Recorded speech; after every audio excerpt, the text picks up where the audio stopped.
How's everyone doing? Happy post-Oscars day. OBS updated and they like moved the audio. They changed the way that the audio mixer thing looks. And I almost think it makes more sense because it looks more kind of normal. like the same kind of audio mixer that I would use in like Premiere, but it's different and I don't like that it's different. But anyway, hi everyone. I do want to start.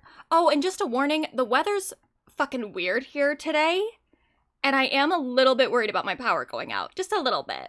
It hasn't gone out in a long time, but the weather's been hella odd around here. A lot of strong winds, and also rain, and also snow. It was like 73 or 72 or something here last night, and today it's like a high of 35. So, a lot of weird stuff happening here in Michigan. And I don't know, the elements can wipe out my power or my internet fairly easily. So we'll see. Anyway, I do want to start with the Oscars because that just happened last night, and I saw this on Twitter earlier. Apparently... Oh wait, shit, that's not the one that I wanted. Let me find what I actually wanted.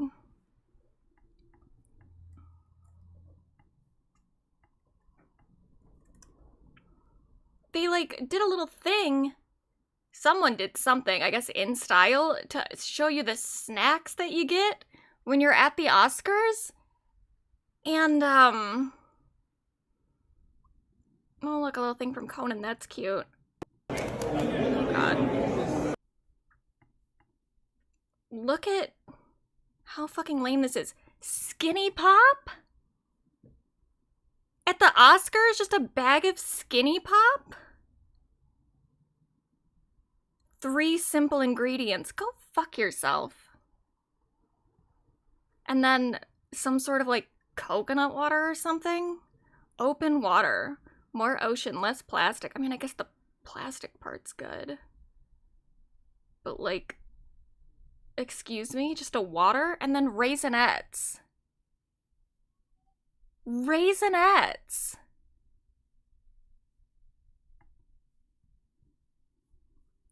I'm pretending to work. Let's talk about cats instead. We'll get to the cats. We'll get to the cats. Let's start with the Oscars, because that was our most current event. I do like Raisinets, though. They are good. But, like, come on. I'm sure they had other food there, I'm assuming. But the Skinny Pop in the water? Ooh. Let's go through the looks, because I didn't really get a good look at all of these, so we'll go through it together. I have some music here, because I didn't watch all of the red carpet because it started a little bit earlier. Normally they start at like 8 o'clock, but I think they were starting at the same time for the West Coast, and I think they don't do daylight savings anymore. Lucky them. But so it started at 7, and so the red carpet was earlier. I didn't see all these looks. So we've got Alicia Silverstone. What was she in? She was in something. Was it something that I saw? Oh yeah, wait, no, she's in Begonia, isn't she? She was the mom, right? So, okay. I think the outfit's fine. Kind of boring, but fine. Anna Cathart? Again, kind of boring, but fine. Arden Cho, I like that. I like the big arm things. That one's cute.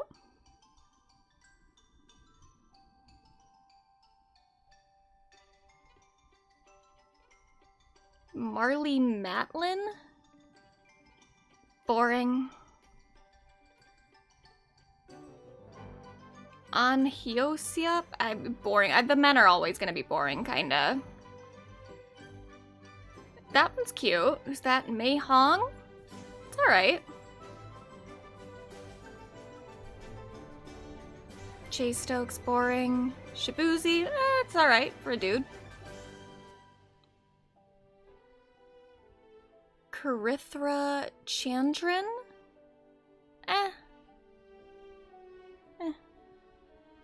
Another man. Ariana Greenblatt? I don't know who that is, but I don't know. I kind of like... I don't know how I feel about it. It's just kind of boring. I like her hair.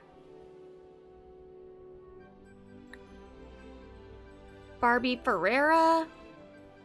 That's cute. I like it. What is she doing? Was she in a movie? I haven't seen anything about her since she left Euphoria. Another man, and it's Hudson Williams. Yeah, I said what I said. I mean, can we say that he was dressed any more... Where'd he go? Yeah, that's a man. There he is. It's okay, you take the name off, you take the face off, that's just a man's outfit. Nothing to say about it. Yeah, she was in Barbie, but anything from this year? I guess Now You See Me 3? Is Now You See Me 3 enough to get invited to the Oscars? Okay. Felicity Jones. I hate it. I hate it. I'm sorry. I love you, Felicity, but I fucking hate this. I think that's awful. Sorry. Rose Byrne, incredible. Incredible. Looks so good. McKenna Grace, I love that too. She's a princess, look at her. Not even nominated, just showed up looking like a princess just cuz. Lee Jun Lee? I like it. That's cute. Man. Chase Infinity. I don't know why they gave her such a huge photo compared to the others, but I do like it. I think this is probably one of my favorite looks of the night. I forget how to pronounce her name, but it's like Renate Rensby. I hate this. I hate it so much. And I was watching it on the, I watched a little bit right before the show started. I watched maybe like the last 45 minutes or something of the carpet.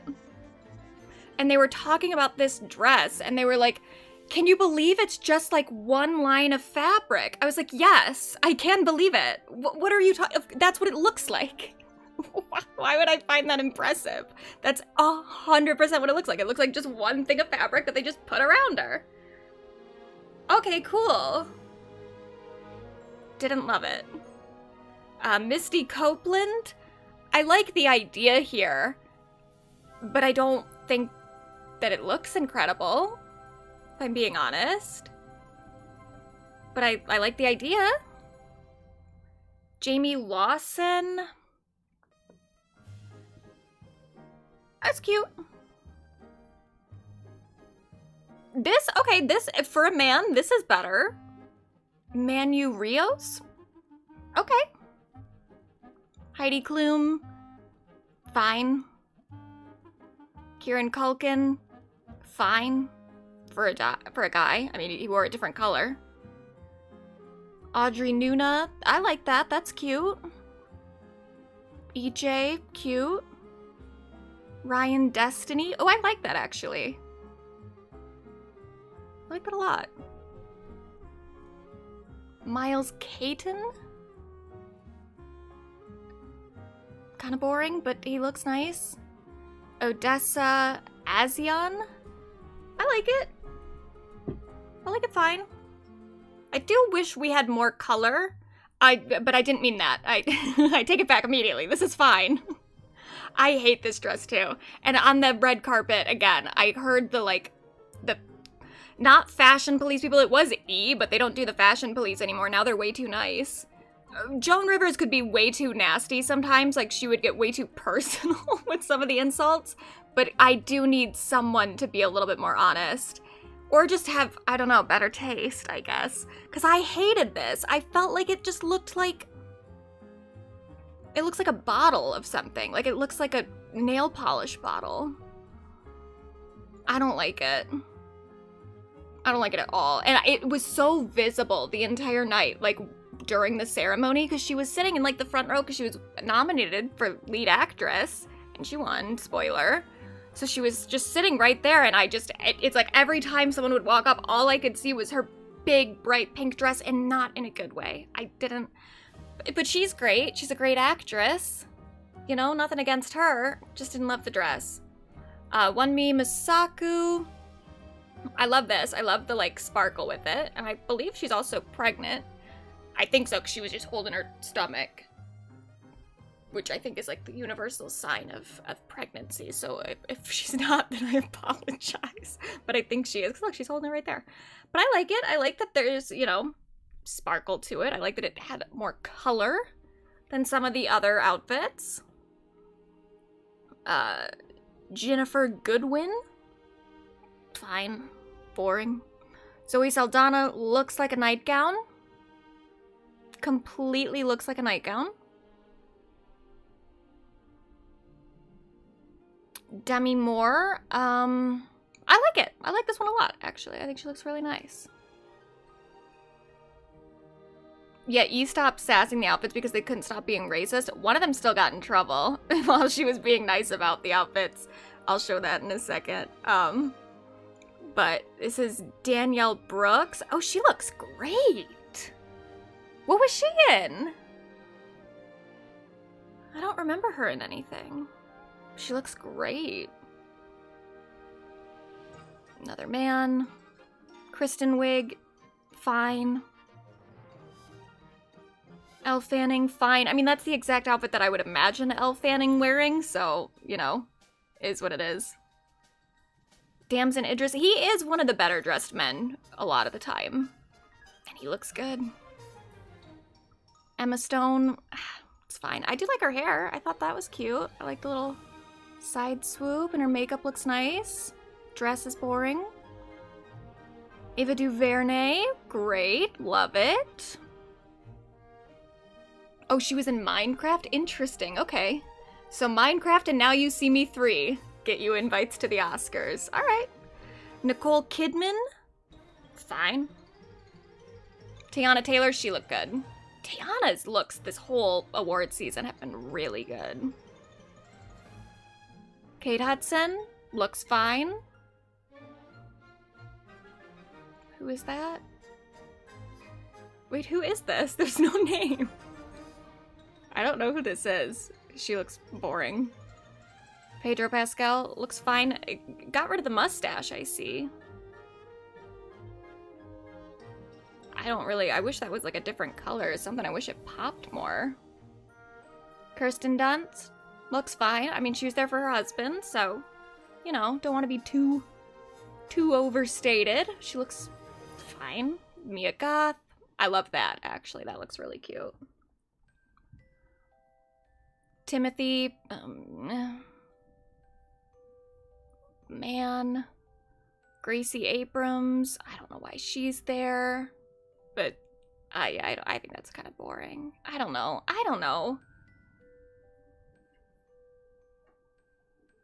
Yeah, I don't know. Alana Haim, fine. Man. Gwyneth Paltrow. I actually like this from the Cyborg. She has a full cutout on the side, which I did like, but from this angle, it looks boring as hell. Maya Rudolph, fine. Priyanka Chopra, fine. Anne Hathaway, I do like Anne's. I do like Anne's look a lot. She looks great. Yeah, she looked great. And she had to look good, because she's there to promote Devil Wears Prada, too. Man. Oh, Michael B. Jordan, I would say maybe my favorite look of the men, probably. He looks really good. Mikey Madison, incredible. So good. So good. Channing Tatum, man. Bruna Marquezine looks nice. Kind of boring, but nice. Oh, I guess that's it. That's all of our looks. Now, so we mentioned the thing about the racism. So there was a little bit of a controversy So, and what's funny is this presenter was actually being nice, or not presenter, but like this fashion person that E had for their red carpet. She was actually complimenting her, but she did still manage to say something a little ugh. Think about this color moving forward, and let's think about this awesome, like almost like undone hair with the done dress. Actually, it's mirroring the ruffles on the dress. That beautiful hair with the De Beers choker. Think about this color moving forward, and let's think about this. Yeah, so she called it undone hair when it's very clearly in braids. It's just a little, I mean, I do, giving her the benefit of the doubt, I think what she maybe meant was that, like, it's not in, like, an updo or something, like, it's down. She meant down hair. But to call it undone hair is a little odd. But I get what she means, and she was being complimentary. And I agree that the hair looks really good with the dress. But then there was someone else, separately. I didn't watch this, but I guess someone said that someone on the Today Show just said Chase Infinity's braids on the red carpet last night felt like a nod to Zendaya. In what way? Like, that's crazy. But that was someone on the Today Show, and I don't even know. Maybe I didn't even see it. I just read this person's tweet, so maybe it didn't even happen. Maybe this person's making it up. But I have to imagine someone on the Today Show said something like that. But that's kind of nuts. But all in all, better red carpet than the last couple. The Golden Globes were bad. This was better. Still not a whole lot of color. People are really sticking to, like, black a lot of the time. But definitely thought people did more with it. And there was a little bit more color, maybe. You know, all in all. But then let's talk about the actual ceremony. So, like, first of all, Conan was hosting. He was great. I did like this little opening bit that they did. Thought this was really well done. So they kind of have like a little parody thing with all these different movies. So it starts with Weapons. Yeah, don't you think it's a bit much? And then they go through. He starts getting chased by the kids, like in Weapons, if you've seen the movie. And then they also, just the way that they edited it all together was really well done. Like they kind of use scenes from the actual movies, but they kind of put Conan in them seamlessly enough that you can't really tell. Like right here with Marty Supreme, where he comes in with the ping pong, like seamless. Really looks like he's in the movie. Very well done. Very cool. Oh yeah, and you're right. Ryan Coogler's hair was really good. He had a cello braided into the side. Did they even show Ryan Coogler in that? The L thing?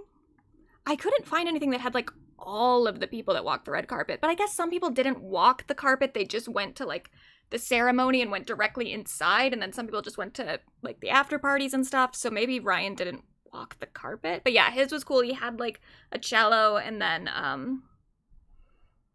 or no, he had like, I don't know if it was a cello or if it was a guitar, and then there was like a treble clef also, which was cool. They made some jokes at Timothee's expense throughout the night. So this is the first one. This is like during the monologue. Security is extremely tight tonight. I just gotta mention that, yeah. I'm told there's concerns about attacks from both the opera and ballet communities.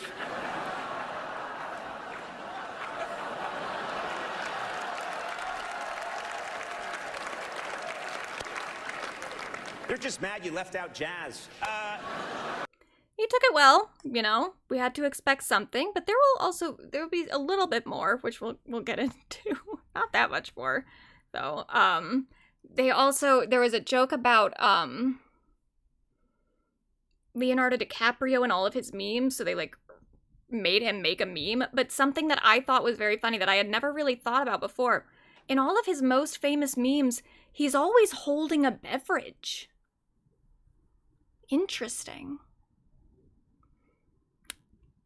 I don't know why that would make a difference, but it does seem to add something. He's an actor who works best with a beverage in his hand. But then, yeah, they did like a little that feeling when you didn't agree to this. It feels a little like 2010s of a joke. Like, who even puts memes in this format anymore? But it's fine. It worked. Then our first, I believe this was the first win of the night. They started with Best Supporting Actress. Amy Madigan did win, which I was pleased with. I thought she deserved it, and I do like her outfit. I don't think she walked the carpet either, but she has this jacket that kind of looks like a bird. It's like feathered in a way, but it's not actual feathers, but it just looks kind of feathered. So I liked it. I was happy that she won. Then we had, so they did like a lot of, like all the presenters, I mean, they're usually in like duos and stuff like this, but it was kind of a cross between, they would do duos who were already in a movie that came out a while ago, which is I think why Will Arnett and Channing Tatum were in the same thing together, because I think they both did the Lego Batman movie, I presume. But like it was sort of divided of like these nostalgia things of like, oh, these people did something together once. Like they had all the bridesmaids women up there together, which is cute. That bit went on a little long, and then they started making jokes during the bit about how long it was going, and it's like, okay, yeah, but actually just hurry it up. But so like it was nostalgia stuff, and then it was also people who were actively promoting something, which that felt a little weird of like, I don't know. Some of the presenting bits just didn't land for me because it felt a little bit too heavy-handed in the like, we would like you to come see our next project sort of thing, which I didn't totally love. But Will Arnett did, and this was sort of a part of the bit where I guess him and Channing were trying to like one-up each other, but Will Arnett did say something about AI and animation that did seem actually kind of impassioned, and it's hard to tell if this was a part of the bit or if he just really feels this strongly, but it went over well with the audience, so here it is. Tonight we are celebrating people, not AI, because animation, yeah, it's more than a prompt, it's an art form and it needs to be protected, am I right? Am I right? Yeah. Tonight we are celebrating. And I guess it makes sense. I mean, he does animated movies. He did the Lego Batman movie. So I would hope that he felt strongly about it. But was it just a bit? I don't know. However, this sort of leads into one of the first problems of the night. So K-Pop Demon Hunters ends up winning Best Animated Films. I don't have much to say about that because I did not watch any of the animated films. I said that I told my boyfriend I would watch whatever wins, so I guess I will be watching K-Pop Demon Hunters at some point soon, but I haven't watched it yet. But they won, and they started to get cut off during this speech, so let me play this. Thank you to our partners at Netflix. Thank you to our partners at Netflix who made all of this possible, and of course to our crews at Sony Pictures Animation, ImageWorks, and Sony Pictures Music. So yeah, they started to cut her off.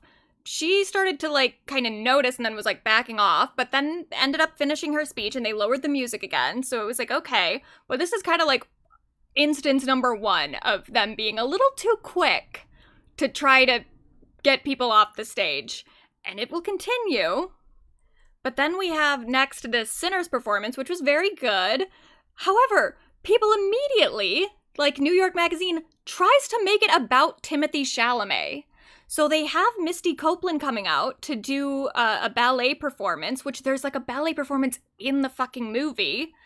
And Misty Copeland, I think, was already signed on to do this prior to any sort of controversy with Timothee Chalamet, but New York Magazine decided to say that Misty Copeland comes out of retirement to put Timothee Chalamet in his place.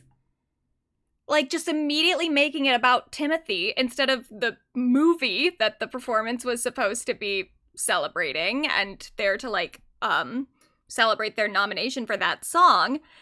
And it's like, does everything have to be about Timothee? Why can't it be about Sinners? And like also Misty Copeland coming out of retirement to do this performance, not to say something about Timothee Chalamet? What the hell? Then we get, so this is one of the instances of like a promo pairing that is definitely just in promotion for a movie, because The Devil Wears Prada 2 is coming out soon. So here's Anna Wintour and Anne Hathaway, and at some point Anna calls Anne Emily, which is the name of the character in the movie, and Meryl Streep's character is supposed to be playing, she's not playing Anna Wintour, but she's playing a fictionalized version of Anna, essentially. So it's like, okay, so this is just promo for Devil Wears Prada 2. Fine. They gave it to, this is for makeup and hairstyling. It went to Frankenstein, which I thought was fine, but I didn't see all the nominees for that one. Then we have the casting category, which this was the first kind of like interesting decision for me of the night of like, huh? Now this is the first casting, category ever at the Oscars. It's the first time it's been introduced, which I think this is a great category. Don't really understand the choice here, so it went to Cassandra Koulokundis for One Battle After Another.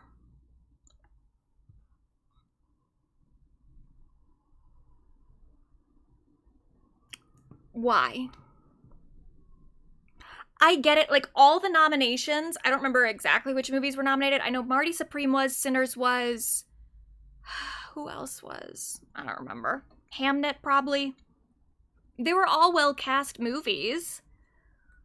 But I think that, like, it almost felt like this category was made for Sinners. Like, they had the most ensemble cast. They had the most, like, consequential casting, too. Like, the casting really kind of meant something to the movie. The particular choices that were made, it, like, reinforced certain themes of the film. Like, I don't understand this at all. I think that any option other than Sinners is kind of crazy. But okay. Yeah, I don't get it. I don't get it. Because I wasn't even, like, I didn't even feel that strongly about any of the Sinners, the actors that were in, like, the other categories, like lead, supporting, whatever. Would have been fine with them winning any of those categories, but I just felt like because it's such an ensemble cast, the movie doesn't center around any one particular character. Like, yeah, it technically, Michael B. Jordan's characters are the leads, and they're the two people that, like, get the whole thing going, but it's so much more about how the characters interact with one another, and how, also kind of, like, what they, what they represent, like, culturally. Like, the whole movie is fairly symbolic of different things, with, like, the white vampires coming to take the, like, they're essentially like culture vultures, and so it's like there's a lot of, like, consequential casting in you have to pick casting based on not just who can do these characters the best, but also, like, who is going to represent, like, these cultural ideas the best. You know, you gotta have an Irish motherfucker for that main vampire. So it's like, there was more that I think that the Sinners casting director had to balance. That, like, I think that the One Battle After Another casting director, it's like, you just pick, I mean, there is, no, it was weird. It was weird. Very weird choice. Yeah, I think it's a bit of a legacy award because she's cast all of PTA8's movies. Yeah, but it's so weird to have, like, a legacy winner for a new fucking category. It felt like this category was meant for a movie like Sinners, where it's, like, a true ensemble collection. Whereas, like, One Battle After Another definitely has more clearly established leads. Weird. Weird decision. And weird decisions will continue throughout the night. So then after that, there was a tie for live action short film, which I thought, I mean, that's kind of exciting in a way. I don't know It says the 7th tie in Oscars history, so I guess it's not unheard of, but I can't think of the last time I've seen a tie. And, so they had them go up. Kumail Nanjiani announced one winner, and then they had the second winner come up after the first winner was, like, done with their speech. They had the second winner come up, so I guess maybe from a production end, they were a little bit strapped for time, and they were kind of itching to cut to the next segment, but they tried cutting away from the second winners, and it was so awkward and weird. So they, like, start playing the music, and then they cut to Conan O'Brien, I think under the impression that Conan would then just take it from there and be like, okay, well, let's get to the next thing. But Conan, what a class act he is, just kept looking back to the winners to, like, signal to the people running, the, like, directors of the show, like, no, we're gonna let them finish first. So this was so fucking awkward and weird. Watch this.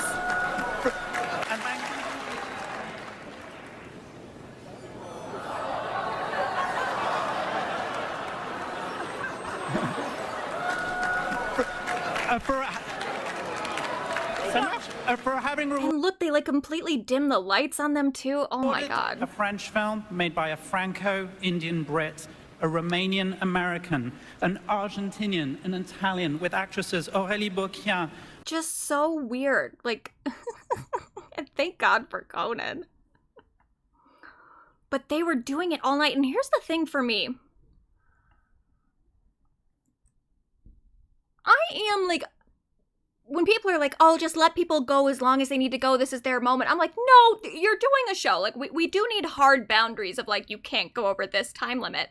But the thing is like, they don't give everyone the same amount of time. Like, those people didn't go that much longer than any of the other speeches. And we'll see in a minute, there's one that gets cut off just inexcusably. But then they let other people go on for so fucking long. It's like, no, everyone should get, like, a tight, like, you got 3 minutes. You can't go over the 3 minutes, you know? We'll start playing the music at 2 minutes, and that's your cue that you got a minute left. And you gotta start wrapping it up, and the music will get progressively louder, but at 3, you're done. Like, we need that as a hard rule for everybody. Everybody. But the thing is that they don't have these hard rules for everyone. They give some people more time than they give other people. So then, like, when you go up there, you don't even know how long you fucking have until they start playing the music. And there's one point where they didn't even play music. Like, they didn't gradually get louder. They just played them off. It was crazy. We'll get to that in a second. But I'm trying to go more or less in order. Now, I don't remember when this happened, but this was very awkward. And I didn't know because I went to the bathroom and I came out and this was just happening. And I was like, what's going on? And I still, to this day, to this moment, I don't know if this was a bit, if this was, like, scripted, but I don't know.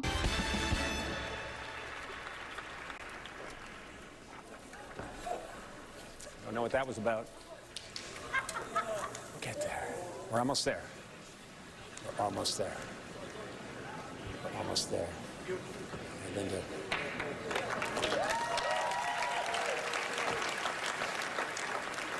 Leon? You never know. Like, was that on purpose? I still don't know. And then there was another bit with Grogu in the audience, which I thought was kind of cute. But I don't know. Is he really there? Am I stupid? I'm like, I can't tell if is that really a puppet that's just in the audience? How do they do that? Look at him. Clap. No. What a cruel thing to do to bring a creature who can't clap to an award show. Is there no bottom to these people?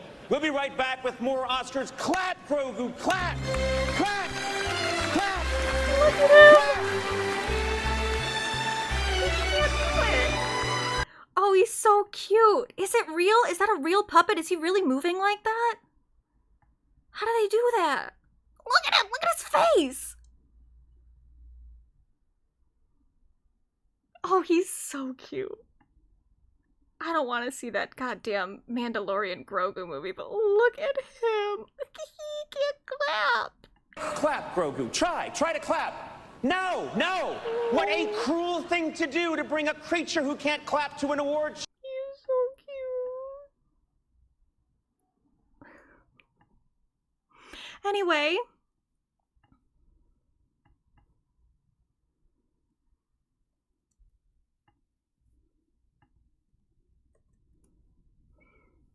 It's a Muppet. I know, but how do they move the face like that?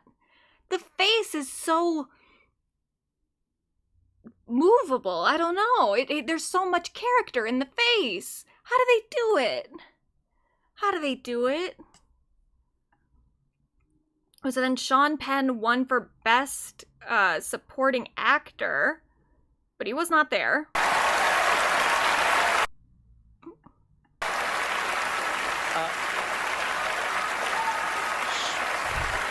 Sean Penn couldn't be here this evening, or didn't want to, so I'll be accepting the award on his behalf. And the Oscar goes... Or didn't want to. And this, I was like, I guess fine. I definitely would have much rather gone to Jacob Elordi, or Delroy Lindo, or Stellan Skarsgård too. Benicio del Toro. I didn't need either, really, of the One Battle After Another guys to win. But I was like, okay, I guess Sean Penn did do a good job. Like, I can't deny that. He was good in the movie. He was very good in the movie. But I would have rather it gone to somebody else. But okay, I can't deny the quality of the performance. I don't think I could deny the quality of Mr. Elordi's performance either. But fine. He was playing a monster, so I guess it's not serious enough or something. I don't know. Then Paul Thomas Anderson won for Adapted Screenplay. Now this, I can't speak to it because I don't know. I didn't read the screenplay, nor did I read the thing that it's an adaptation of, so I can't say. Did Sean Penn abuse Madonna? Maybe. She's kind of denied it, but then there's, I don't know. But he's got other stuff in his past where I'm like, I just don't need to see Sean Penn in that much stuff anymore. Probably would have casted someone differently, but I guess what do I know? Because the woman who casted Sean Penn is an Oscar award winning casting director now, so I guess. I mean, he's good in the movie. I can't deny that part. I can't deny that. He's good in the film. But at what cost? But this, I was like, okay, I didn't read the screenplay for One Battle After Another, and I didn't read what it's an adaptation of, so maybe I did like the Christmas stuff, and I understand that is a change from the original book to the movie. So like, okay, yeah, that was a good decision to make. I like all the Christmas stuff. But there are other things in the movie where I'm like, well, if that was something they added just for the movie, which I've since kind of heard that they did, I'm like, oh, I don't know about that. But I can't speak to it. I don't know. And then Ryan Coogler won Original Screenplay. I was fine with that. I would have rather seen him win for directing, because I think it is a more kind of direction-heavy film than it is like I mean, there is obviously dialogue and stuff in it. The screenplay is the bones of the movie. But I do think that, like, where his prowess really came through was as a director, more so than a writer. So I think that he probably should have won Best Director. But again, I didn't read these screenplays, so maybe that really was the most impressive screenplay. And I'm certainly not sad that Ryan Coogler won something. And then there was a few different tributes. There was a Rob Reiner tribute that was cute. They had all these people from Rob Reiner movies. It was nice. Then Barbara Streisand did a tribute to Robert Redford, where she sang, which I wasn't really expecting. She pulled out a mic and everything. So watch.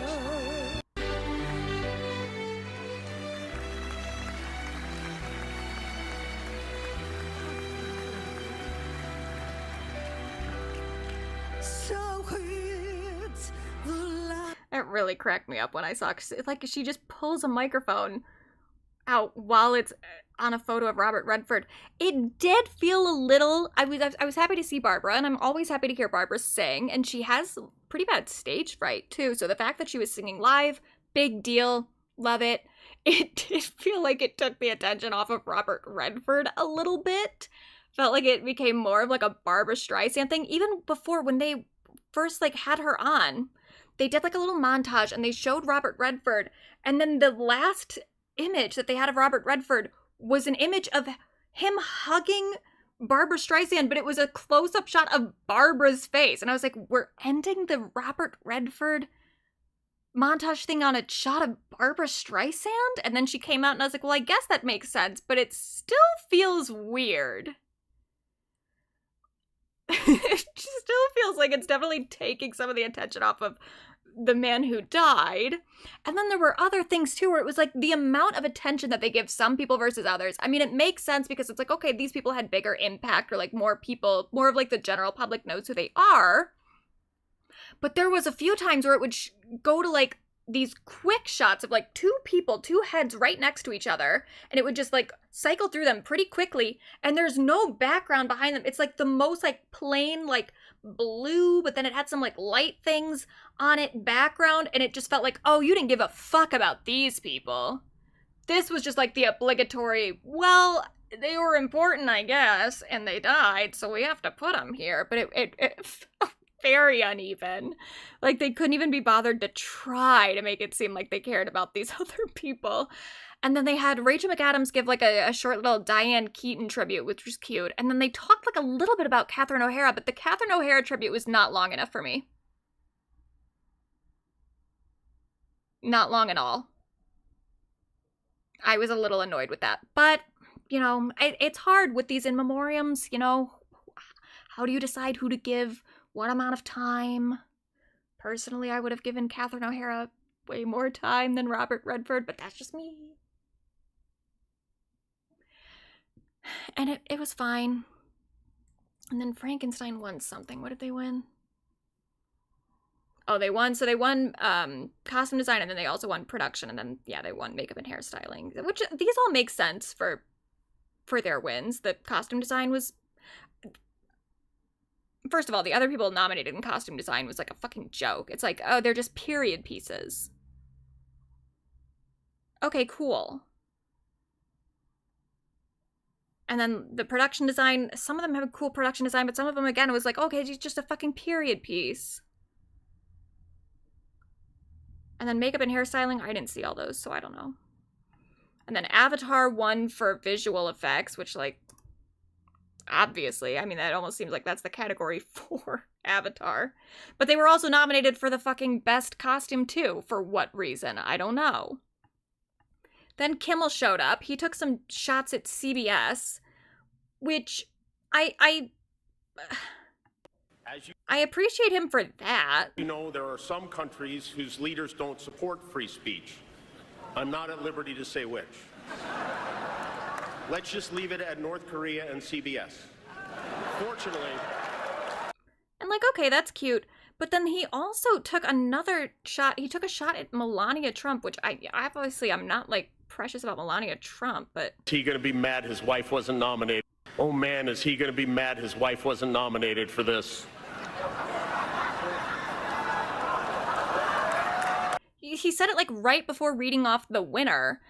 And I was like, okay, this is like, this is like a moment for these documentary filmmakers. Do we need to make it about Trump and Melania? You know, like, it felt a little obsessive in a way. And I get it. I like, Trump is ruining all of our lives.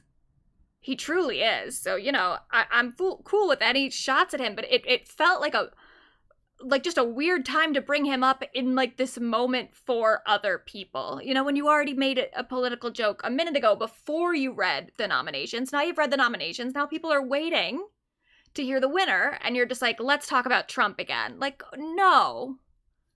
I'd like to hear the winner of this category.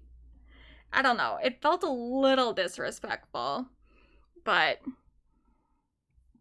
Okay, so apparently they actually did make the Avatar costumes IRL and then scan them in. I guess that's cool, but like, I still just don't even think the costumes were that exciting. Like, it was mostly just kind of like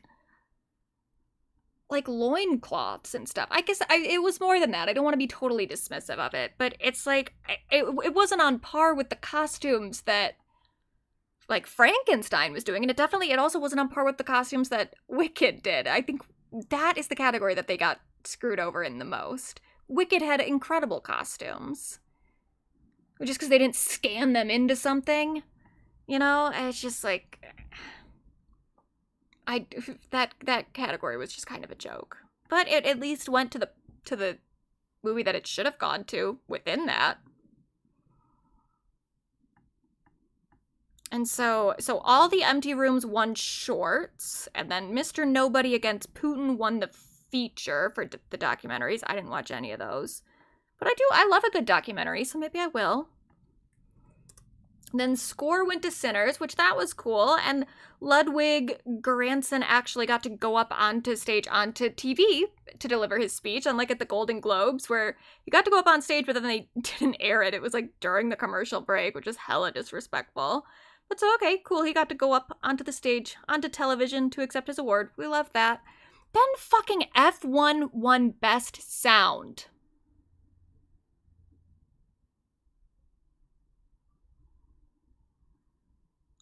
What a joke. This is so stupid. Okay, cool, it's a driving movie. You got to hear the cars going really fast.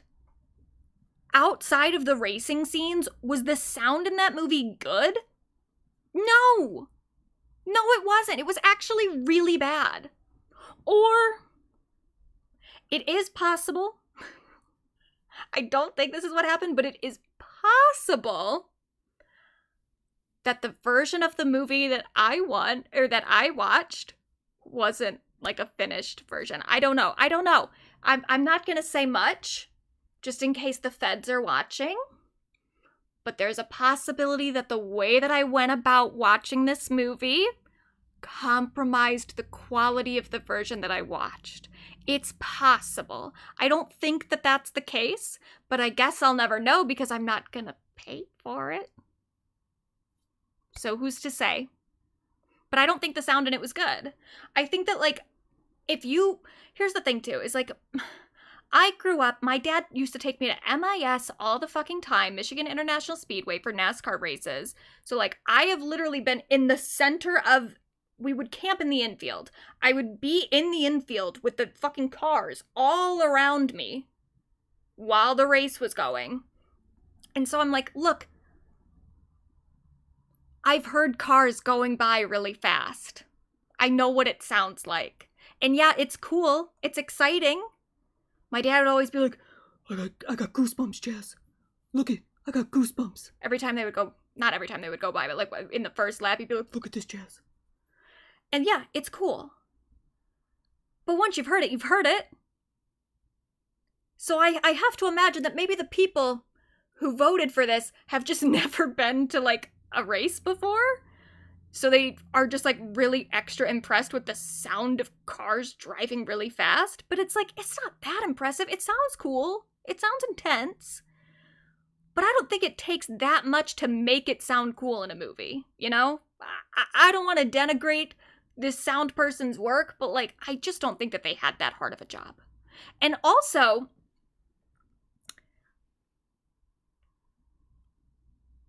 the sound in the rest of the movie fucking sucks. It's really bad. There are such bizarre choices that this movie makes in its editing. It's sound editing and it's regular, like, editing.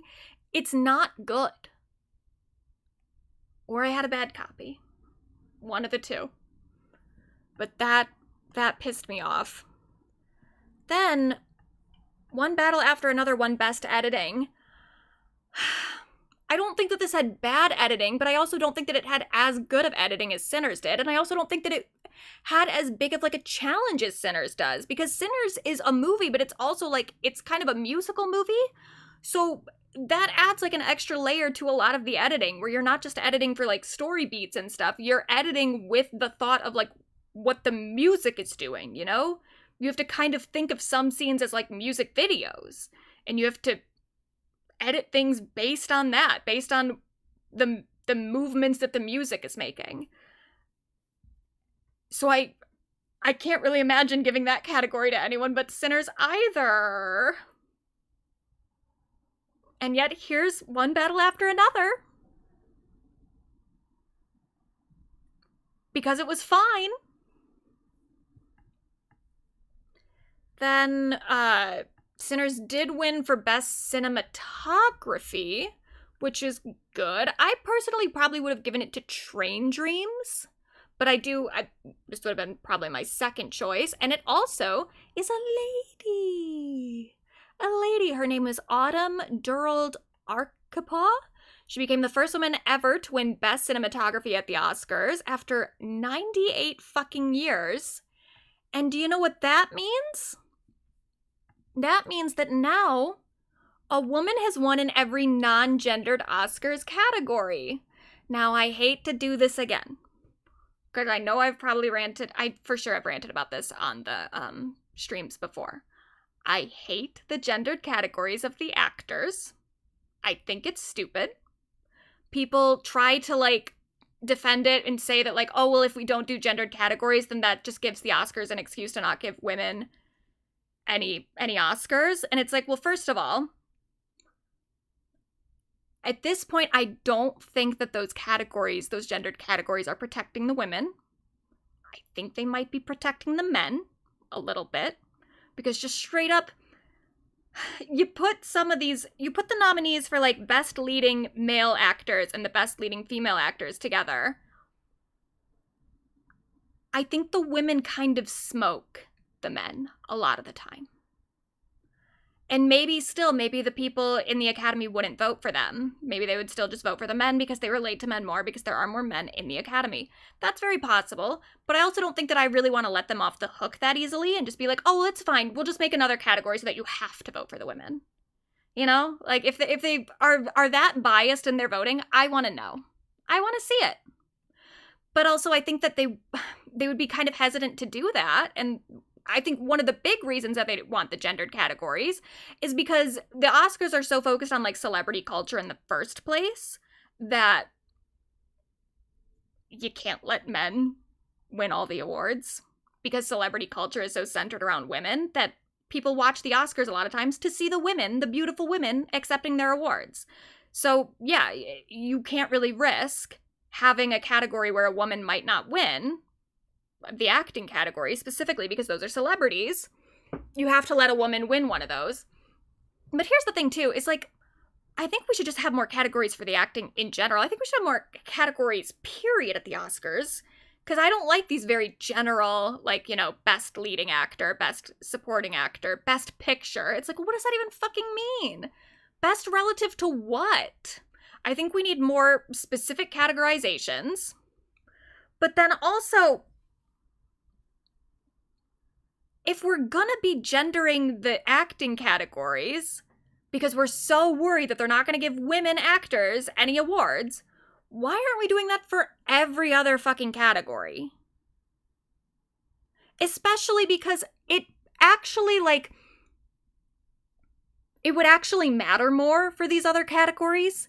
Because ultimately, okay, maybe women wouldn't get as many Best Actor awards if we got rid of the gendered categories. Maybe men wouldn't.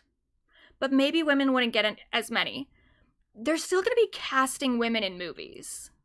Like, you still do need women for most stories. You still do have to cast them.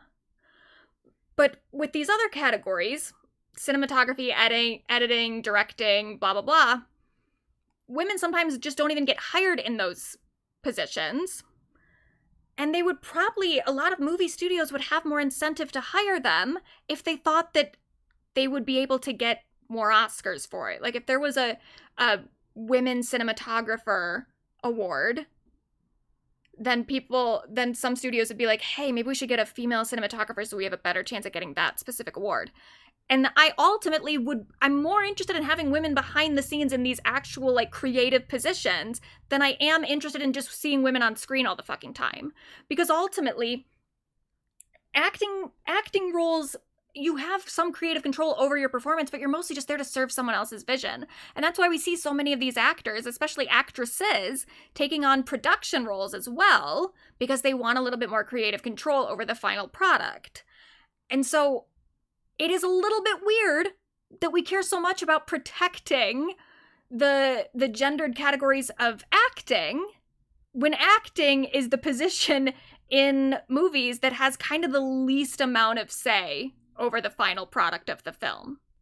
If we really want to protect women in the industry, we need to be protecting these behind the scenes roles. But even then, it's like, well, it would sound kind of fucking ridiculous, wouldn't it? If we said best female cinematographer, best female editor, it'd sound a little fucking condescending.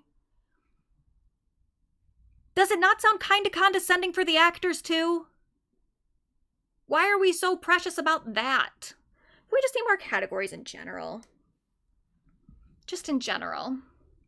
But also something I do think is funny, and kind of going back to, and I think this is more coincidental, but going back to the idea that like the gendered categories actually protect men a lot more than they protect women. At this point, a woman has now won in every non-gendered Oscars category. Men haven't. Because this year they introduced that casting category, and I don't know if you noticed, but there was only one man nominated for it, and he did not win. So, at this point, women are dominating the non-gendered categories. Not dominating, I mean, we still, men have won way more often. But there is a non-gendered Oscar category that men have never won. And I think maybe we should keep it that way. No, I don't care. They can win casting, it's fine. If they're good at it. So then we had Golden perform. They only had two. They had I Lied to You, and then they had Golden. Two of the, 5 nominees for Best Original Song. All the other original songs didn't get to perform their songs at all. Which, I wasn't that interested in hearing any of those other songs live, so I guess it's fine. But it, it does make it very clear right off the bat who's actually in the running for the winning song. Because clearly it wasn't any of those other ones. They didn't even get to perform. But they did Golden. It was cute. It was very short. And this says the full performance. It's in a minute and 46 seconds. Granted, I don't listen to Golden a whole lot, but I feel like the song is definitely longer than that. So I don't know why they got cut so short, especially when they were the winning song. But if you see, all of the people in the audience have these light up sticks. Try to get a better photo. I think, yeah. So they have all the light up sticks, and I think maybe some of them even had some bracelets too, which is cool. You know, it's a big thing. It was a big thing for K-pop in general, and now it's kind of becoming a thing. Not the sticks so much, but like the bracelets at other concerts. Pretty much every big concert has them now, which they're cool. I do like them. I like that change to concert culture. I like that we all get little light up bracelets now. But if you see, I guess this is the thing, is that they change when you hit them. The sticks do. I don't know this. I find the K-pop world just so intimidating. But so everyone is clapping, and they're as they clap, sometimes you'll see Tiana Taylor does it the most. Though Gwen's is also doing it too, but she's literally clapping on it, and it's changing every time her hand hits it. And I guess the way that Steven Spielberg is doing it, it says Grandpa Spielberg, the dignity of a master, and how he's vigorously waving that support stick. And then it says, while everyone's clueless about what to do with their light sticks and just clapping along, only Grandpa Spielberg is properly waving his around. So that's what you're supposed to go like this? I would have never known. How does Steven Spielberg know? He's with the times.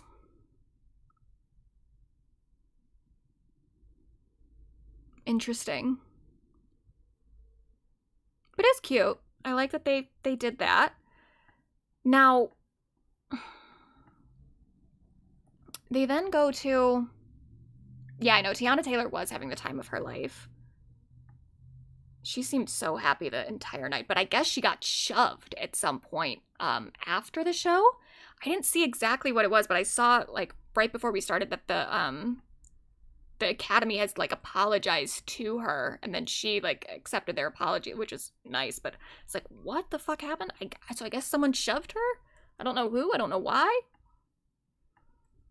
But it's such a bummer because it's like she was having such a good night.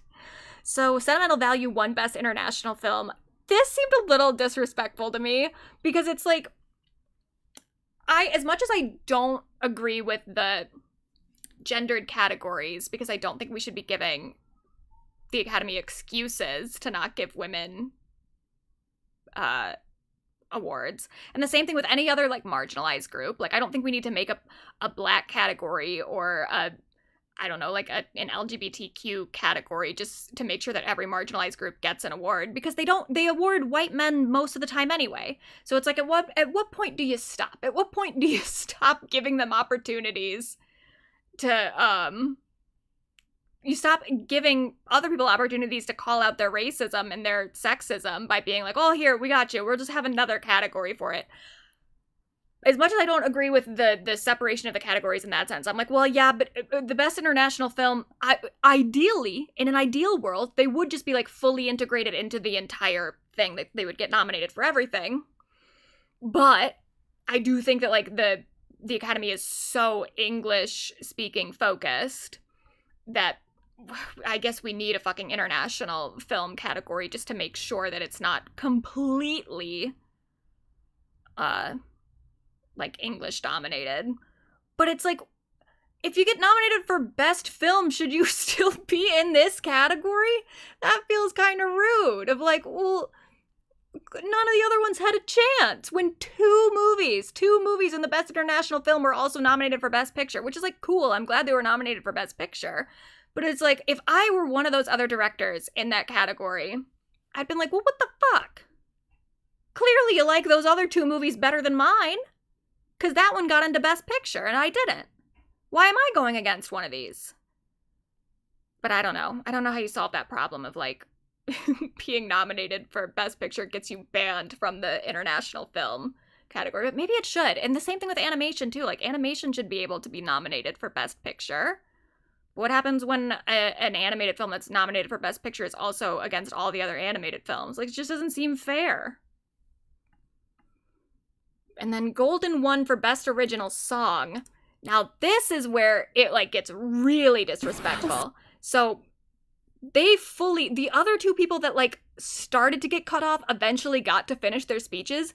They just completely cut off K-pop Demon Hunters, their songwriters. And they didn't even go on for that long. I think they were on stage for, like, a minute. It wasn't that bad. Like, I get kind of impatient with some people's speeches where I'm like, all right, wrap it up. I didn't even feel impatient with them. I was like, okay, here they go. Let them have their little speech. And they completely cut them off and then immediately just moved on. And is there anything else? I'd like to thank...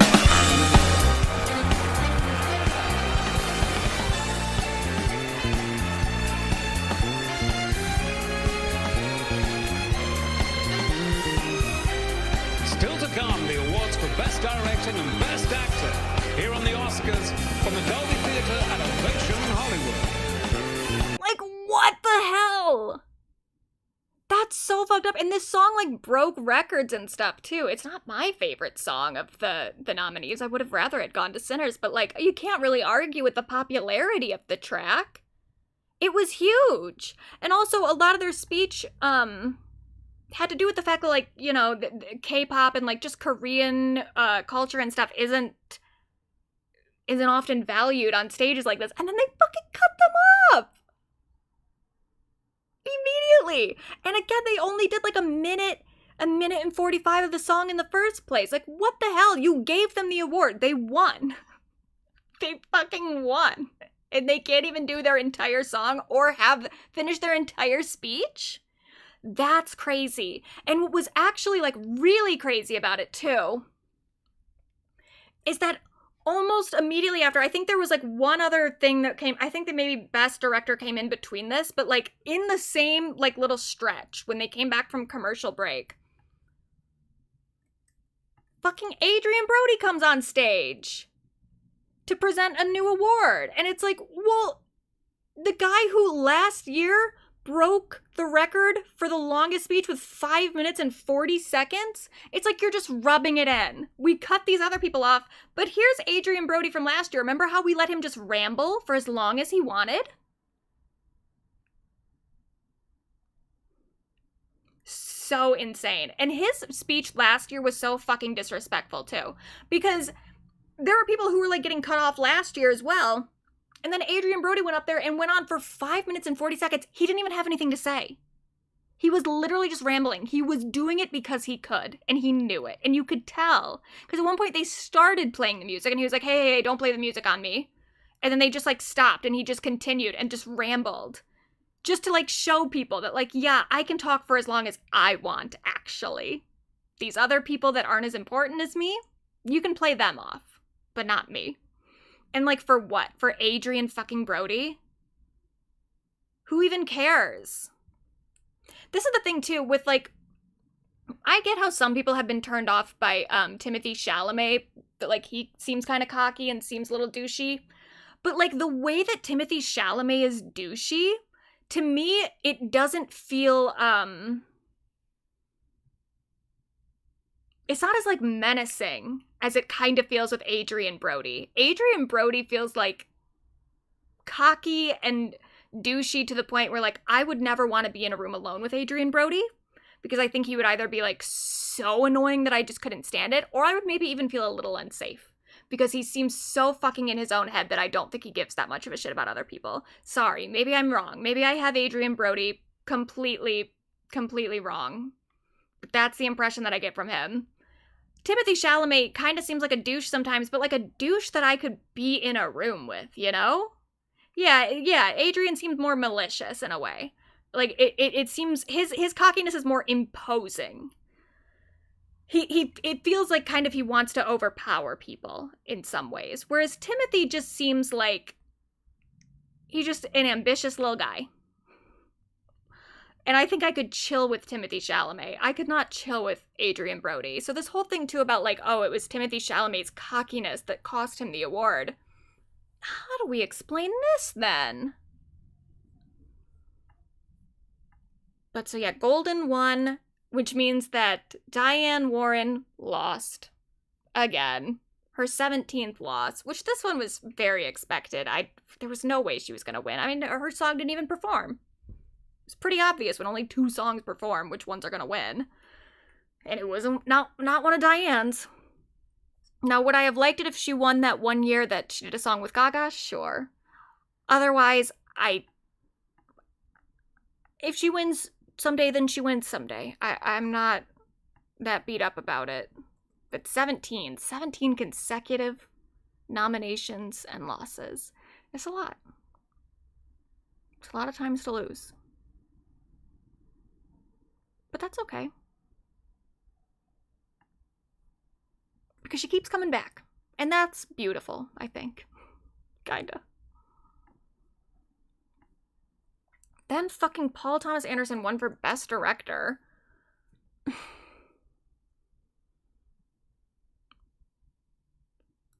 I'm like, I guess. It's a perfectly well-directed movie, I suppose. But like, it should have gone to Sinners. It should have gone to Ryan Coogler.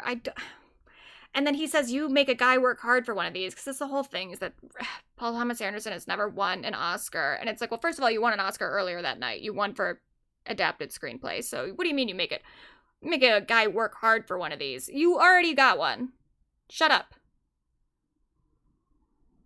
But okay, this is the first year he's gotten one. And then he got multiple. And it's like, is that... I don't really like the it's his time sort of justification for awards. I think that the award should just be evaluated based on the performance of whatever is nominated. And maybe there were times, I don't know what all he was nominated against in the instances that he's lost, but sure, maybe some of his other movies, like There Will Be Blood is a great movie. Maybe he should have won for that. I don't know what he was up against,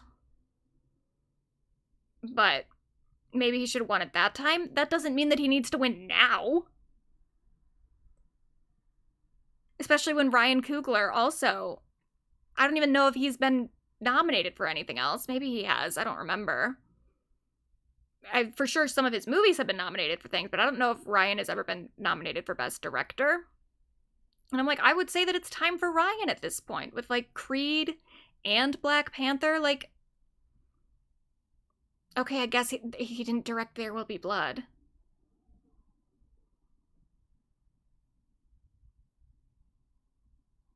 But what the fuck does There Will Be Blood have to do with One Battle After Another? They're different movies, and I don't think this one deserved it. But fine, whatever, cool. Yeah, Creed got nominations. I don't know if he got a director nomination, though. Maybe he did. I don't remember. I remember Stallone getting nominated for it, and not Michael B. Jordan, which I thought was crazy at the time. For Creed to not be nominated for Creed. But then Michael B. Jordan, I guess it was his time. This is his first nomination, but I would say maybe not the first time he deserved a nomination. But he won for Best Leading Actor, which he wasn't my first choice. He wasn't my number one, but a perfectly good choice. I think that makes sense. I would have, if it were up to me, specifically, it would have gone to Ethan Hawke. But that was not a very, like, buzzy movie, so I didn't expect it to ever go to him. It seemed like it was between him and Timothee the whole time. Michael and Timothee. So I was like, okay, that's fine. Makes sense to me. He looks so good. Every time they cut to him and Jacob Elordi both, I know that, like, you know, everyone's different, and some stuff that works for some people doesn't work for everybody, but, like, Michael B. Jordan and Jacob Elordi both work so well for me that every time one of them was on the screen, it was distracting. I don't want to objectify the men, but wow, very good-looking men. Very, very good-looking men. And his speech was very cute. It was very gracious.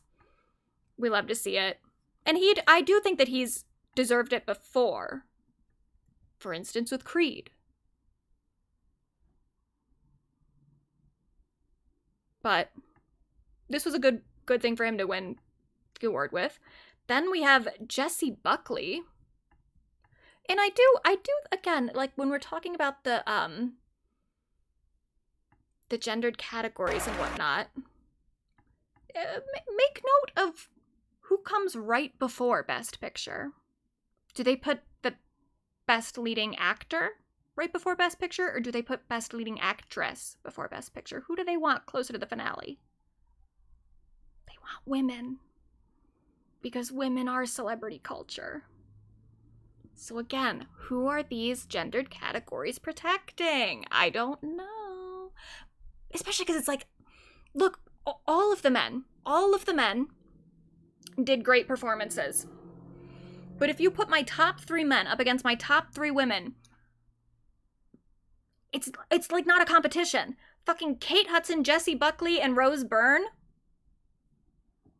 Unbelievable performances. And unbelievable performances because this is the thing too, is that like, as a woman to even get to this place, other than Emma Stone's character, I don't even know. I love Emma Stone. I don't know how she got nominated though.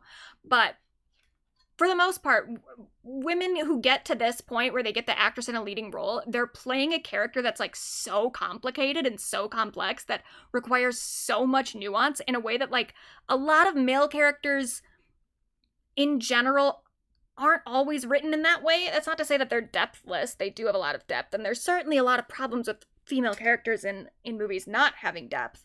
But to like get to this point where you're getting like a Best Actress nomination, there's an expectation that like your character is going to be put through some shit that you as an actress have to deal with. Because yeah, it is very, very cool, and it is a huge accomplishment that Michael B. Jordan could play twin characters and be able to like have these distinctions between the two characters and these nuances that exist within their dynamic.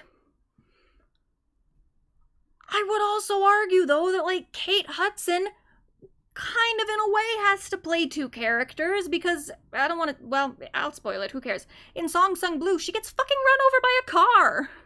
She gets run over by a car midway through the movie, and there is a noticeable difference between the character that she's playing pre getting run over by a car and losing her fucking leg, and after losing her fucking leg. Like, she's playing the same character, but she's playing these two sides of this character because of the stuff that the character went through. That is unbelievable. And the same thing with Jessie Buckley and with Rose Byrne, the way that they have to play these like different aspects of motherhood too. I don't know of any male characters that were even written with that kind of depth this year. I don't know any. But whatever. We'll keep gendering these categories because it benefits women somehow. She won. Jessie Buckley won. She did her speech. It was fine. It was good. I would have given it to Rose Byrne. But that's just me. And then Best Picture. One battle after another. I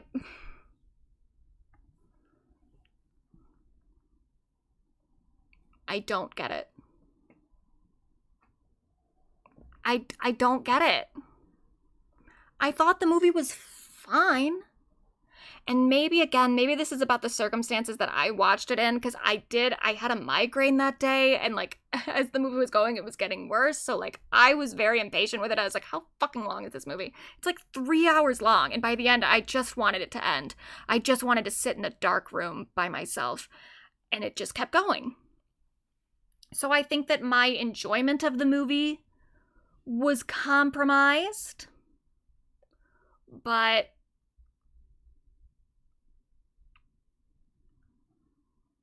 I just can't imagine picking it over Sinners. Because I don't know.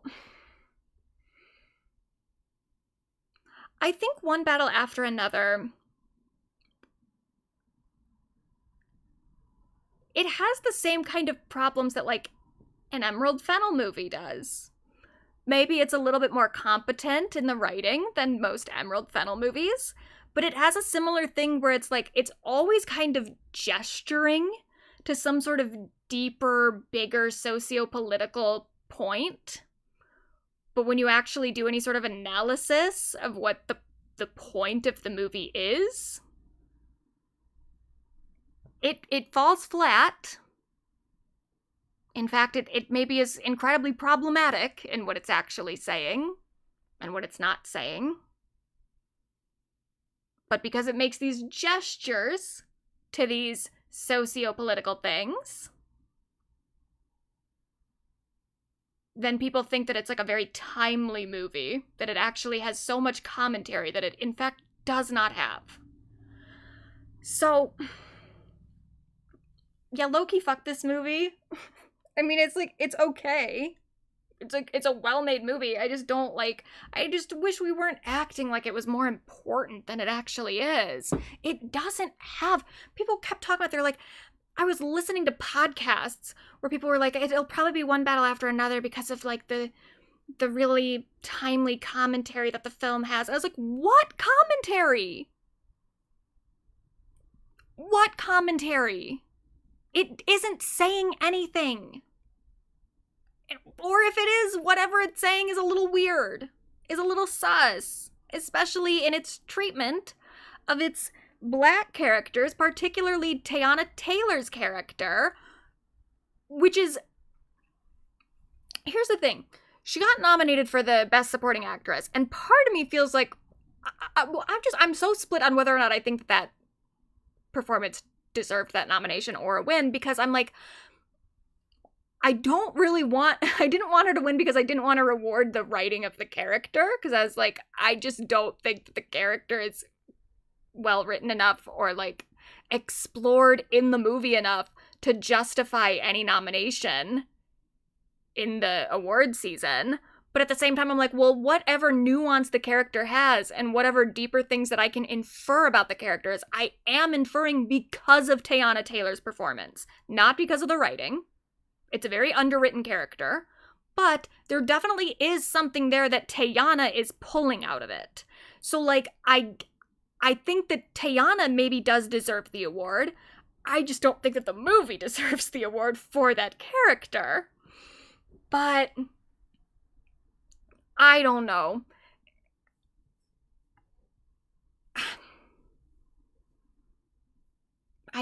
This is a stupid decision. It was dumb.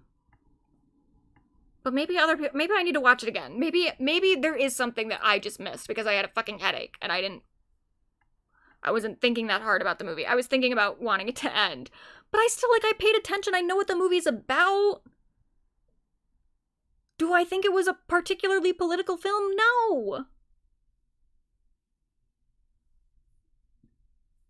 And I think you can honestly see that from the fucking way that Paul Thomas Anderson was promoting it and the way that he reacted to this question after the show. They say that winning Best Picture, it tells the temper of our times. So how does this one reflect where we are or where we're going in society? I thought we were supposed to be partying. I think that our film obviously has a certain amount of parallels to what's happening in the news every day. So it obviously reflects what's happening in the world.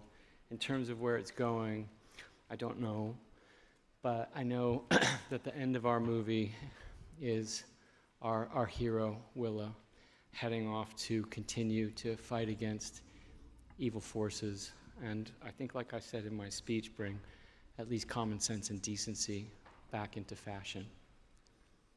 They say that winning Best Picture, it tells the temper. Yeah, I thought we were supposed to be partying. That is what it was to you. The way that he goes when asked about what the meaning of the film is. It's crazy. They say that winning Best Picture, it tells the temper of our times. So how does this one reflect where we are or where we're going in society? It's that reaction is exactly what the movie feels like. It feels like it kind of wants to reference these timely things, but then when it actually comes time to saying something about them, the movie just goes, I don't know. Cool.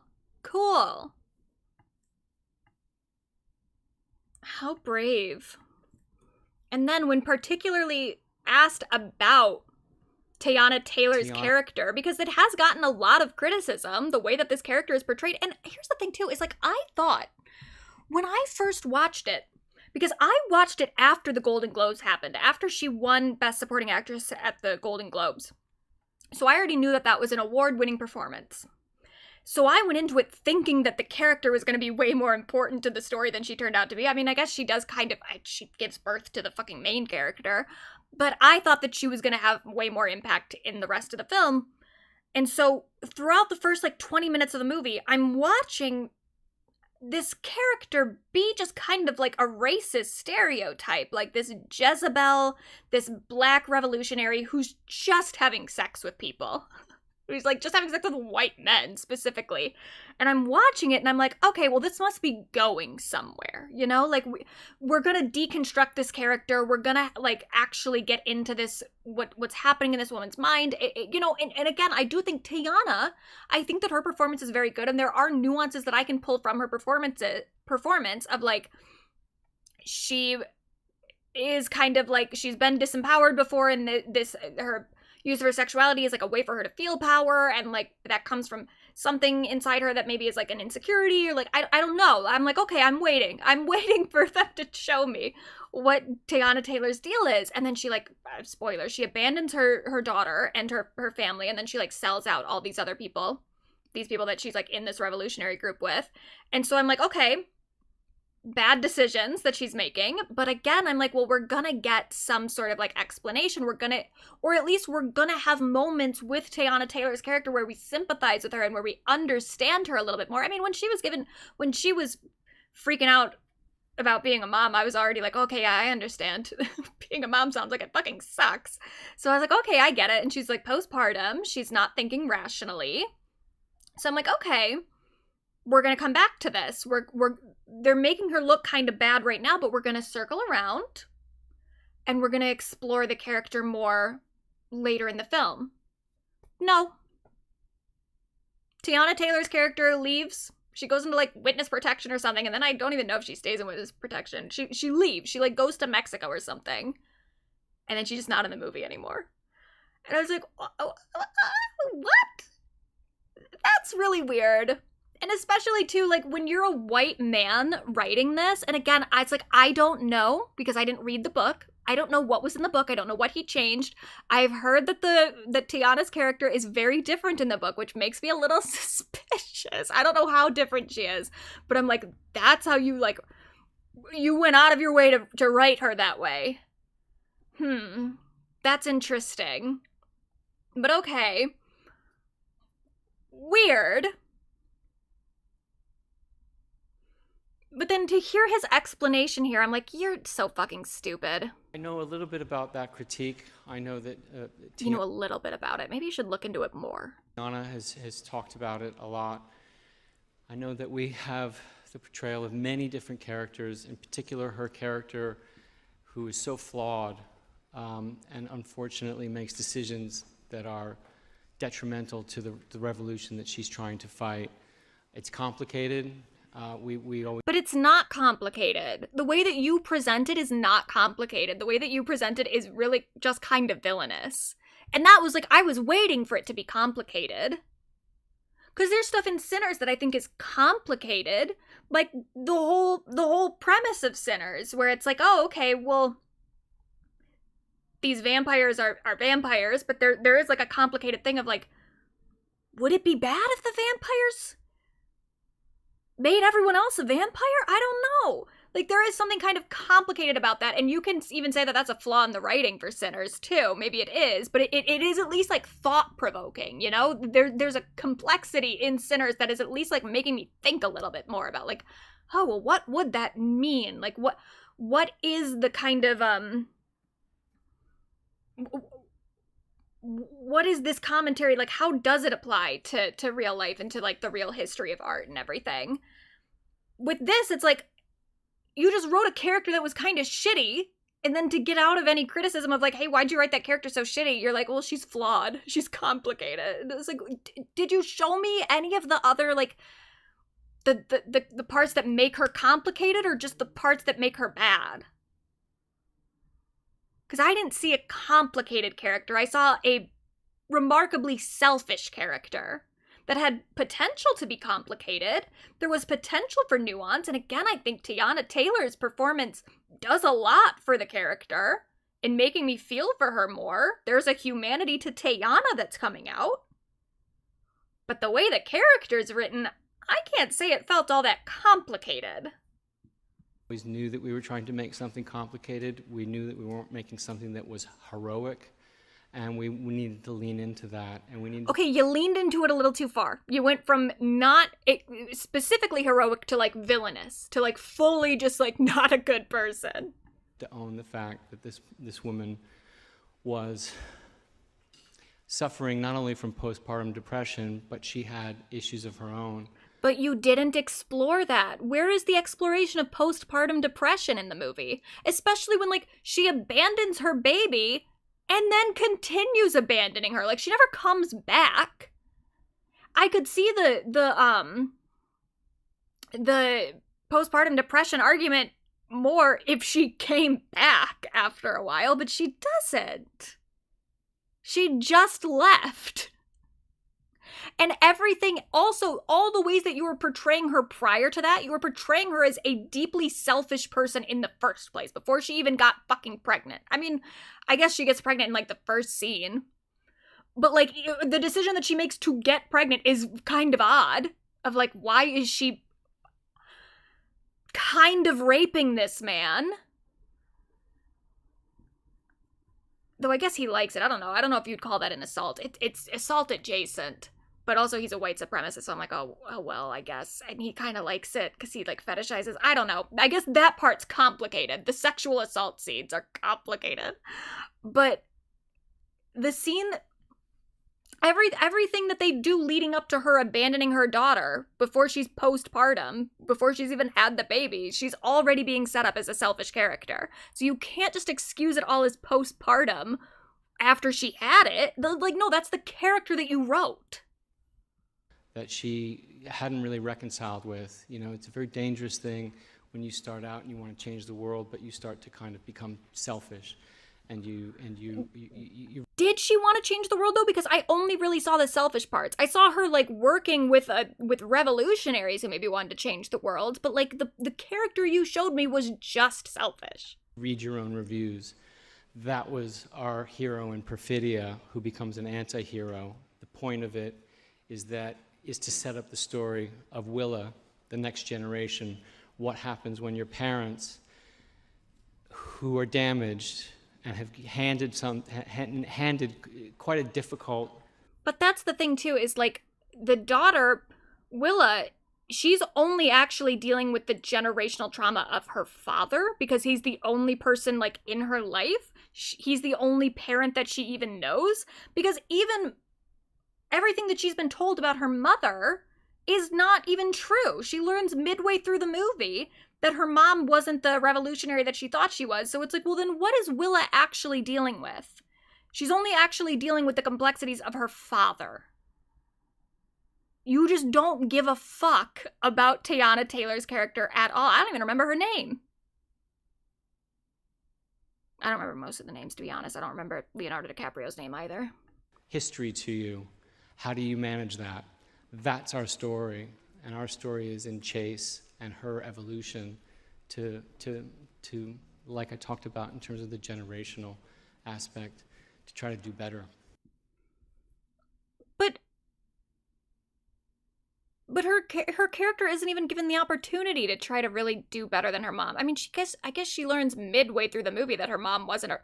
But it's like, she didn't have to like really process that, to be honest, because she learned so late into the story. It's stupid. The whole thing is fucking stupid.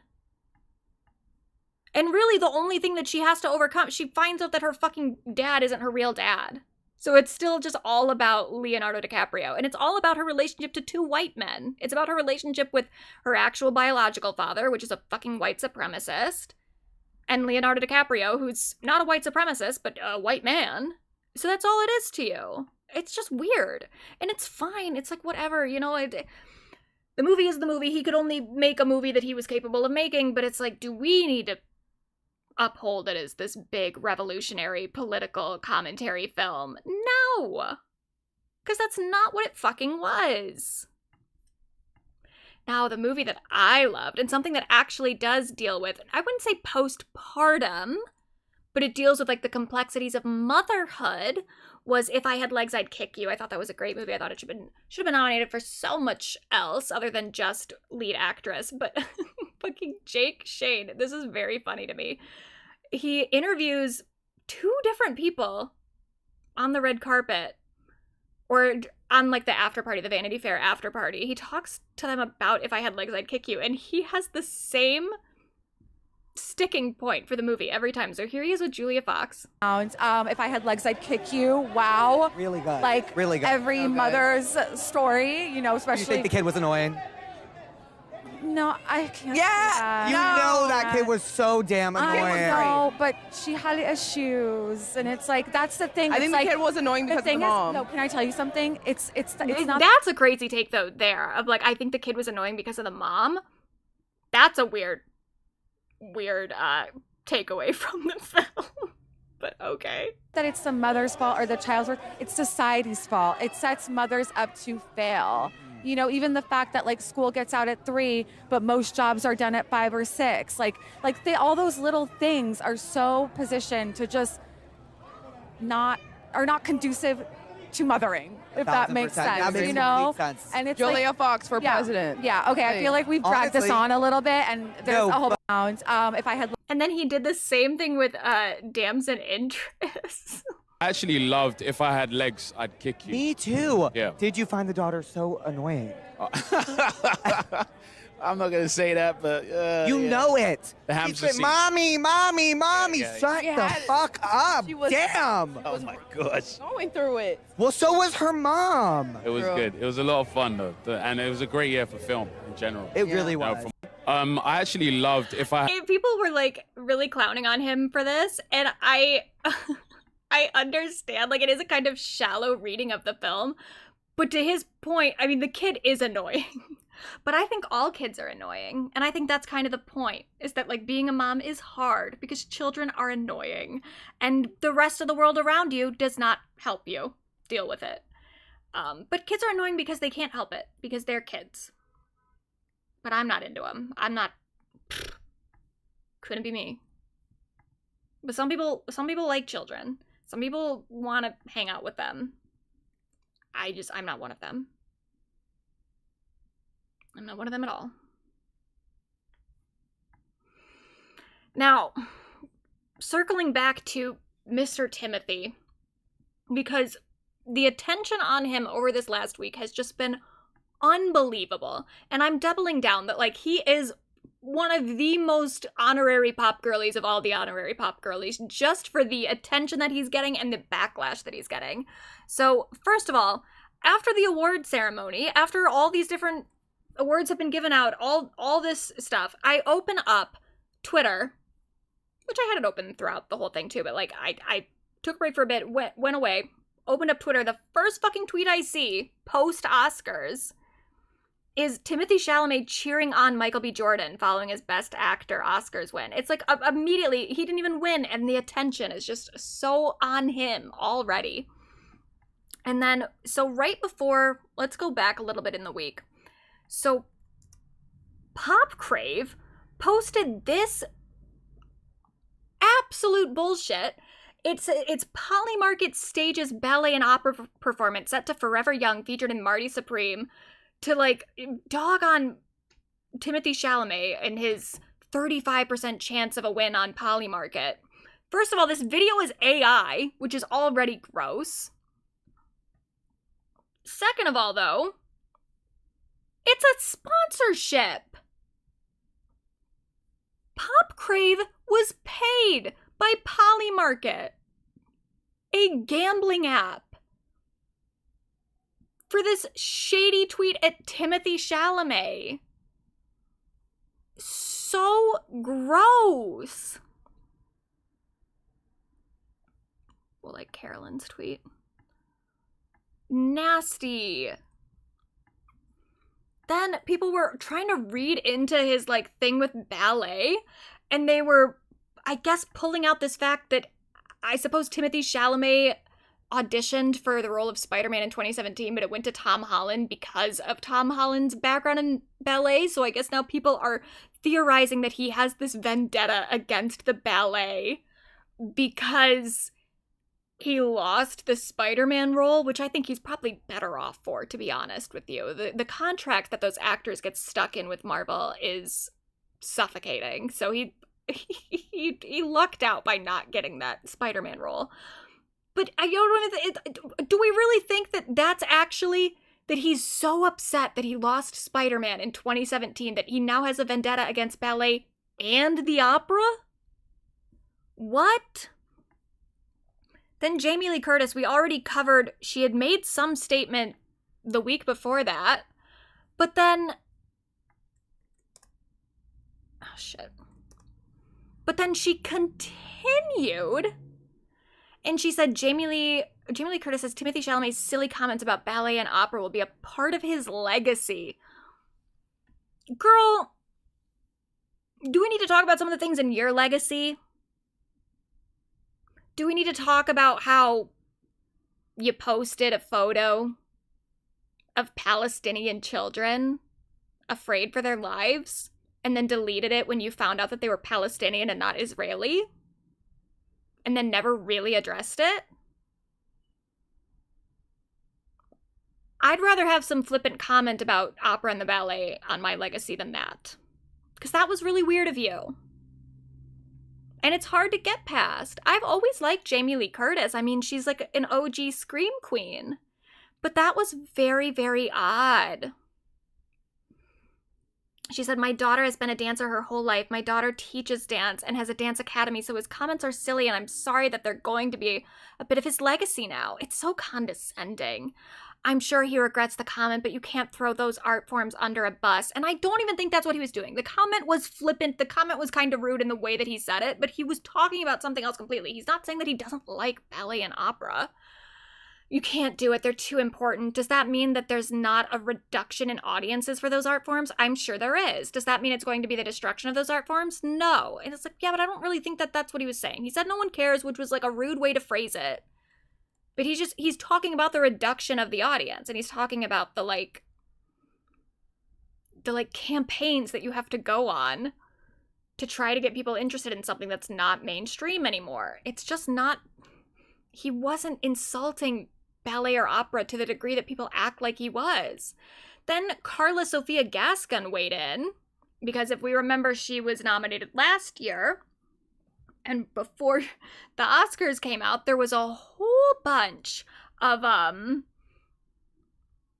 tweets that she had tweeted, where she was incredibly racist, like unbelievably so. Not comparable at all to what Timothee said. But she's decided to weigh in and said, are you a trans woman? Then don't worry about it, Tim. Girl, don't act like he was saying anything even close to what you did. Besides, I love ballet slippers and I've seen Phantom of the Opera 10 times. Good for you. Not sure if that counts for anything. Best of luck with the awards. Even though no one has seen or heard me say anything, while they have both seen and heard you, people still seem to prefer believing whatever the bad guy claims I said. Girl, we saw the tweets. What do you mean? And then Misty Copeland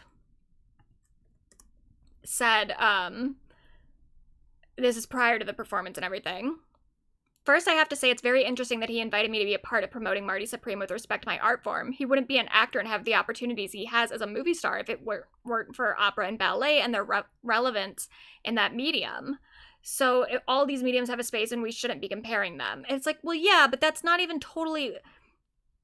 The reason that he invited you to be a part of promoting Marty Supreme, I think, is that he actually does have respect for your art form. I mean, his mom was a ballerina. His sister was a ballerina. I think that he does respect those art forms, but he has seen firsthand that, yeah, they're not as relevant as they used to be culturally. And that was what he was talking about in the whole conversation. Like, I don't know if no one watched the full thing that he was saying, or they just saw the clips that were on Twitter, but in context, yeah, is him saying no one cares about these art forms? Is it rude? Is it an overstatement? Is it hyperbolic? Yes, it was rude. But it was also, it's like, in context, he wasn't actually saying that those art forms are bad. He's just commenting on their lack of social relevance in the current moment, and how theater, or in how movies, are moving in that direction. That's literally it. That was the setup. That was why it even came up, is he's talking about the relevance of film. And then Nathan Lane was on the fucking View talking about it.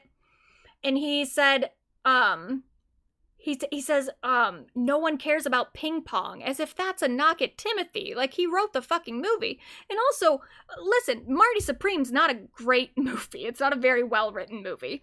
But I do think that that is a theme of the movie, was the fact that Timothee, or the Marty's character, he's trying to be successful in a career that no one cares about. Why are we trying to defend this guy? Because what he said just wasn't that fucking crazy. It just wasn't. Of all the things that everyone says ever, like all celebrities, it's such a non-story. And then Andrea Bocelli fucking weighed in too. A whole big thing about that. I believe we often tend to keep our distance from what we have not yet truly encountered. He has encountered opera and ballet. Opera and ballet are art forms that have crossed centuries and continue to speak to the human heart because they answer a deep need for beauty, truth, and emotion. They are not arts of the past, but living languages that can still move us, make us reflect, and bring different generations together. I am convinced that a sensitive performer like Timothee, who understands the power of emotions, may one day discover that opera and dance draw from that very same source. He's talked about that in interviews. He's literally like, there's interviews prior to those comments that he made that were dismissive and rude, but like there's stuff prior to that where he's talked about being influenced by opera and ballet and shit. He's talked about that. And he even said that that's a part of his strengths as an actor, is that he's drawing from these art forms and also taking from more modern, like, mainstream stuff. Oh my God, it's driving me nuts the way that no one is taking this into the full context of what he said. And then Charlie Puth weighed in. He said, I feel compelled to say that even when an art form isn't at the height of its popularity, traces of it still live on in the music and cinema that resonate with people today. The popular music we hear now simply wouldn't exist without the popular music that came before it centuries ago. It's like, yeah, he never said that. He never said anything like that. Like, he has said in other interviews, I am influenced by these art forms. Just because he was saying in one interview where he's talking about the relevance of film, just because he said that he doesn't want what happened to film or what happened to ballet and opera to happen to film, that doesn't mean that he doesn't have any respect for those art forms. And then fucking Adam Conover, too. Adam Conover did a whole video on his channel. Now, granted, I do think so that the Oscars the larger point that he makes in the video is pretty good. But it's still a weird way to frame it. This weekend, and the closest thing we have to a living movie star under 40, Timothee Chalamet, has a major nomination for his role as ping-pong and prodigy Marty Supreme. But instead of talking about what a brave, special, important, groundbreaking actor he is for refusing a butt double, we're all talking about how Timmy put his teeny tiny foot in his miniature mouth. And I don't want to be working in ballet or opera or, things where it's like, hey, keep this thing alive, even though no one cares about this anymore. Now look, I love making fun of Timmy Chowles just as much as the next guy. He did a movie about ping pong where his ass gets slapped by a ping pong paddle and his little butt is so tiny, it's like 2 little ping pong balls. He is begging to be made fun of. I mean, his whole body of work is funny to me. Dune 2? More like doing a little too much, if you know what I mean. I don't really know what I mean, but I can't... I liked Dune 2. I liked it more than Dune 1. Get that phrase out of my head, and I stand by it, and I promise I won't cut this joke in post. Now look, Timothee.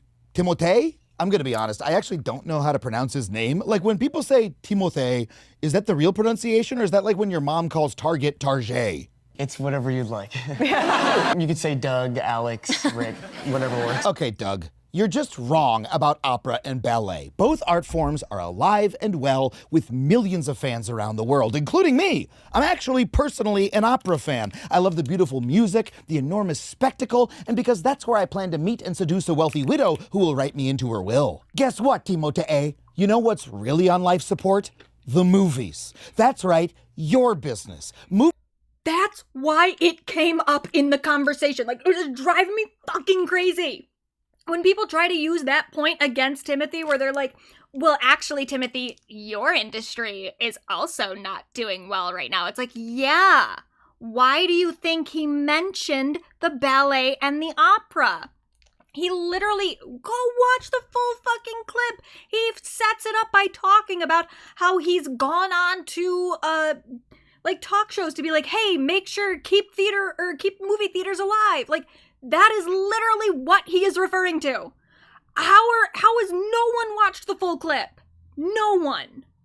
You did a whole thing. You scripted this, you set up the camera, you're editing it, and you couldn't just watch the full context of the clip to see that exact when you're saying Timothée Chalamet doesn't know what he's talking about. Did you watch the clip?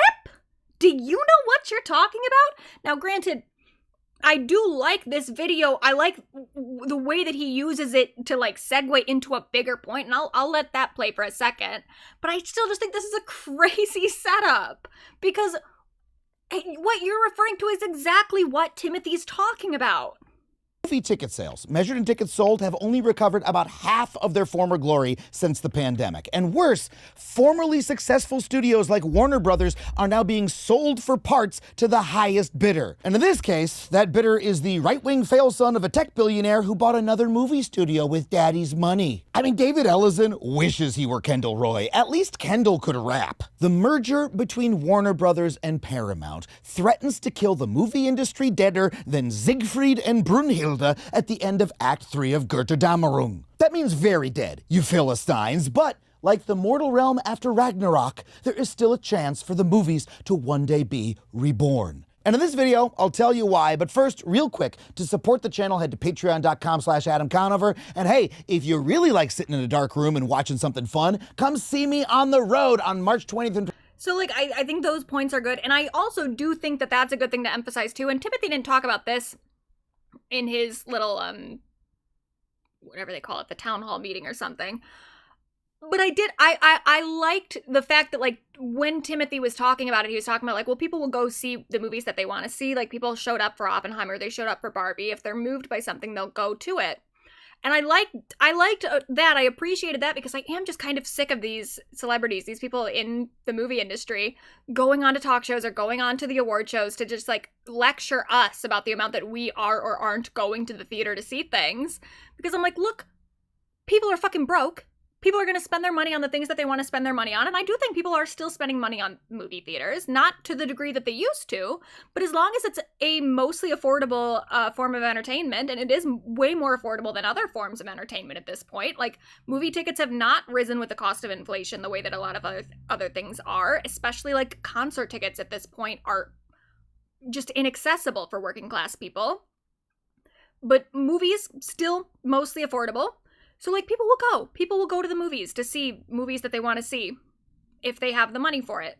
And I don't like the amount of, like, lecturing that is getting placed onto the audience specifically, because I think a lot of the issues that people in the film industry actually are having in terms of their relationship with movie theaters and with, like, streaming and stuff, it has way more to do with companies. It has way more to do with, like, these mergers and shit, and the amount that, like, Netflix will, which Netflix isn't a part of this merger anymore, but that was the big thing too. People were freaking out about the Netflix merger, that they might get Warner Brothers, and it's like, oh my god, then everything is just gonna be on Netflix. It's not gonna get sent to the movie theater. It's like, okay, yeah, that's a risk. Not as big of a risk as Paramount getting Warner Brothers, though. I mean, that's a bigger, like, existential problem of who's going to control information at that point. But okay, cool. Like, we're worried about what Netflix is doing and what the streaming industry is doing to movie theaters. Your issue is with the streaming executives then, because they're the ones that are deciding how long movies stay in theaters. Like, people are still going to the movies. They're just not the way that movies get sent to theaters is completely different than how it used to be. And also just the profitability of, like, home video is completely different. You know, you used to make money off of DVDs and VHSs and Blu-rays, and now you don't really make money off of streaming. So, like, that's your issue. That's the enemy of the film industry, is the fucking executives, not the audience who may or may not be buying movie tickets. But whatever. So I'm glad that he did that video to, like, talk about the mergers and stuff, but I just don't know why we have to completely miss the context of what Timothee was saying in the first place in order to do it. And then Steven Spielberg also took a shot at Timothee. He said, all of us are strangers, and at the end of a really good movie experience, we are all united with a whole bunch of feelings that we walk into the daylight with, or into the nighttime with, and there is nothing like that. I mean, it happens in movies, it happens at concerts, and it happens in ballet and opera, and we want that to be sustained. So, like, a light shot, but still, like, this idea of Timothee is actually putting ballet and opera under attack, even though he brought them way more publicity than they had for a long time. This is the most I've seen anyone even talking about ballet and opera in years. Then we had Adela, who is an actual fucking ballerina, and had a completely reasonable response.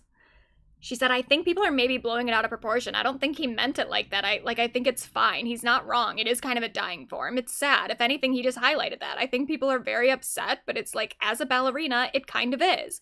People should be going to the ballet more. Honestly, maybe this is good publicity. I think he was just talking about people going to the movies, and he wants that to still be a thing, and I agree. Still go out to see things. All of it should be supported. I don't think he meant any harm. I'm not, but I understand how people might be hurt by it.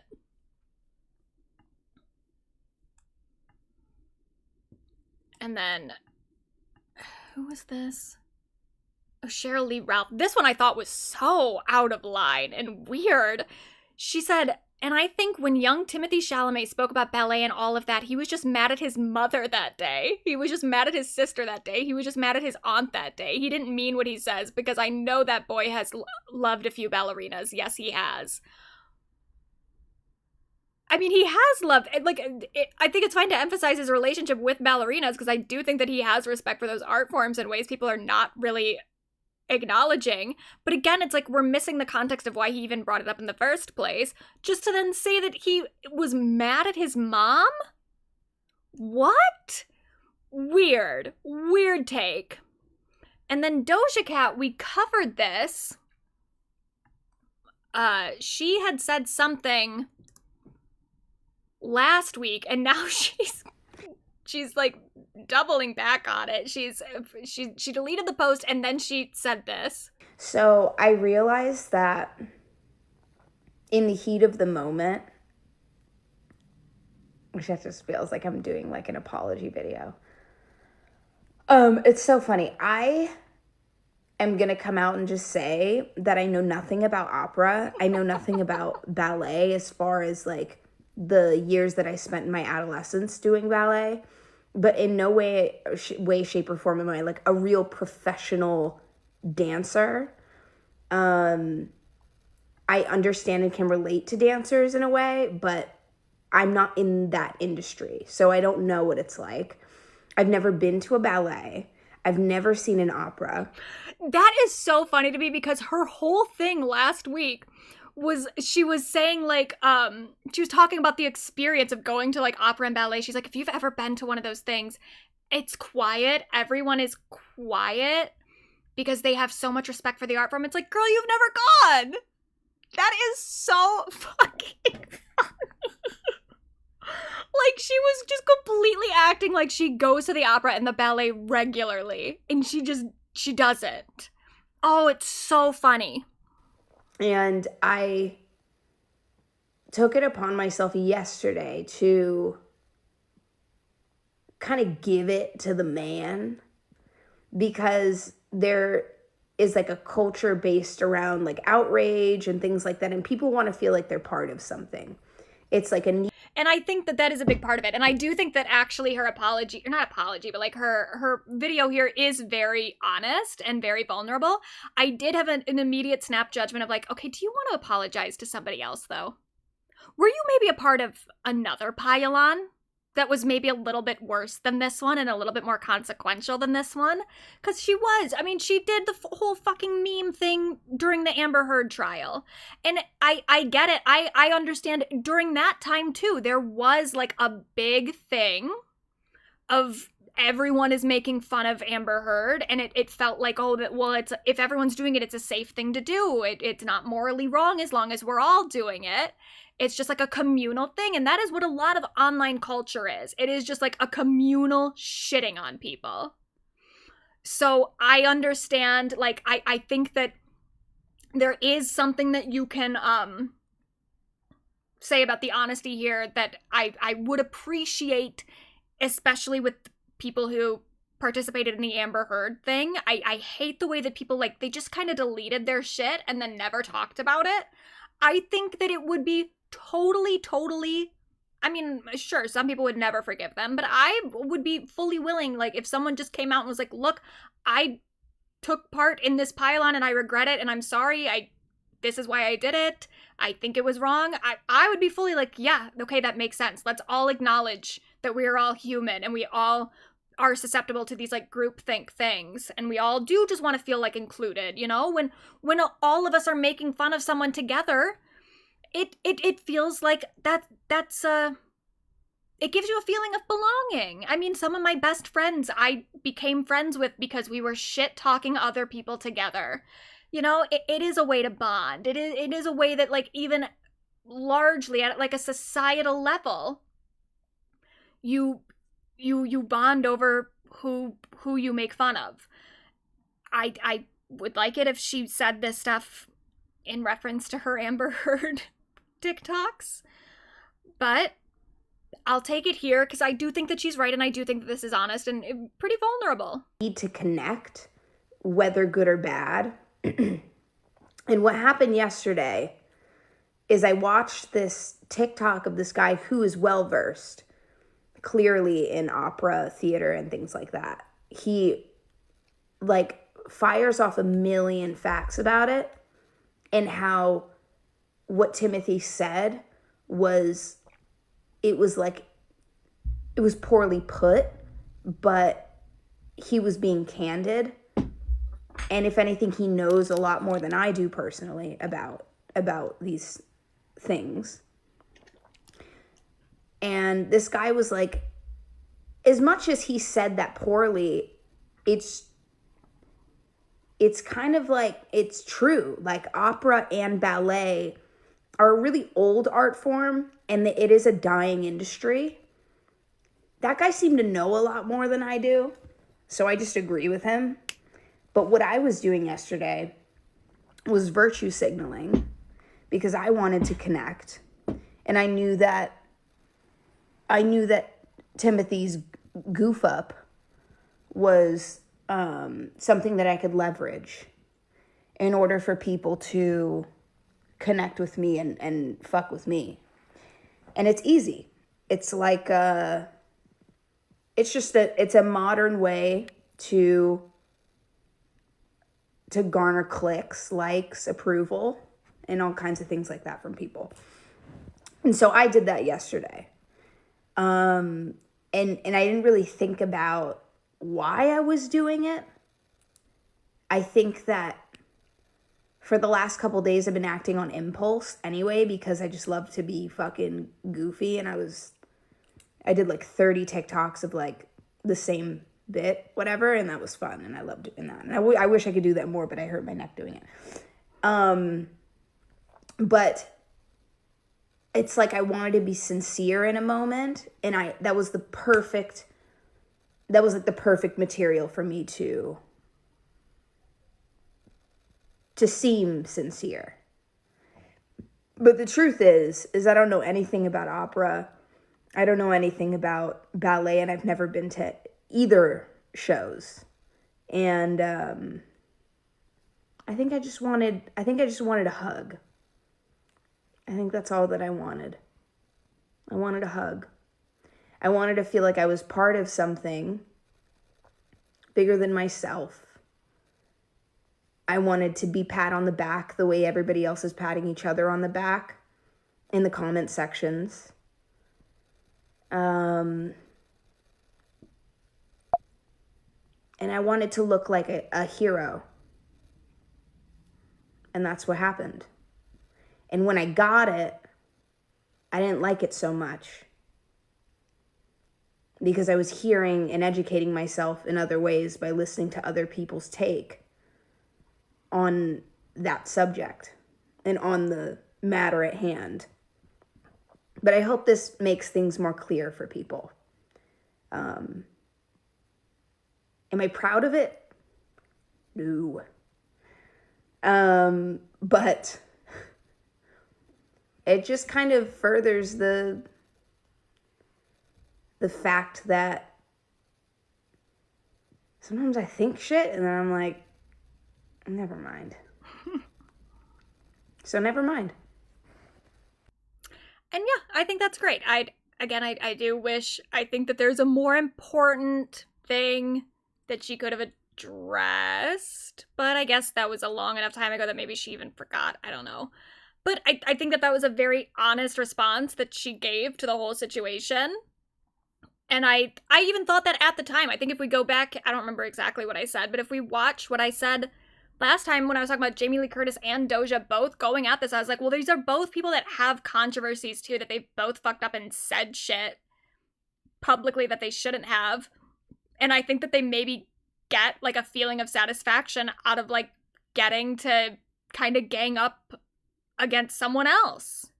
You know, there is like a feeling of belonging you get from it. There's a feeling of validation you get from it, from other people that are similarly mad at that person.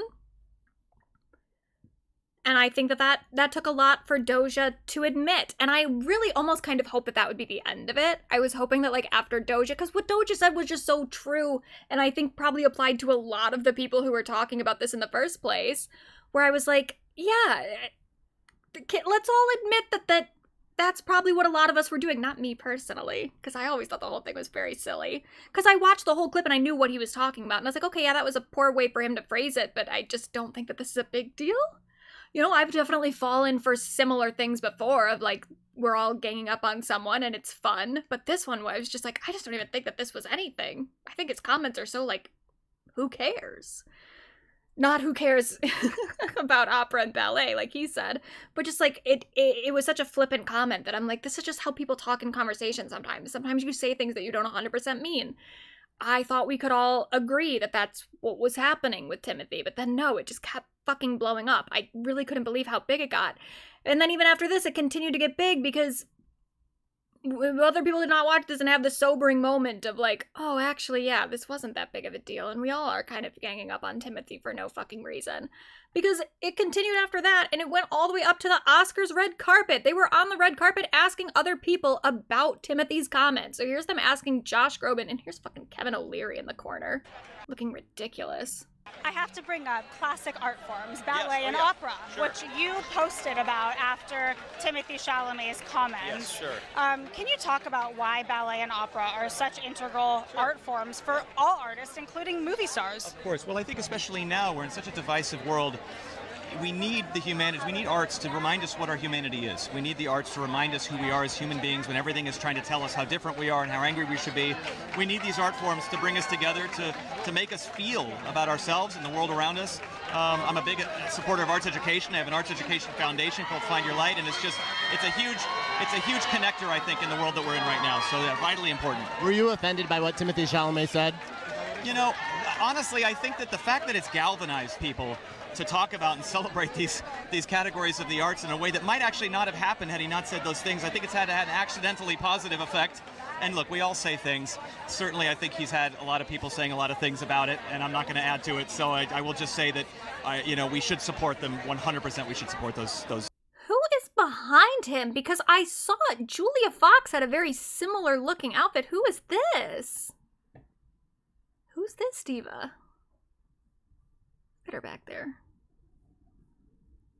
So yeah, Josh Groban, I understand why other people, especially like people like Josh that have a connection to these other art forms, would take this as an opportunity just to like promo these art forms. And I'm glad that Josh at least is like, yeah, I don't want to add to it because it's just, we're talking about it so much. But they continue to ask other people the whole fucking night. So here's, oh wait, no, that's not it. Sorry, wrong link. Here's Misty Copeland being asked about it. And she also, what do you want to she took the moment to say like it's educating people. And I was like, all right, I'm glad. Actors, so. Got to talk to you about Timothee. What's your message to Timothee? What do you want to tell him about that? He knows.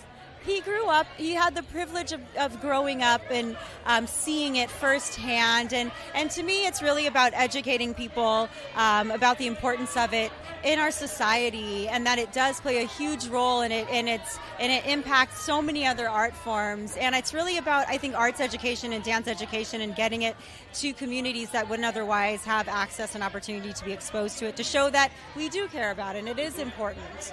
Such a part of New York City. It is. That is true. It's a part of the world, and having an impact on culture and arts in general. Actors, so. Like, what do you have to say to Timothee? Is it all about Timothee? Must it be? But I'm glad both people who are taking this as an opportunity to actually like educate people about this. And, like, the importance of the arts. Like, yeah, take your moment.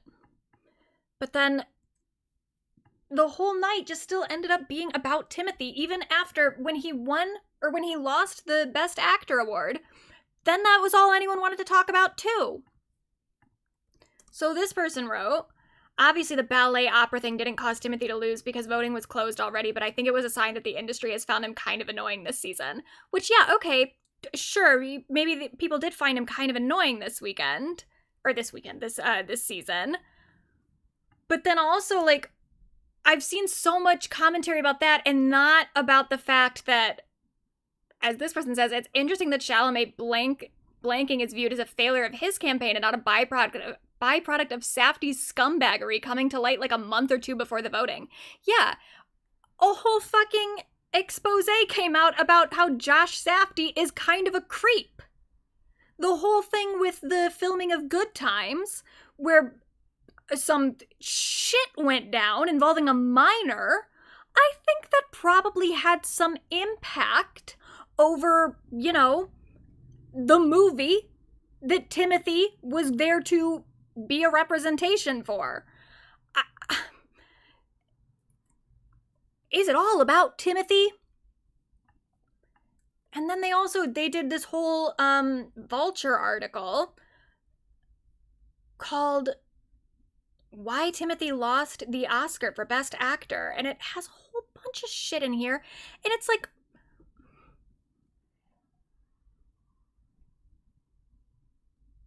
it is kind of weird to frame Michael B. Jordan's win as Timothée Chalamet's loss.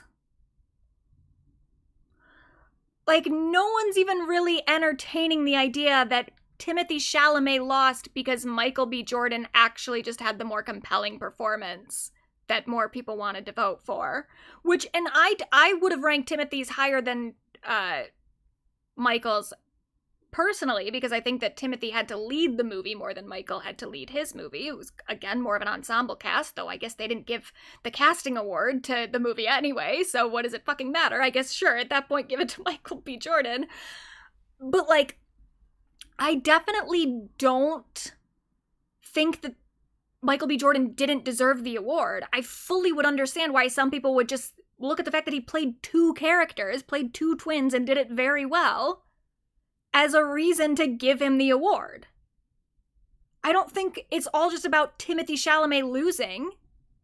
It's also about Michael B. Jordan winning. Like, this just feels so disrespectful to Michael and his accomplishments to act like this is just because Timothee fumbled the bag. But I do think that some of the stuff said in here is illuminating for Timothee's place in pop culture. Because as they say at one point, let me find it.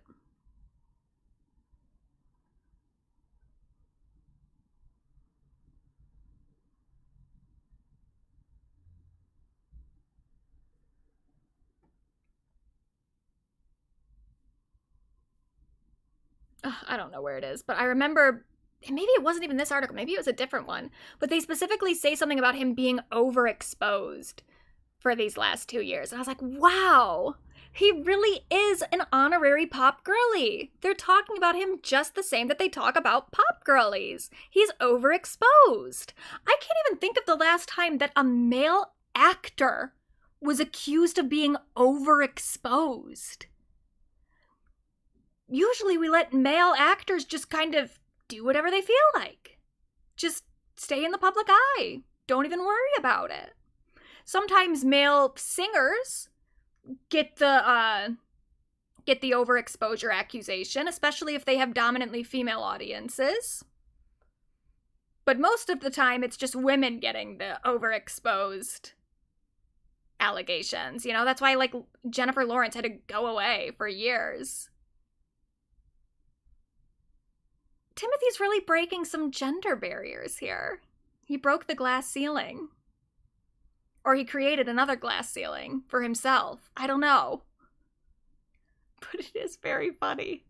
I don't think I've ever seen people so irrationally come for a male actor like this. But people are really enjoying it. They are soaking it in like they soak in a female, a woman's downfall. So, like, here's a tweet that I saw from last night. Do you guys think Chalamet is realizing in real time that everyone thinks he's a joke?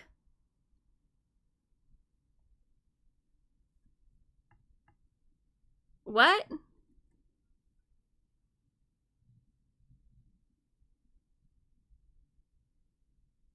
He's an award-winning actor. Yeah, okay, he didn't win the Best Actor at the Oscars, but he's won other awards. And he's very critically acclaimed. No, people don't think he's a joke. You think he's a joke. Because you, for some reason, have fun laughing at him. This person said that he was the butt of the joke the whole night. They made Timothee the butt of the jokes tonight, literally. Which they did do this butt thing with the paddles. And I was like, I honestly don't think that there were that many more jokes about Timothee versus any of the other, like, big nominees. I think that the reason people think that there were a whole bunch of jokes about Timothee and he was the butt of the joke the whole night is because those were just, like, the only references that they understood, because Timothee is the biggest celebrity in the room. So they were focusing on the amount of jokes that were about Timothee because those are the only ones they understood.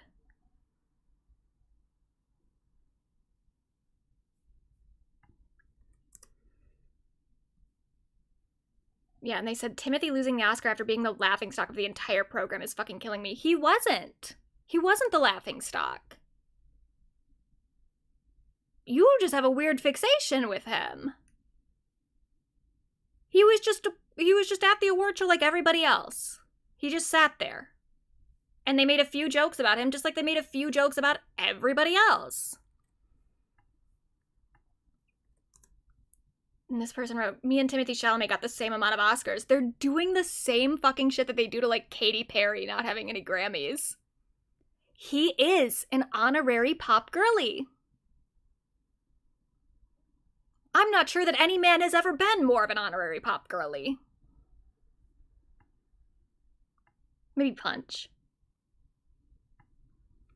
But here's the thing, too, and this is where it's like, does it even have anything to do with Timothee, or does it have to do with Kylie? Because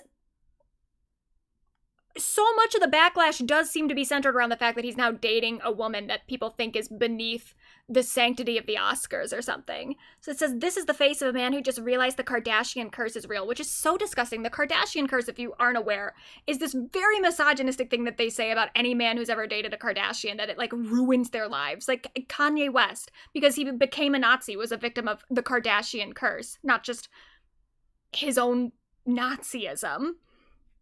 Or, according to him, his own mental health struggles. And it's like, it's all of them. Anytime that a man who dates a Kardashian does something fucked up or does something that, like, ruins their own career, it's because they were dating a Kardashian. Explain Bad Bunny to me, then. He made out pretty well. And Timothee has made out pretty well. Like, what are we talking about? The Kardashian curse.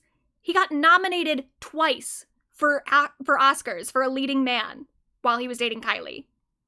Twice in a row. Oscar nominations. That's a curse? He won Best Actor at was it the Golden Globes or the Actor Awards or something? Like, he won something this year where he thanked Kylie on stage. That's a curse? What are we talking about? And then, world shocked to learn man who chooses to spend time with the Kardashians doesn't like opera or ballet. How do you know she doesn't like opera or ballet? She can afford the tickets. What do we even know about Kylie Jenner? She's like the most private of the Kardashian-Jenner clan. Other than Rob Jr. Maybe she gets down with some opera and ballet. I don't fucking know, and neither do you. So weird. Ugh. And then also, the weirdest tweet, which I just have to, like,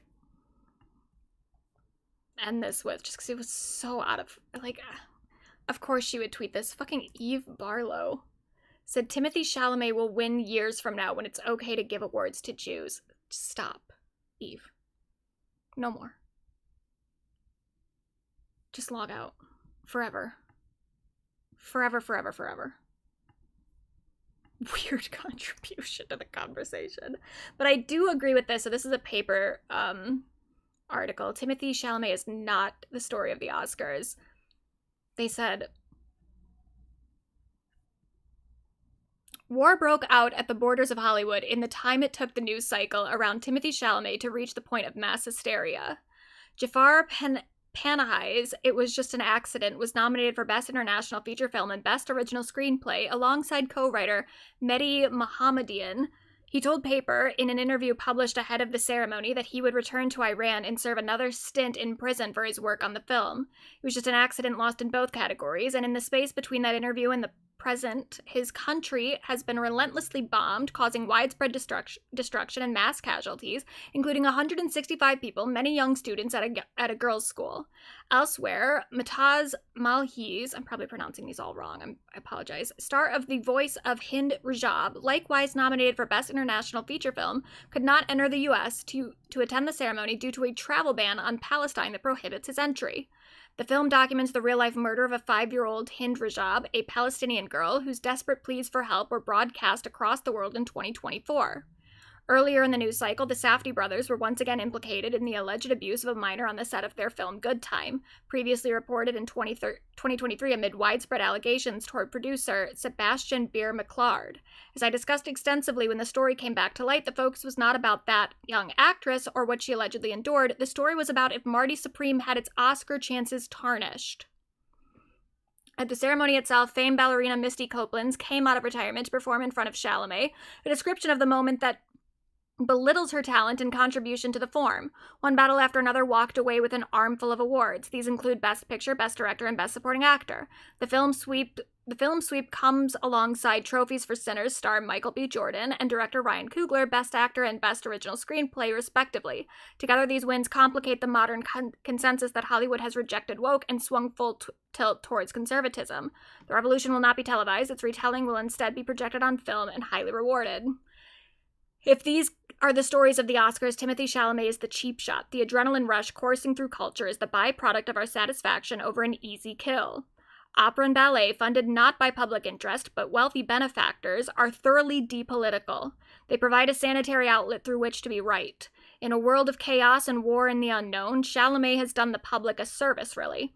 One can position themselves as the morally correct connoisseur and participant in society. One can buy tickets to the ballet and the opera. One can fire off tweets about the devaluation of art. One does not believe they can meaningfully intervene in the murder of a 5-year-old. One cannot serve another's prison sentence or seek justice for the atrocity of war.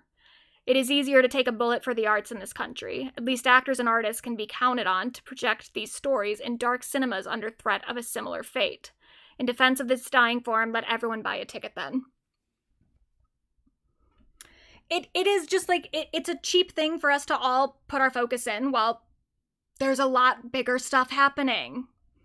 You know? And as they kind of said, like, opera and ballet is kind of depolitical. I'm not going to say fully depolitical. They said thoroughly. I wouldn't say that. But yeah, the fact that these are art forms that are mostly funded by wealthy benefactors means that they are art forms that aren't super offensive to wealthy people. They aren't super offensive to power in general. There's something that's kind of agreeable, that we kind of know is good, is important to the history of art forms, but that at the current moment is not something controversial. There are a lot of other art forms that maybe would not be getting this kind of public support because they are a little bit stickier. They have some other stereotypes associated with them. But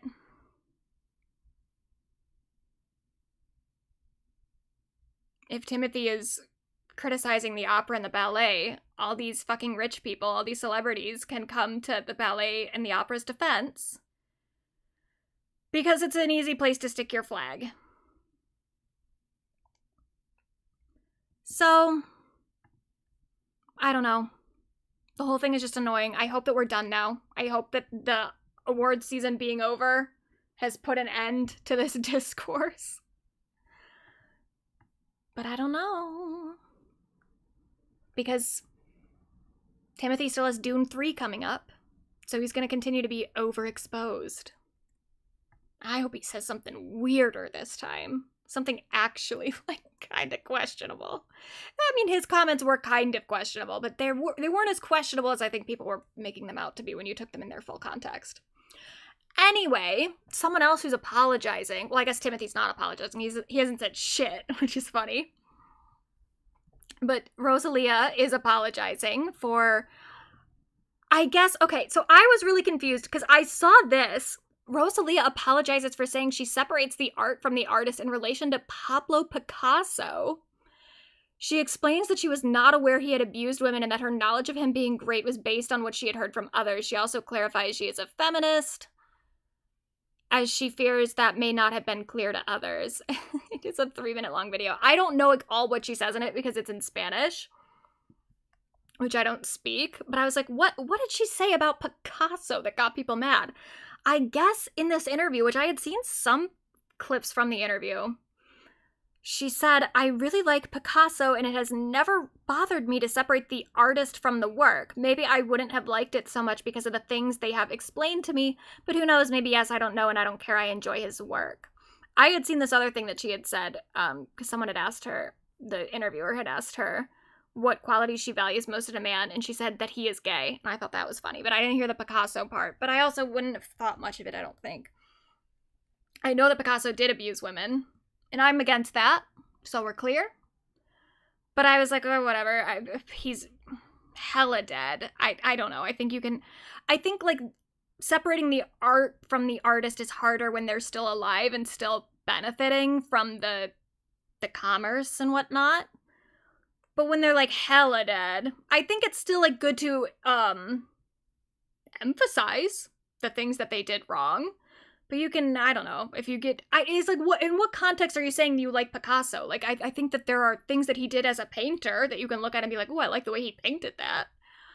But I don't know. The comment is sort of odd, though, where she's saying, I really like Picasso and it has never bothered me to separate the artist from the work. Because it's like, it sounds like in that sentence that she is very aware of everything Picasso's done, or at least aware enough to know that in order to say that you like him, you need to make a stipulation of like, but I only like his art, I don't fuck with him as a person. But clearly she didn't know, because as soon as she found out that he abused women, she was like, oh, sorry, I didn't know that he did that. So that is a very funny, like,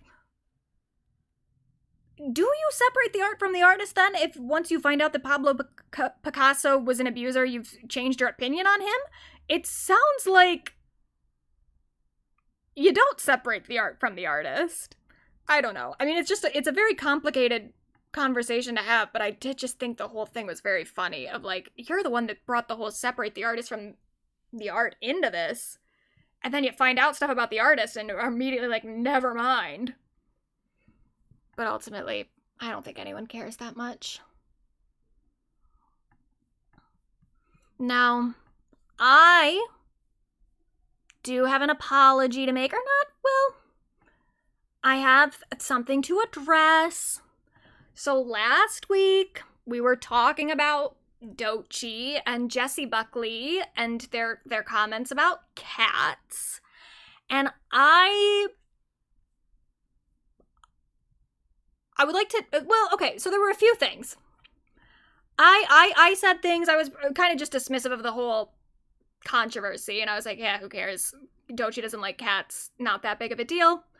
I do think that there were points that I didn't really take into consideration that I should have, and I should have thought more about, and things that people brought up in their comments where I'm like, okay, that's a good point. There are other things where I think I just kind of misspoke or didn't fully explain my position, because I was also like, I considered the whole thing not that important, and I just didn't want to get into all of it, so I moved on fairly quickly. But then I also did go on a rant about pit bulls, I think, so it was like, which is maybe not like the most kind toward the cats to like dismiss the things that Doja was saying and then immediately be like, but pit bulls, but dogs. So that was a little dismissive of me. And then I also think that there are things that I said that I still 100% stand behind. So I would like to address it. I would like to get into the cat conversation a little bit more. And I do want to be clear, because of the way that I was talking in the last stream, and from some of the comments that I got, I don't know if people, I feel like people came away with the idea that I don't like cats, or that like I've never had a cat. And just so that we're clear, I do. I like cats. I've had a cat. I've had an equal amount of cats as I've had dogs. I've had one of each. And really, I've had more cats, because the dog that I had when I was a kid, I had a dog from like 4 or 5 years old to like 16-ish, and then he died. So I was like still a child. We considered it my dog. But I was really like, it was obviously like we got it when I was like 4 or 5. So really my mom was taking care of him the most, especially in those younger years. I wasn't the best pet parent as a 5-year-old. But as I was like a teenager, it was mostly my dog. But my cat I had, well, my cat, we had the cat actually simultaneously with the dog for a little bit. She was my aunt's cat at first, and my aunt moved in with me and my parents for a little bit, and so she lived with me and my parents and my dog for a while. And then when I was in college, I ended up taking the cat from my aunt because my aunt had like babies, and then she got a dog too, and the cat wasn't doing as well in that home, so I took the cat. And so the cat's the only pet I've had as an adult, where it was like, this is my responsibility. So in a way, I've only had a cat. And I've never had a dog. But I still would consider my family dog my dog. Because I loved him the most. But so here's, I wanted to show you the fact that I did have a cat. Here's some photos of me and my cat. Especially because again, with this whole conversation about whether or not cats are friendly or whether or not cats are affectionate, I think that I just sort of, I would say that yes, cats are not, they're not friendly in the way that dogs are in general, but cats are still very affectionate. They can be, especially with their owners, and my cat was very affectionate toward me. In fact, I think she liked me better than my aunt, if we're being real. I think that she was more affectionate toward me. So this is my cat. She's dead now. And please, you're going to see some photos of her fur looking a little rough.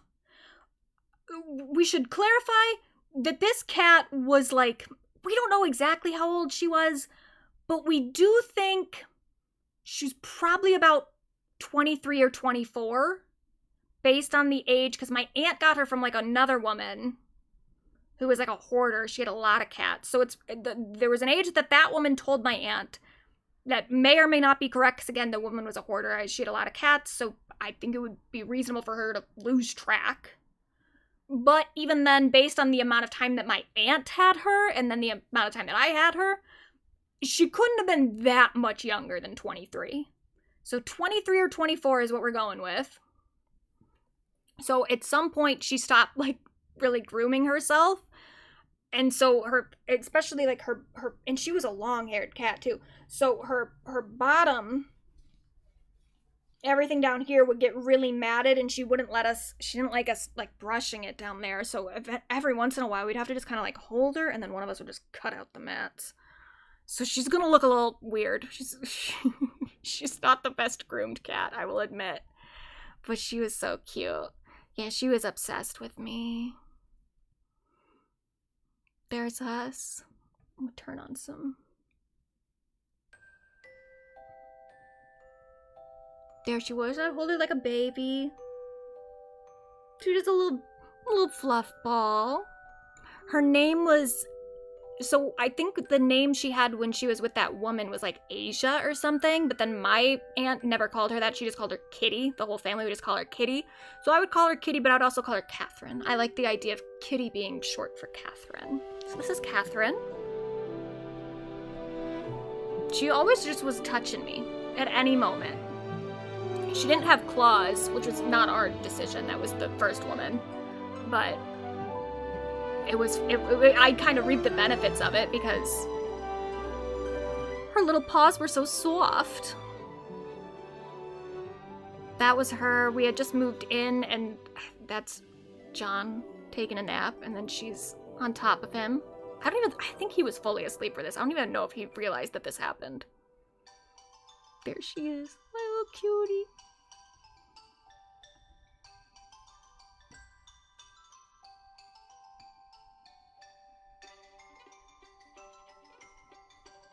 Yeah, she would just touch my face. She'd follow me into the bathroom.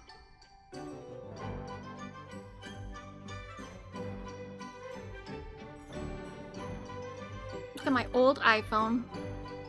A single camera.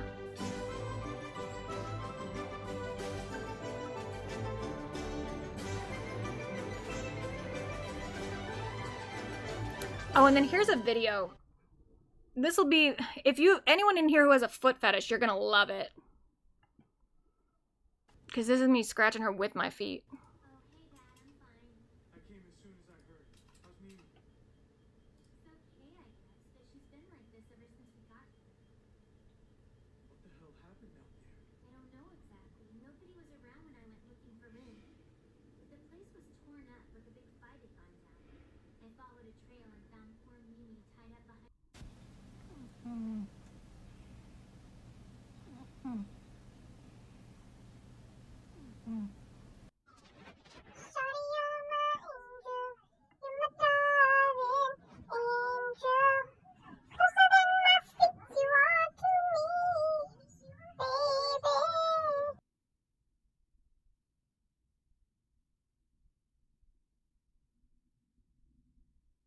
That's my body. She was just doing that on my body. She was cute. She was the cutest thing ever in the whole wide world. I loved her a lot. So, now that we're all clear, I do like cats. I have loved cats in my life.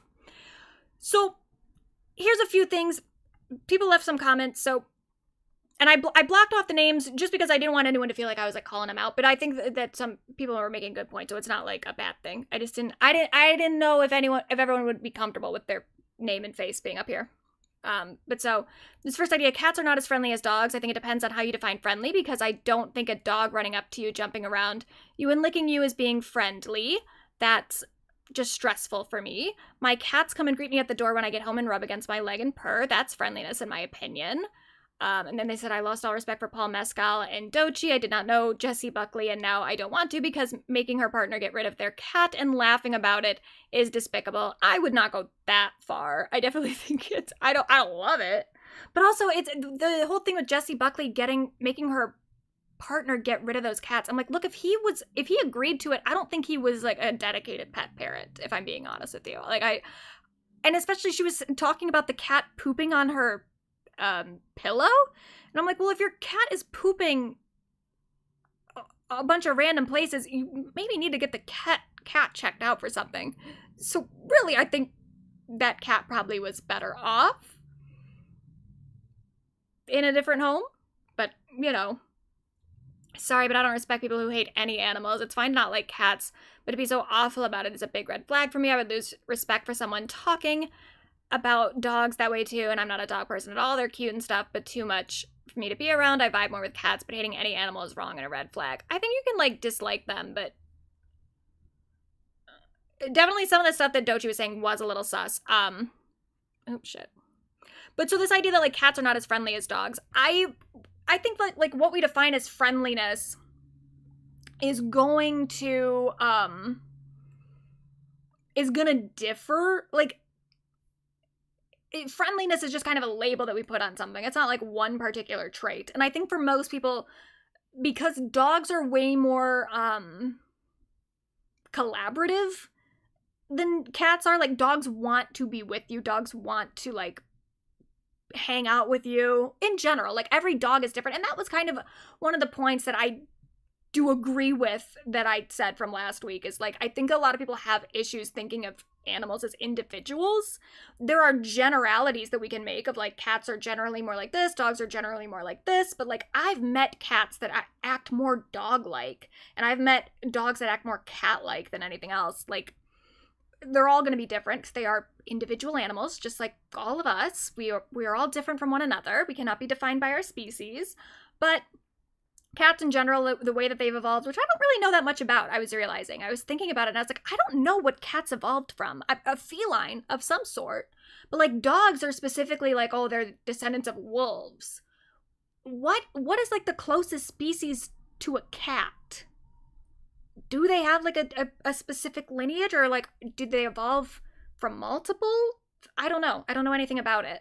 But, with dogs, because they've evolved as pack animals, and they've evolved to fuck with humans. So they think of the humans as their pack. So they want to do more stuff with you. They want to go out with you more. They want to, they like, a lot of them like when you train them to do things because that makes them feel important. So in general, I think that is like a defining feature of like dogs versus cats. Cats are more independent. Dogs are more like, I want to go everywhere with you and do everything that you do. So in that way, I would say that dogs are more friendly. But yeah, for sure. They, to say that cats are not friendly is not totally true, because they are very affectionate. Like, my cat fucking obsessed with me. Look at, that's me, that's my leg. She's just hanging out with me all the fucking time. She let me pick her up like a baby. She wouldn't let me go to the bathroom alone. She was very friendly. She always wanted to hang out.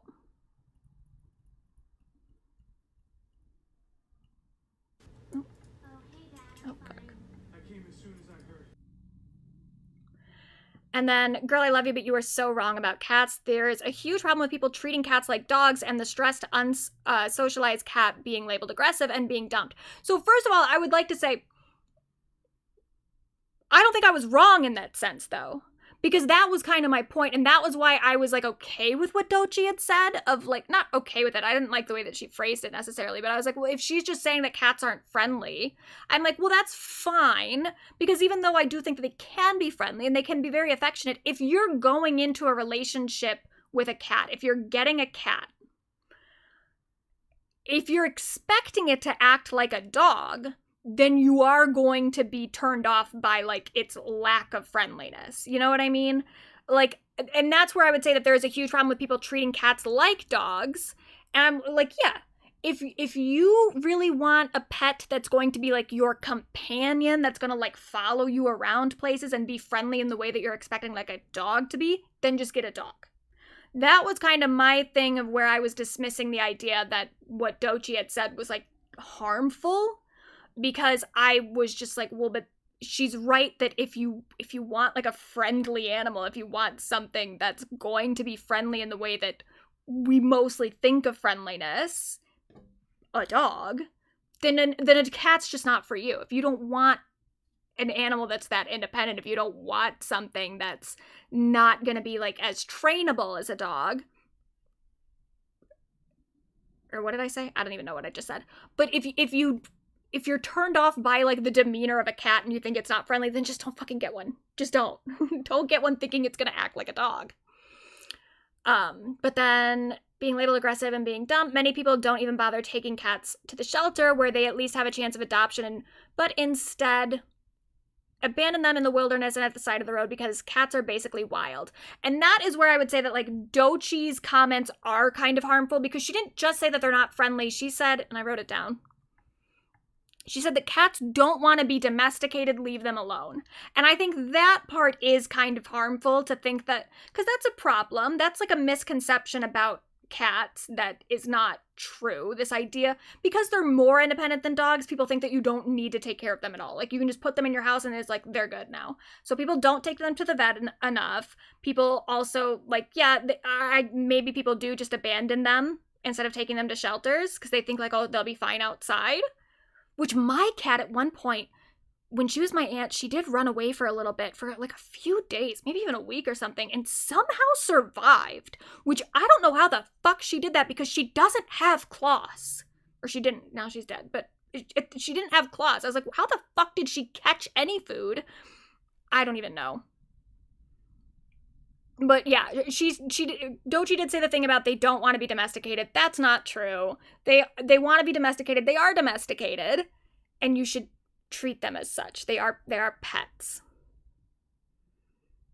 Cat abuse or straight up murder is sadly really common, and it is because of the misinformation being spread about them. Cats are overwhelmingly, if they are not feral, really friendly animals, they are not solitary animals at all. Feral cats often live in colonies, and house cats usually do best with at least one other animal as a companion, ideally another cat, but cats are known to bond with all sorts of animals like rabbits, dogs, or even horses. I will say that when my cat was living with my dog, she didn't seem super interested in socializing with him, but he was pretty interested in socializing with her. But that was just her, I guess. But she also did tolerate him. The other dog that she lived with my aunt, when my aunt got her own dog, she did not like that dog at all. She at least tolerated my dog, but my dog was better trained. If you live with a cat, said cat is going to try their absolute hardest to learn how to communicate with you specifically, and humans not knowing how to interpret feline body language is the largest contributor to cats attacking humans and being abandoned. I mean, that's also true about dogs. That's true about a lot of animals, that, like, not reading their body language properly is a huge factor in why they attack people. And for sure, like, the idea that cats that they aren't friendly probably contributes to people not giving them the benefit of the doubt for stuff. A shocking amount of... Oh, wait. It's also a large contributor to cats not getting the medical care they need. That is a problem.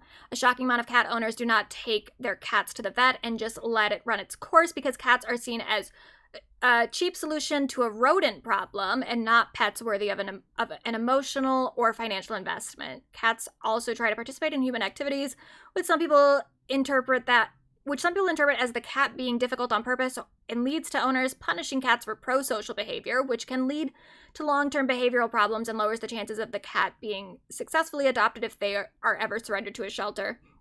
As an example, whenever my mother weeds in the garden, our cat runs over and tries to help out, which leads to her ripping out plants we actually wanted to keep, beheading flowers, and digging random holes. Because we understand cat behavior, we can correctly interpret it as her attempting to hang out and join in with family activities, but a dog owner who is used to different behavior might get angry about the cat's disobedience. Another example is the many cats getting in the way of Muslim prayer or bothering their owners when they're doing yoga.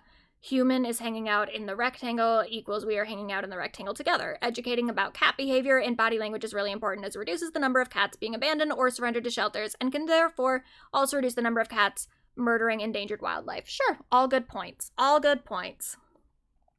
And then this person says I had to pay a $200 deposit because I was moving in with a cat. Dog owners pay $100. I don't think that's super common, but okay. The reason I was given was they tear up the furniture and pee everywhere. My girl Yumi does none of this. She scratches her scratching post and has never ever peed outside of her litter box. She hides when company comes over, but is super loving to me. I got her because she is going to be put down for being aggressive. She's almost a purebred Bengal, but her coat isn't perfect. She has a little orange mark on her shoulder. The reason she was deemed aggressive is because she growled at a vet tech during her examination before a spay. When I lived with my ex, he had a little cat and she never fought with her really or anything. She's just a sweetheart who is anxious. Meanwhile, I am listening to giant dogs bark, bark, bark all day long. The whole cats are awful thing makes my blood boil. I have had men not want to date me because I have a cat and am a cat lady. And that's also true about, like, there are definitely stereotypes about cat owners. And this idea that, like, there is some misogyny that comes along with stereotypes of just about cats. I agree about pit bulls. Dobermans get the same treatment, but same with bulldogs. And why? I have a friend who has the sweetest little Doberman, Lucy, who thinks he's a tiny lap dog. If he is running towards you, it's to play. He's raised well, wouldn't hurt a fly. Most of the perception behind these animals is because of bad breeding, dog fighting and such. They can be trained to not attack like that. Well, I wouldn't even say the bad breeding thing, because I think that also kind of leads into this idea that, like, all behaviors are genetic, which is just not true.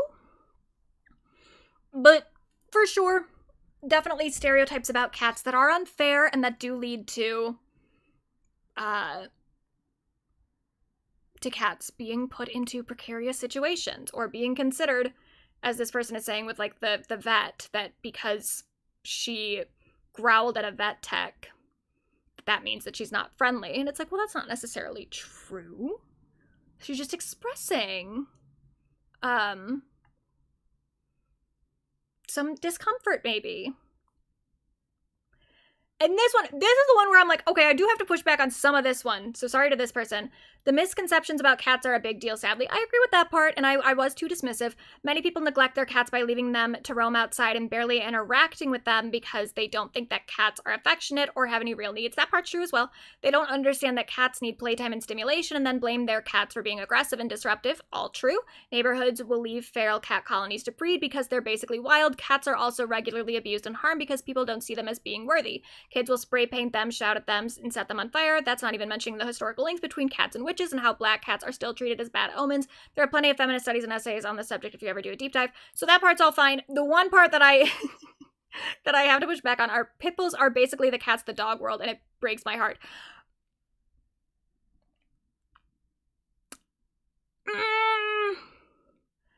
There needs to be more awareness on the subject, especially as countries like the UK are introducing laws to control them. Now, I don't know about the UK, and I don't know if this person is from the UK. The reason in the last stream that I kind of pivoted to being like, oh, well, misconceptions about cats aren't that big of a deal. Not like pit bulls, which it was a little dismissive of me, I will admit that. But the reason that I said that is because I just don't think the two things are comparable from like an institutional space. Like, I think that maybe that you could compare them today in 2026, but historically in the United States, I can't speak about other countries, but like in the United States, if you think the way that pit bulls are treated compared to cats is comparable, I don't know that you know as much about the history of pit bulls in this country. Like, it connects very, very specifically to racism, and especially against Black people and against Latino people. Like, pit bulls got really mixed up in like the war on drugs. There's just a whole history there. I mean, to my knowledge, there have never been any serious legislative efforts to have cats banned throughout the entirety of New York City. So, like, not totally the same. I mean, yes, and we can talk about people not taking their cats to shelters. There was a long time in, like, the 80s where there were a lot of shelters that wouldn't take pit bulls, period.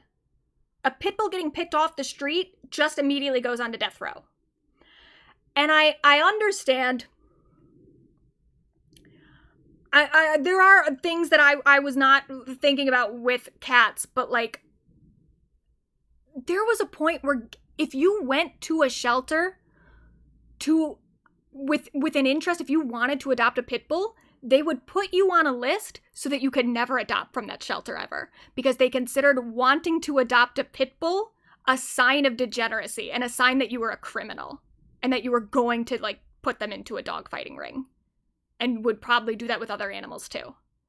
It would literally get you sometimes on a registry that would be publicized like a sex registry. It's just kind of insane. And it is so specifically about race. And we can't really divorce that. You know, like, there's a lot of misogyny that goes along with prejudices against cats. But in this country, in America, it's a lot of misogyny that's aimed at, like, white women and other women, too. But, like, we think of, like, the crazy cat lady as, like, Taylor Swift or something, you know? Like she gets to claim that as a white woman. And even then, it's not comparable to the way that, like, Black people get treated in this country. And it also, like, it follows a longer history, too, with pit bulls. And it goes back to, like, slavery and us not wanting Black people to have dogs, period. Because that gives them power. So I just, the idea that, like, pit bulls are the cats of the dog world, I'm like, no, not really. Not historically. If you're looking at the history of pit bulls in this country versus the history of cats in this country, I don't think they're comparable. But maybe at this moment they are. But the reason I kind of wanted to bring that up, other than, like, I did just sort of want to address the cat conversation. And I wanted to kind of talk about, like, my own, why I switched to talking about pit bulls is because I think that there was, like, a more kind of institutional, systemic problem with the way that pit bulls were associated with particular types of people. I wanted to talk about it because, like, well, I talked about it last week just because it was on my mind, because I had seen something about pit bulls on Twitter, and it, like, triggered me, and I was pissed. And I just have quite honestly, I've been thinking about dogs a lot lately. I really, really want one. I want one so fucking bad. I'm, like, having dreams about it. It's actually really bad. I had a dream. I'm not even going to go into it, but it's bad. And I keep looking at, like, I can't get a dog right now. I can't do it, but I want one so bad. And I keep looking at, like, shelter websites and just looking at them. For what fucking reason? I can't buy them. I can't get them, but I'm just looking at them just to, like, make myself sad. Like, wow, me and this dog could be so happy together, but I can't get it. So that's just where my head's been. But I wanted to bring it back up again today because Katherine Heigl fucking pissed me off. Additionally, so she went to this Mar-a-Lago rescue event for dogs. It's her first red carpet event in like 2 years. She hasn't done any sort of big events at all. And I did see people on Twitter immediately being like, oh, I guess we were all right for that backlash against her like in the 2000s. And I was like, no, that was still misogynistic. That's still bad. We can't just use her going to one Mar-a-Lago thing as like an excuse. You could foster a dog. I can't. Our apartment doesn't allow pets.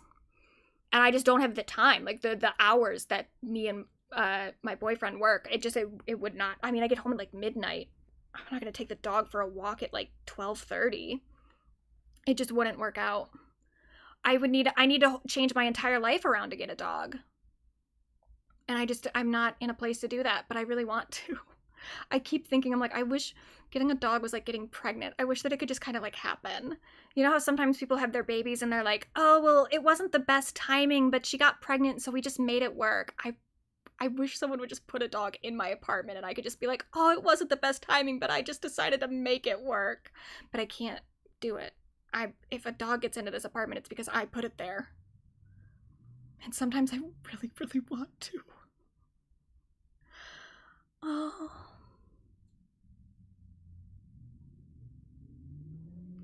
Anyway, back to Katherine Heigl. So, not an excuse to be misogynistic against Katherine Heigl. However, fuck this girl.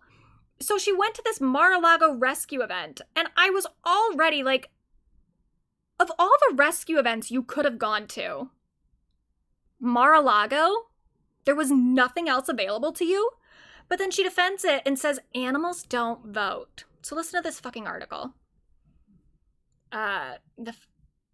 Katherine Heigl is heatedly responding to multiple comments criticizing her for attending a dog rescue event at Mar-a-Lago. She's holding a cat. That doesn't look like a dog rescue event to me. The Grey's Anatomy alum went to the Wine, Women, and Shoes benefiting Big Dog Ranch Rescue fundraiser on Sunday at Donald Trump's estate in Palm Beach, Florida, her first red carpet event in 2 years.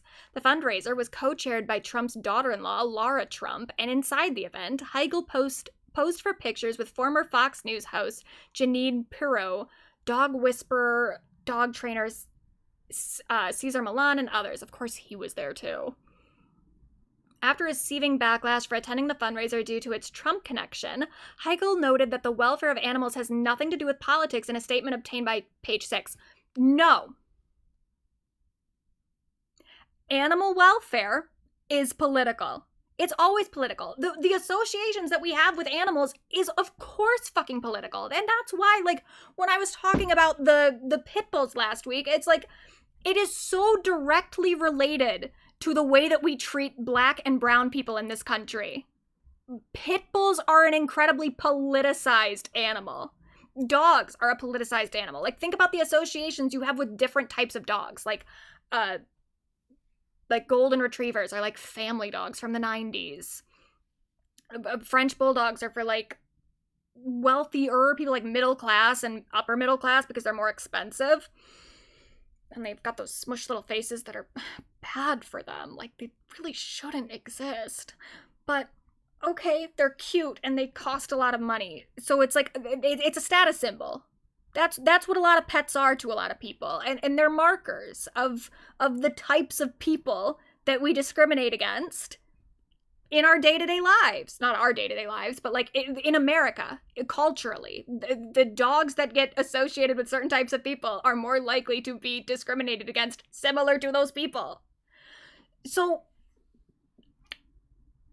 I fully reject this idea that animal welfare is like an apolitical issue. It's not.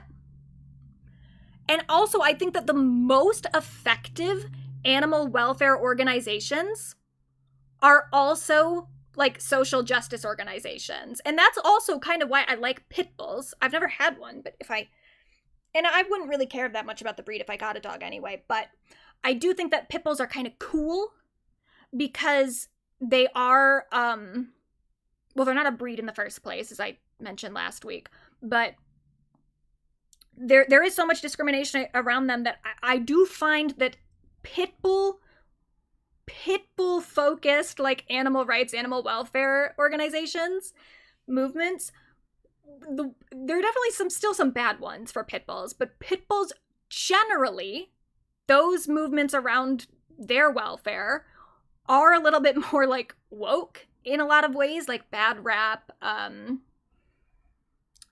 Grand Rapids Pitbull Alliance. There's lots of them that, like, they take a social justice stance.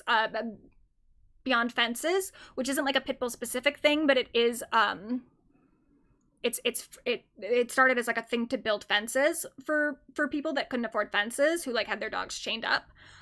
But most of those people were pitbull owners, and most of them were like living in dominantly Black or Latino communities. So like that stuff's all great. Love Beyond Fences, love Bad Rap, Grand Rapids Pitbull Alliance, and those things have like affected like the humane society. It's now like Humane World or something. Those things, like the effectiveness of those campaigns have affected those larger animal welfare organizations. And I think that that's like a thing that we should all be paying attention to, because at the current moment, animal welfare movements very based around white women in a way that's not super helpful. And so it's like, okay, of all the fucking animal shit that you could have gone to, Katherine, you had to go to a Mar-a-Lago event? There was nothing else? In 2 years? Animals don't vote. The only room they don't like is the euthanasia room at a shelter.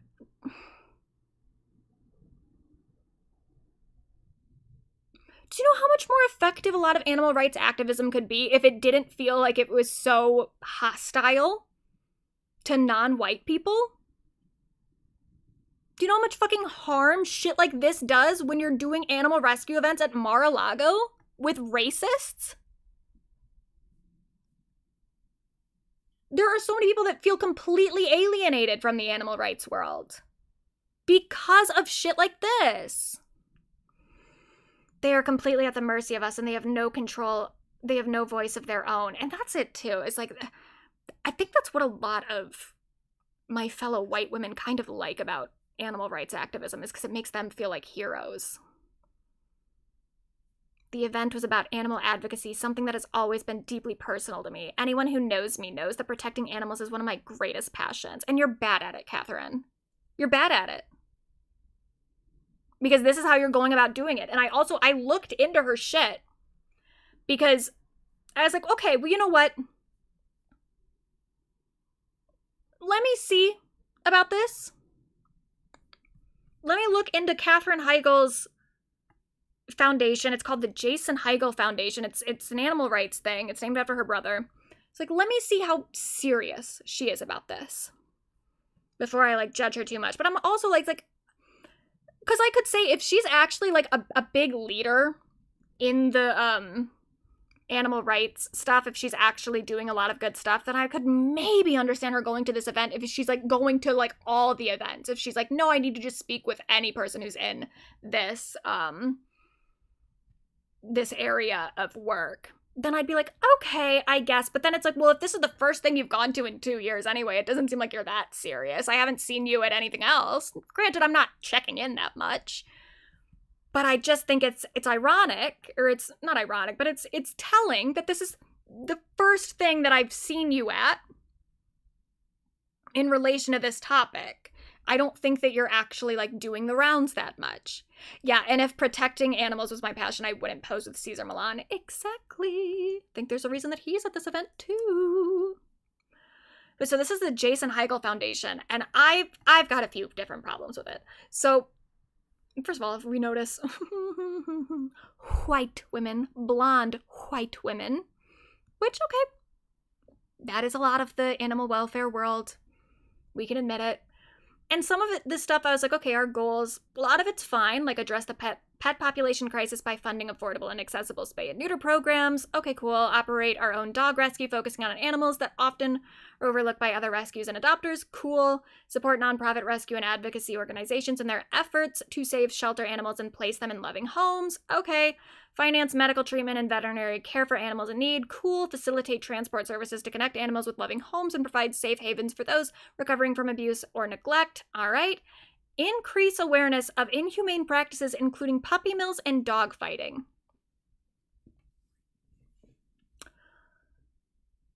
No. One of these things I think would be fine. Increase awareness of inhumane practices, including puppy mills. Okay, yeah, puppy mills, big thing. Like, a lot of people don't realize where they're getting their dogs when they buy them from breeders. They don't know how to, like, find responsible, ethical breeders, and they maybe do inadvertently end up buying from puppy mills without their knowledge. So, okay, cool. Increase awareness of that.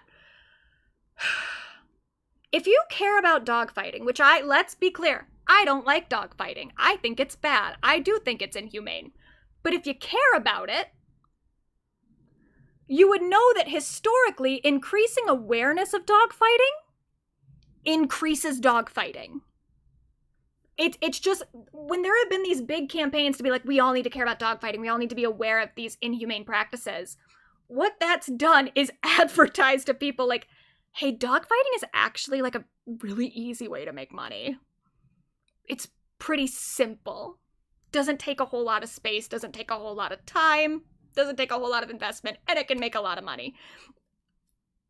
We shouldn't be advertising that. I even just said it right now, and it's kind of like fucked up and bad that I said it, but it's like, that is what happens when you increase awareness of dogfighting. That's what you're increasing the awareness of. It doesn't help. If anything, here's the thing too, is like, dogfighting is rare. It doesn't happen that often, but a lot of animal welfare organizations will inflate the prevalence of dogfighting, which then harms pit bulls, for one thing, because they get stereotyped as the dogs that are used in dogfighting. So it negatively affects their like overall public image in ways that is not fair to the dogs.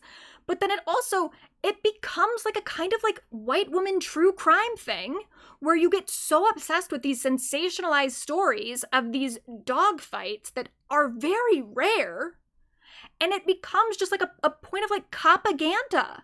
It becomes a thing that you use to try to prosecute people and to like surveil, especially like Black and brown people who live in cities. Because all the like awareness of dogfighting, the things that they tell you to look out for, is like stuff that just encourages white women to call the cops on people. So this was already like, increasing awareness of dogfighting is not helpful. And it kind of feels like some of this is just built around like a need to feel better than other people, like a need to be like above other people. Because if you go down to, and also like advocate for the adoption of pets from shelters and discourage the purchase of animals from pet stores or commercial breeders. And that I'm like iffy about, because I do think you should encourage the adoption of pets, and you should like tell people about the fact that like animals in shelters are not worse than other animals. But there are reasons that some people would go to a breeder. Like if you need a dog that has specific like hypoallergenic fur or something, if you're like allergic to certain types of fur. There are reasons that you would go to a breeder, and there are also just people who are going to go to breeders regardless. I mean, the demand for dogs in this country is larger than the amount of dogs that are in shelters. So if everyone who wants a dog gets a dog, there aren't enough dogs in shelters in the first place. And there still are way too many dogs in shelters, so we should be encouraging adoption. But I do think that like the wording here, I'm like, okay, yeah, pet stores, don't buy from a pet store ever. Don't do that. For sure. Do not buy a pet from a pet store. But commercial breeders, I'm like, I need you to define what you mean by commercial breeder a little bit more.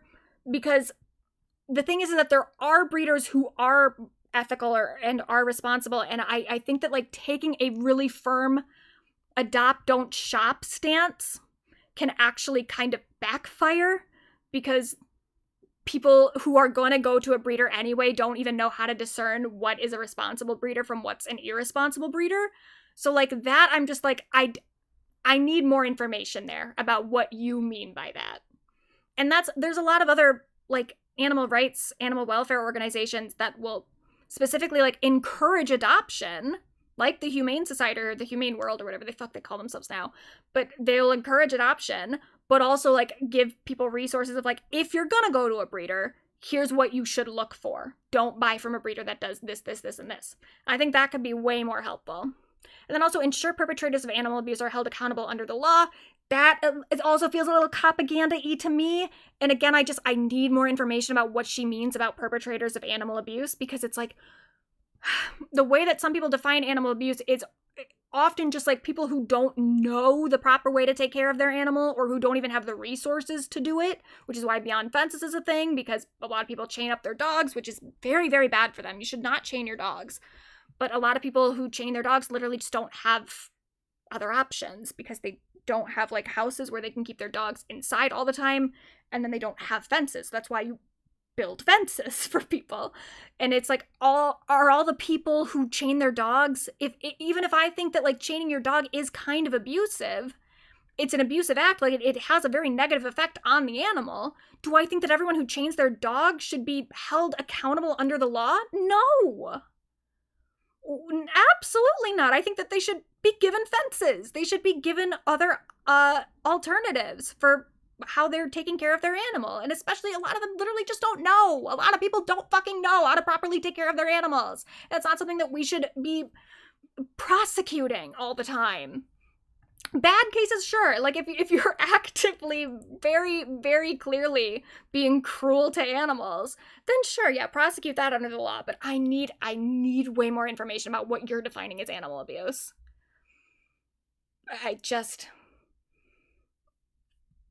I need more info, girly. But the thing that really got me, and where I was like, oh, I know what you are. Let me find... I don't remember where it was on here. Oh, this quote also, a dog is the only thing on earth that loves you more than you love yourself. That's a weird thing to put on a dog.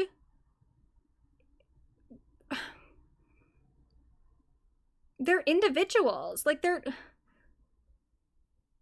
I don't know. That's just weird. It feels like your love for dogs literally centers around you feeling like they center you in their universe, which maybe most dogs do, but I don't know. It feels like you should have a little bit more respect for it as like a creature with its own needs separate of you. But whatever.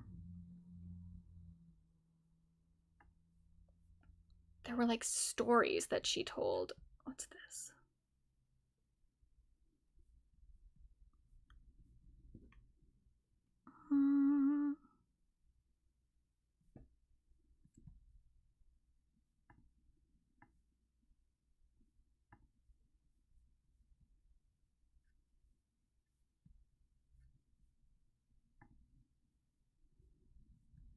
Okay, yeah, here's her success stories. There was one that I just thought was fucking crazy. Right here, surrendered for a baby. So it says, at just 2 years old, Xena, a stunning German Shepherd mix with a long, fluffy coat, was betrayed in the most heartbreaking way. Her owner walked into Baldwin Park Animal Care and surrendered her to be euthanized. When asked why, the man explained that his wife had recently had a baby and she insisted the dog could no longer stay. Ren from our rescue partner, Melita's Dream Animal Rescue, happened to be at the shelter filming dogs in need when she witnessed the moment.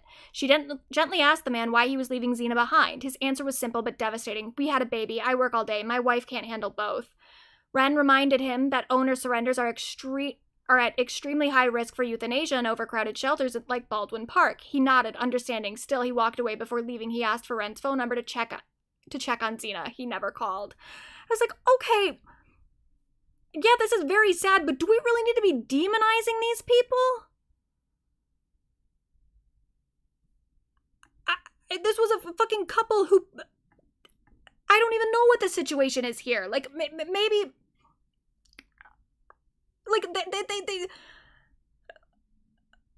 they recently had a baby. Maybe they can't fucking afford this dog anymore. I mean, I don't like the way that they did it, but I also don't know this person's situation. This is just so weird to try to vilify this random couple that the reader is not going to know, just to be like, aren't these bad people for giving up their dog after they had a baby? Isn't that a stupid reason to give up a dog? It's like, I don't know. It sounds like they had a baby and they had a lot on their plate. I don't think it's unreasonable for, as much as I love dogs and as much as I don't love babies, and I do not plan on having a baby, this could never be me because I'm never having a baby. But I also do think that people who want babies, like, yeah, should probably prioritize their human babies. Why are we framing this like this is such an unreasonable thing for someone to do, to put their dog for adoption when they had a baby? Like,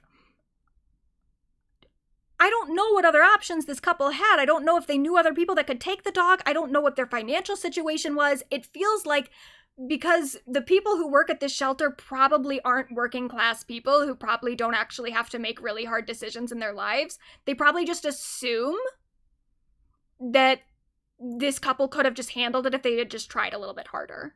And I just don't think that's fair. And especially to be like, and then he never called. It's like, maybe he was sad. Maybe it was a little bit too much for him to handle. He was probably kind of sad about having to give up his dog. So yeah, maybe he didn't check in because it was a little too overwhelming for him. Why am I being asked to think of this man as a bad person? Zena's story could have ended there. In overcrowded Southern California shelters, German Shepherds and Shepherd mixes are among the first to be euthanized, often victims of backyard breeding in overwhelmed facilities. Most never make it out alive. But thanks to the tireless efforts of Melita's Dream Animal Rescue and the Heigl Foundation, Zena was rescued on October 7th. She took her freedom walk, eyes wide, tail wagging, unsure but hopeful. That moment marked the beginning of a new chapter. Today, Zena is safe. She's playful, loves water, and has a sweet, fun personality. She will thrive as the only dog in an adult-only home where she can finally be loved and secure. Okay, well then the other couple couldn't provide that. I'm sorry. Zena is available for adoption in the greater Los Angeles area. Her story is a reminder of how easily dogs can be discarded and how urgently they need families willing to give them the love and commitment they deserve. Like, I just don't think it's fair to assume that this family was just discarding this dog. I think they probably were in a really tough spot and made a tough decision. And I can't even say, I could be like, oh, maybe they could have been they could have tried harder to find someone else to adopt it. But I'm like, I don't even know that. I don't know these people. It is just so clear that so much animal welfare activism for a lot of people is just like in seek of a feeling of superiority. I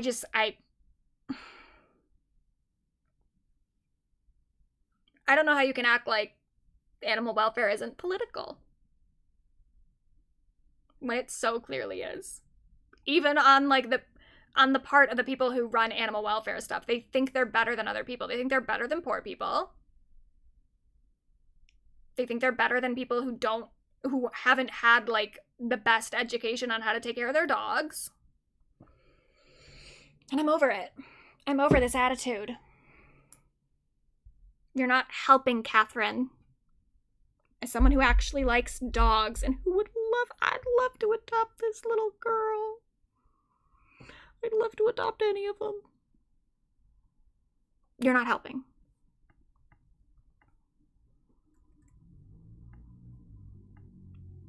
Now, oh, I haven't even used my, I keep forgetting. I used it for the music, but... All right, let's move on. Something somebody else was upset with me about, I guess. So someone wrote a comment. I don't know if they're watching this right now. Maybe they are. Someone wrote a comment about apparently there was backlash over some filming for a Lady Gaga concert film. Now, when I saw the comment, I'm going to be honest, I didn't even know what they were talking about. I guess they were upset that I didn't cover it. when if it were Taylor Swift that did this, I would have for sure talked about it, because that's what Taylor Swift fans always say. Like, anytime that like another celebrity like breathes, Swifties go on Twitter to be like, oh, if Taylor did this, it's like, no. But in this instance, I guess there was something with oh yeah, that was me. It came across very wrong. It's okay. I understand. But I did think it sort of, the whole thing, the comment brought up something that I do think is worth mentioning. So I didn't even know that this filming thing was, well, I knew that the filming was happening, but I didn't know what the backlash was. So like when you said it, I thought at first, I was like, is this about the Chromatica Ball? Because I had seen some clips of the Chromatica Ball going around on Twitter, and I was kind of reminded of how weird some of the editing choices were. So I was like, are people upset about the Chromatica Ball and the way that that concert film was edited? It's weird to be mad about it 2 years later. But then I looked into it, and no, I guess I knew that she had filmed something for the Mayhem Ball. I had seen some stuff on Twitter, but I didn't see this. So this is from Pop Culture Chat. It says, Lady Gaga fans are upset after their view was disrupted during her concert by filming crew at the Kia Forum. And yeah, you can see this is from people like right in like the pit, the monster pit. And the cameras are right there. So I knew that she was filming, but I didn't know that like the filming was that obstructive to anyone's view. I had seen some clips of her like redoing stuff, of her running something again. And that was what I saw on like Twitter that people were talking about. It's like, oh, Gaga's like doing these numbers multiple times so that she can get it right. And I was like, oh, cool. But so this is from Pop Culture Chat, and then this is from Mildly Irritating. And it says, my friends weren't told the Lady Gaga show was going to be filmed until they walked into the Kia Forum. This was their view for way too much of the concert. Now, if we notice, this is from Mildly Irritating. This has got 54,000 upvotes. And then the Pop Culture subreddit has 1.9 thousand upvotes. So I was like, I really didn't even like hear about this. Like, I'm in Little Monster stan territory all the time, and I didn't even know that people were upset about this. But both of these things say this says Lady Gaga fans upset. And then this one says, this is my friends weren't told the Lady Gaga show. So it's like implying that those are fans. But if you go to like actual Lady Gaga forum specifically, oh, what the hell? Is this not up anymore? I guess not. But if you go, I went to like the Lady Gaga subreddit to see if people were talking about it there. There were a few people talking about it, and it got nowhere near the same amount of upvotes. Like, people were kind of like, oh yeah, whatever. And they just didn't even care. And what I find kind of interesting about that is like the world that we're living in now, where like you kind of sometimes think that certain things are like bigger controversies than they actually are, but they're really not. Because like Lady Gaga fans being upset about this view, I'm with Lady Gaga fans all the time. Not with them, but like I'm online in those spaces, and this wasn't something that anyone brought up, but this is something that people can pass off as Lady Gaga fans were upset because it happened to get to an outside group that says Lady Gaga fans are upset. So then they make it seem like this is a conversation that's happening within the fandom fiercely, and it's not. I can say as someone who's a part of the Little Monster community, this is not something that most of us were talking about or even that aware of. Even if we're aware of the filming happening, we weren't aware of like the controversy around it. Because here's the thing too, I think that like this whole thing about acting like Lady Gaga fans are upset is interesting in how it kind of sows discourse that is negative and acting like something's a bigger deal than it actually is. But also this idea too, I'm sure that some of the people in this row were upset. My view, by the way, when I went to see Lady Gaga was also obstructed rather obnoxiously, not by anything like this, but by the venue itself, by the way that Madison Square Garden fucking puts the big thing that they have across the venue, and then the speakers were also in a really inconvenient spot for where I was seated. It was really annoying. I couldn't see shit. I could see Gaga, but I couldn't see the fucking screen, which sucked. So my view was already obstructed. But when I did pay a lot for those tickets, not as much as anyone else. I mean, not as much as like most of the people who had better seats, but way more than I should have for those seats. But these seats down here, their view got obstructed and they paid like thousands of dollars probably to be in the pit. And so that sucks. But I have to say, as someone who did go to the concert and who had their own view obstructed, she does so much stuff throughout the entire stage and the entire venue that, like, you're still gonna see different things. Like, yeah, it sucks when she's up on the, like, in front of you and there's a cameraman in front of you.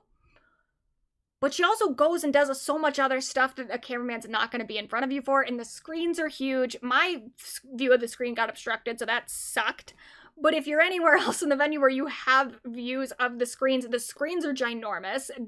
She does a lot of cool stuff with the screen, so it's like you're only going to be obstructed in certain moments of the show. And the only reason that I think that would even really totally matter is because of the amount that you pay for the ticket, and that's just a problem regardless of any sort of obstruction. Like, the ticket shouldn't cost this much. And I think that sort of ruined the experiences that a lot of people have at concerts, because ultimately, if you have an obstructed view for a bit or even for most of the show, it's like, well, that shouldn't really matter, because that's not, yeah, you want to see the show, especially when it's a big theatrical thing that Lady Gaga does, but you're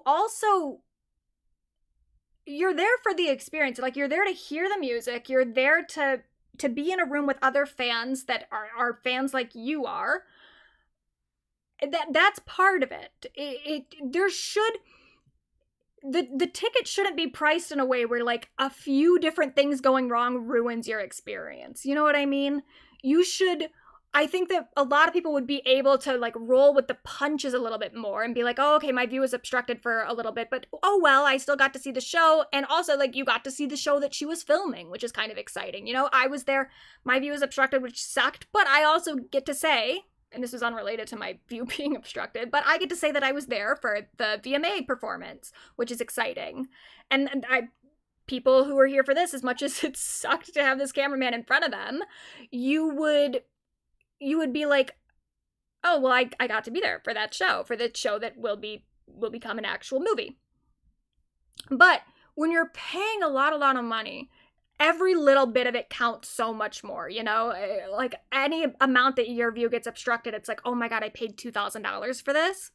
And that just sucks. That's not how you should experience concerts. You should experience them as something that's somewhat casual, of like, I got to be in this room when this happened. How cool.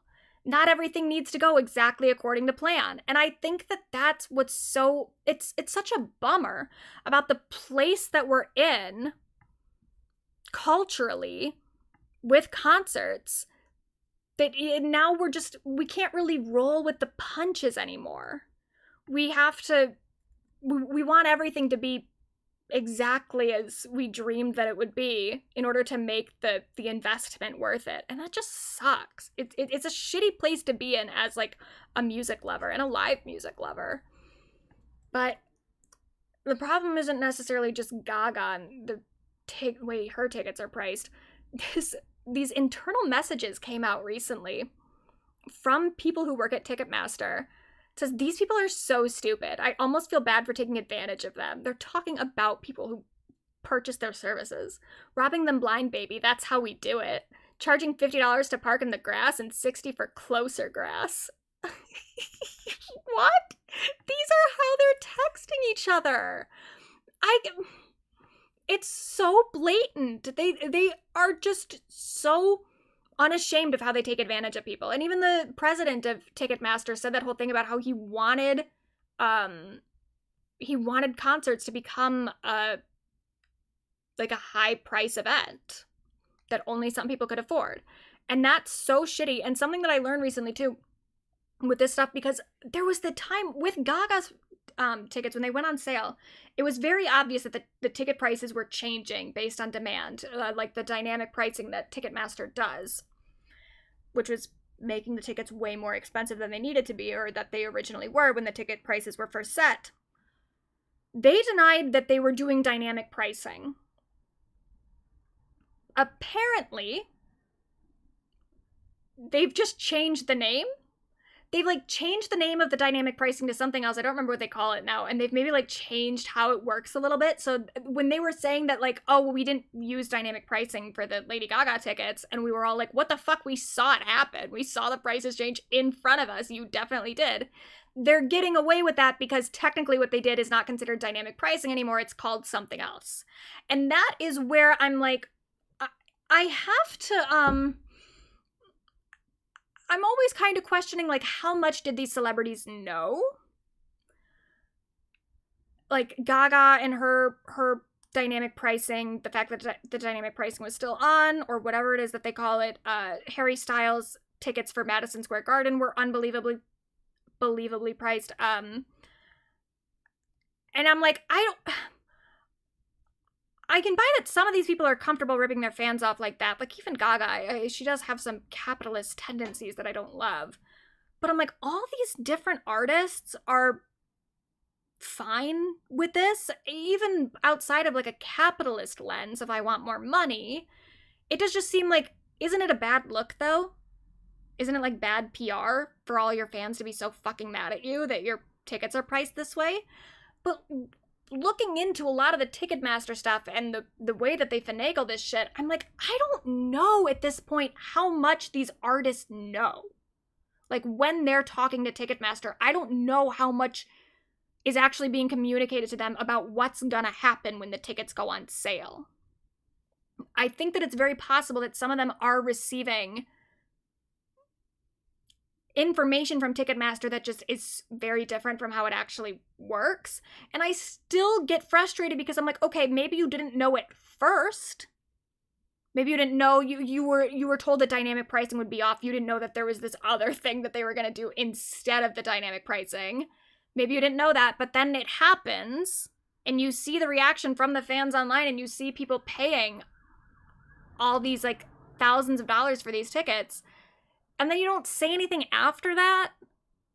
Like, that's what's kind of frustrating. And that's what I can at least say for Taylor is I don't know how much Taylor really did to solve the issue after the whole debacle went down with the Eras tour, but she at least said something. You know, there was an acknowledgement of like, oh, that wasn't fair, you know? And I wish more artists would just acknowledge it. Just be like, oh shit, you guys paid that much? That's crazy. Like, can we get a little something?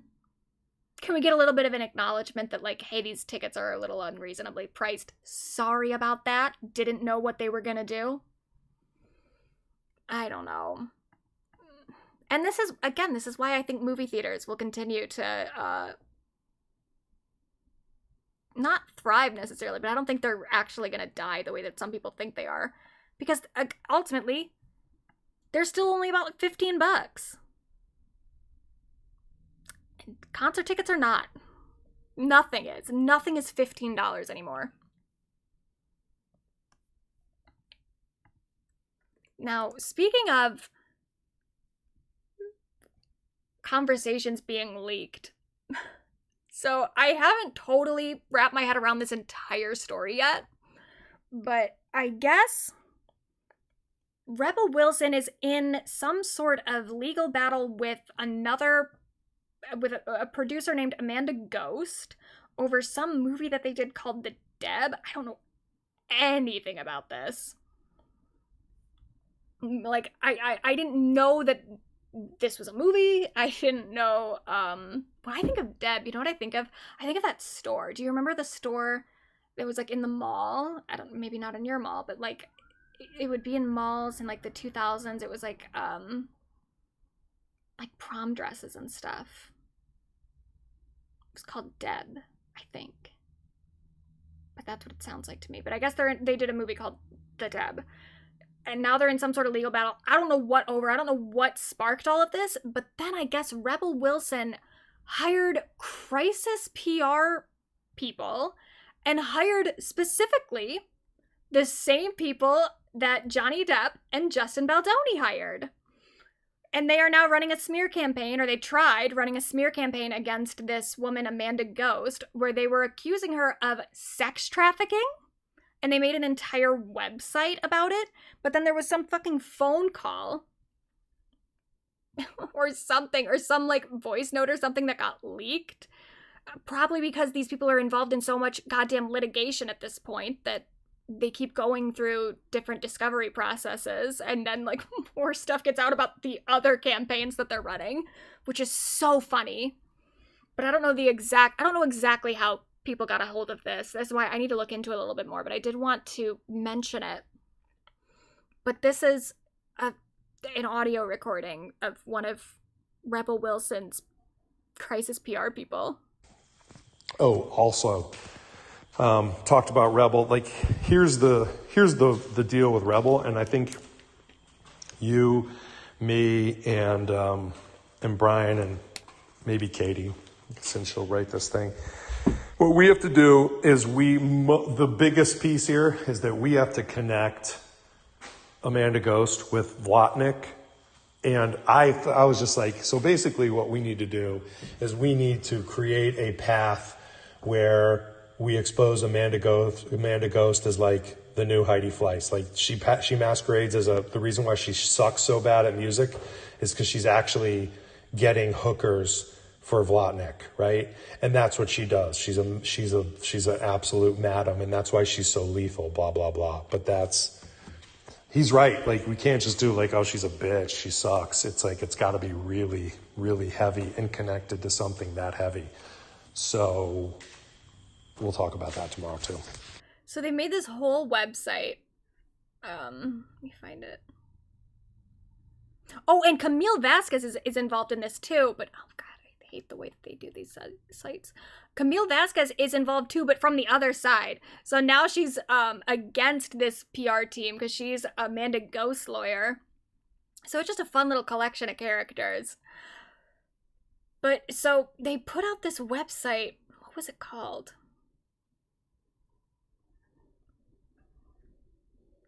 Amanda Ghost is a destroyer of worlds. They made this website with all of this insider information, basically accusing her of being a sex trafficker. It's stated in part, failing in music, she turned full pimp, reinventing herself as a theatrical producer alongside her husband while really procuring young women for the pleasure of the extremely wealthy.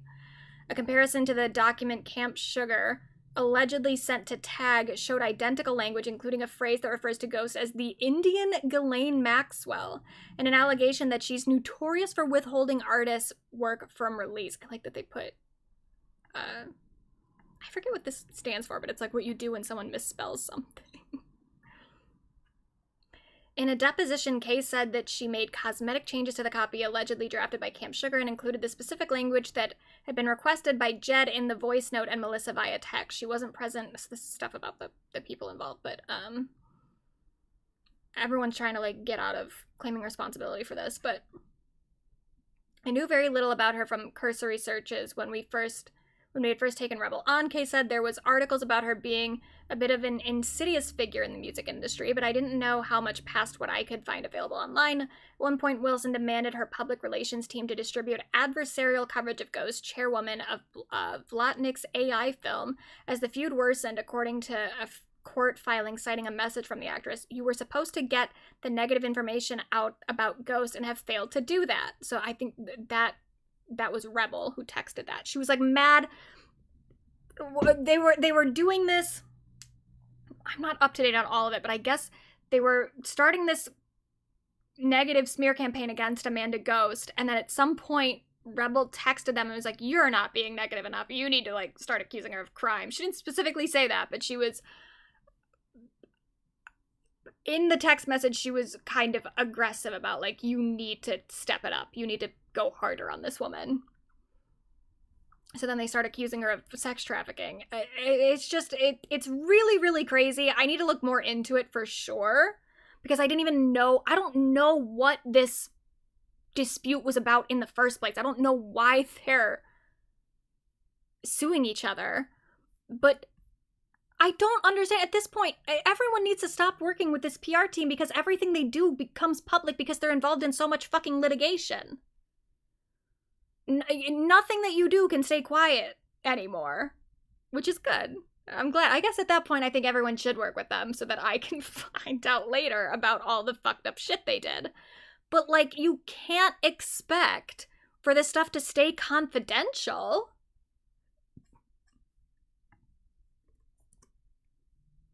But this is the text. So this is from Rebel. Team, I am obviously very upset by this. You were supposed to get the negative information out about Ghost and have failed to do that, and now instead Amanda has yet again managed to get multiple articles out spreading the absolutely false narrative that is in their baseless defamation suit. See, I don't know what the defamation suit is about.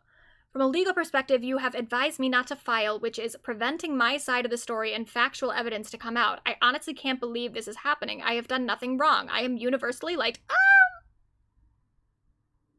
don't know about that. And respected by all cast and crew on the film. I have been an absolute professional. You guys as a team are better than Camille, etc.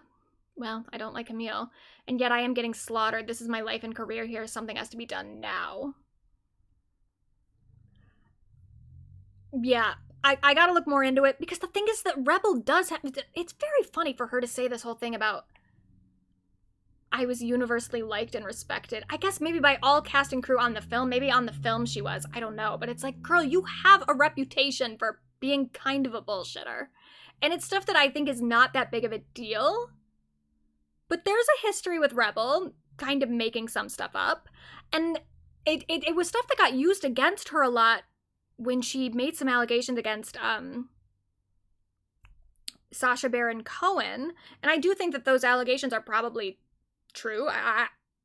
But it is hard at this point, like when she's she's accusing other people of sex trafficking when I'm not even sure that there's any evidence of that. It's like, well, I guess, I don't know. Maybe you would make up something weird like that. But I think, I don't know. I don't know. That's the thing too, is like you fucked yourself because now everything you said is going to be taken into, is gonna be looked at with more suspicion, including your own, like, allegations of sexual harassment, which sucks, because it's like, I certainly never thought that you were a liar, but people were using other things that you have lied about before against you in that instance, which I was like, well, those aren't related. Just because she would lie about silly stuff, like her age and shit, like, it doesn't... that doesn't mean that she would lie about being sexually harassed, but at this point it's like, well, when you're running a smear campaign accusing someone of sex trafficking, I don't know. But I don't know. It's very weird because I'm like, well, maybe she had evidence of it, but I'm like, probably not though. That's not how you go about something like that. If you actually think someone is trafficking people, you don't just do a bullshit smear campaign and start a stupid website. You, like, actually address it appropriately. I don't know, dude. It's weird. I need to look way more into it because it is just very confusing. I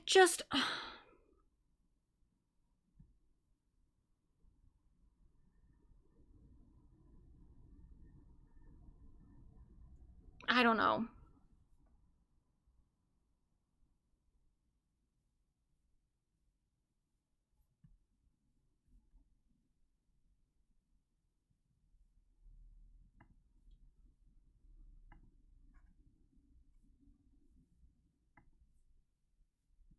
Now, we do have some good news.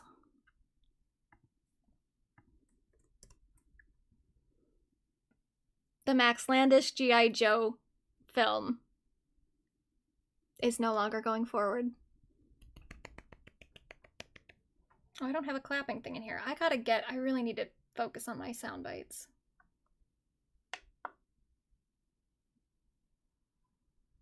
Yeah, I don't have any clapping. I do have this. Sorry. But we love that. I want to read it, though. I want to know how bad it was. It had to have been so bad. He's not a good writer. Unfortunately, though, the Buffy reboot has been canceled, which maybe that's a good thing. I don't know. I was already apprehensive about it in the first place. I love Buffy, but to a point where I'm like, I don't know that a reboot is necessary. And I also, unfortunately, as much as I am glad that Joss Whedon isn't involved because he's, like, not a great person, unfortunately, a lot of the things about Buffy that I like are, like, direct results of Joss Whedon. Like, my favorite parts of Buffy were dependent on Joss Whedon being the showrunner. So I don't know. Maybe this would have been good, and it's sad that it's gone, but it's also, I would have liked to see what they were doing. And it's weird, too, because I'm like, why was it canceled? Because people were really excited about this. Like, I feel like I saw so much online support for this reboot coming out. People were so excited when Buffy, I forget who the actress was, but when she was announced, people were so excited. People have been really excited about, like, Charisma Carpenter doing her podcast and stuff. Like, there's been a lot of Buffy content that I do think was really motivated by the news that there was going to be a reboot. And so the fact that they've canceled it is, it's just odd to me. But I don't know.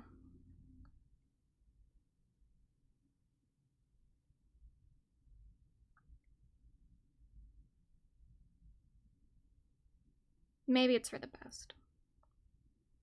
I am excited about that Malcolm in the Middle reboot, though. I was really apprehensive about that, but when I saw the previews for it, I was like, actually, that looks pretty good. I'm hella into that.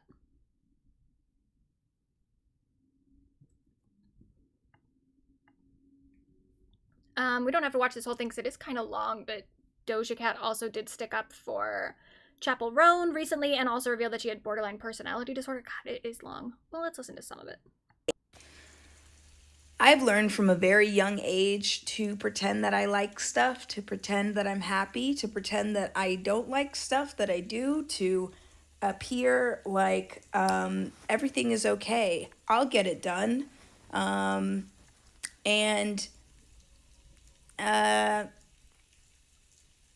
It caught up with me, and I think it always does for people. I'm now struggling with BPD. I don't know how long I've been, probably forever. So it's an agonizing condition, curable.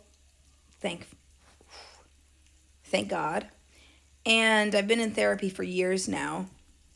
And I am so relieved and so proud of myself.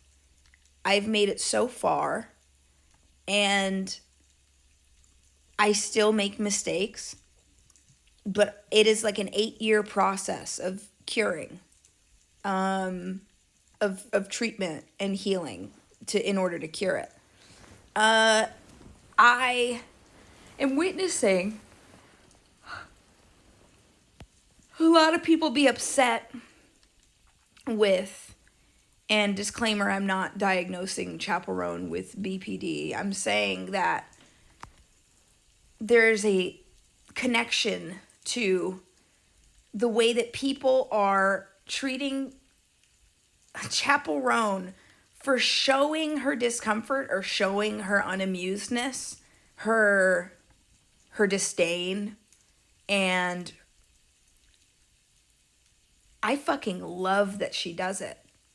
I love that she can be uncomfortable comfortably in front of people and protect herself and be honest. I had to learn how to be honest. I had to learn how to be honest with myself. I lied to myself for years, for most of my life. And to see her sit there and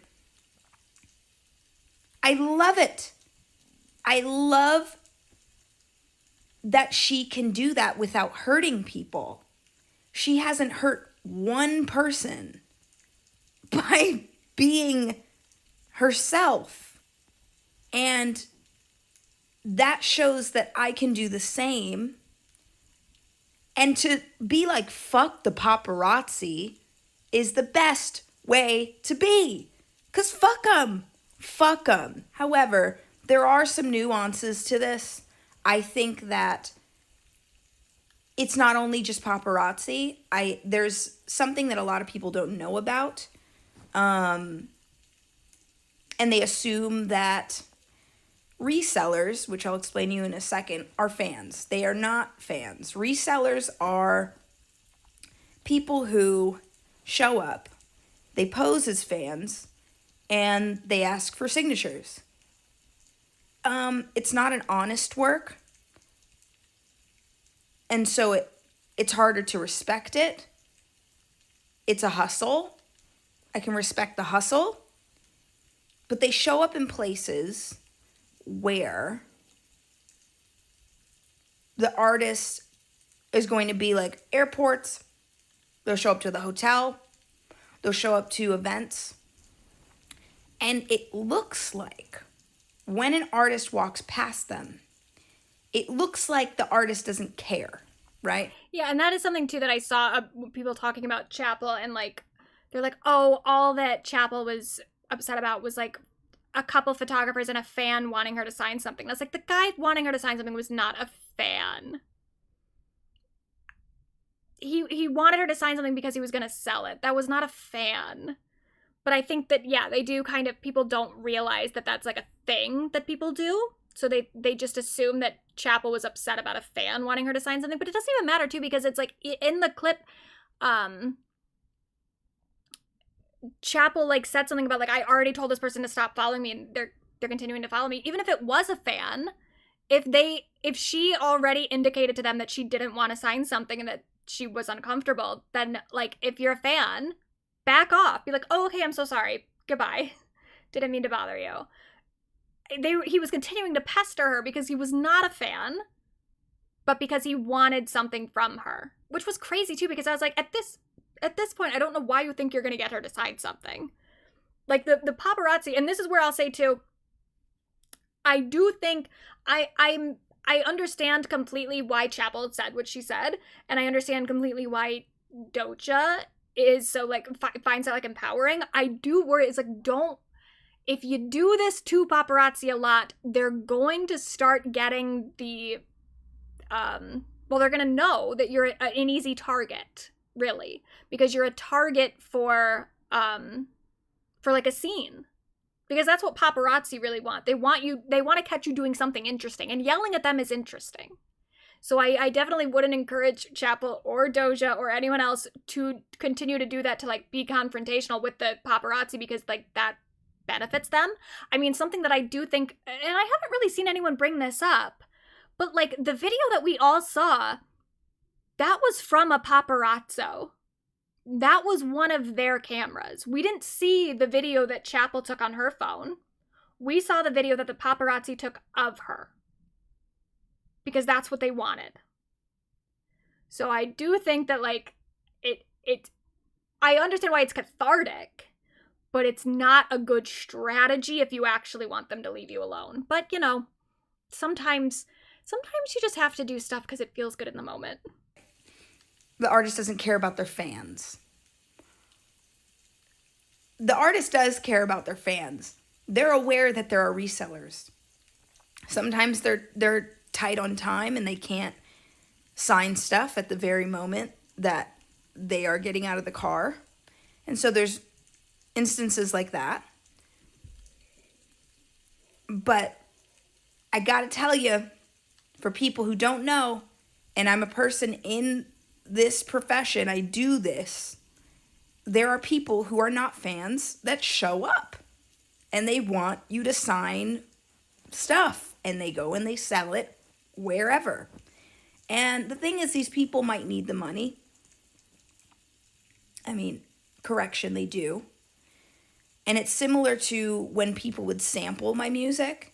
and put it on Spotify and they wouldn't get that many views, but they'd get paid, I let them have it.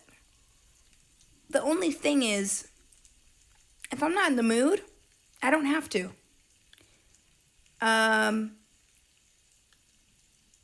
that's okay if I don't. It is. You can view it as greedy. I would agree, and I would also, the thing that she's saying about, like, they need the money, I do think that that's also an important thing to point out about paparazzi, too, and I'm not saying this to, like, excuse them and be like, what they're doing is okay, but the issue is that paparazzi are the people that we see the most, and they're kind of an easy target to villainize, but especially, and it's a little bit different now, it's not as chaotic, but, like, in the 2000s, when it was really bad, if you look at the paparazzi, look at what demographically they're made up of. It is a lot of Latino immigrants who don't have a lot of job opportunities and who are economically disenfranchised and who take to paparazzi, who were taking to paparazzi jobs because they were kind of advertised to a lot of people as like an easy way to make money because you could make a lot of money on it. Like you most likely were not going to, but you could.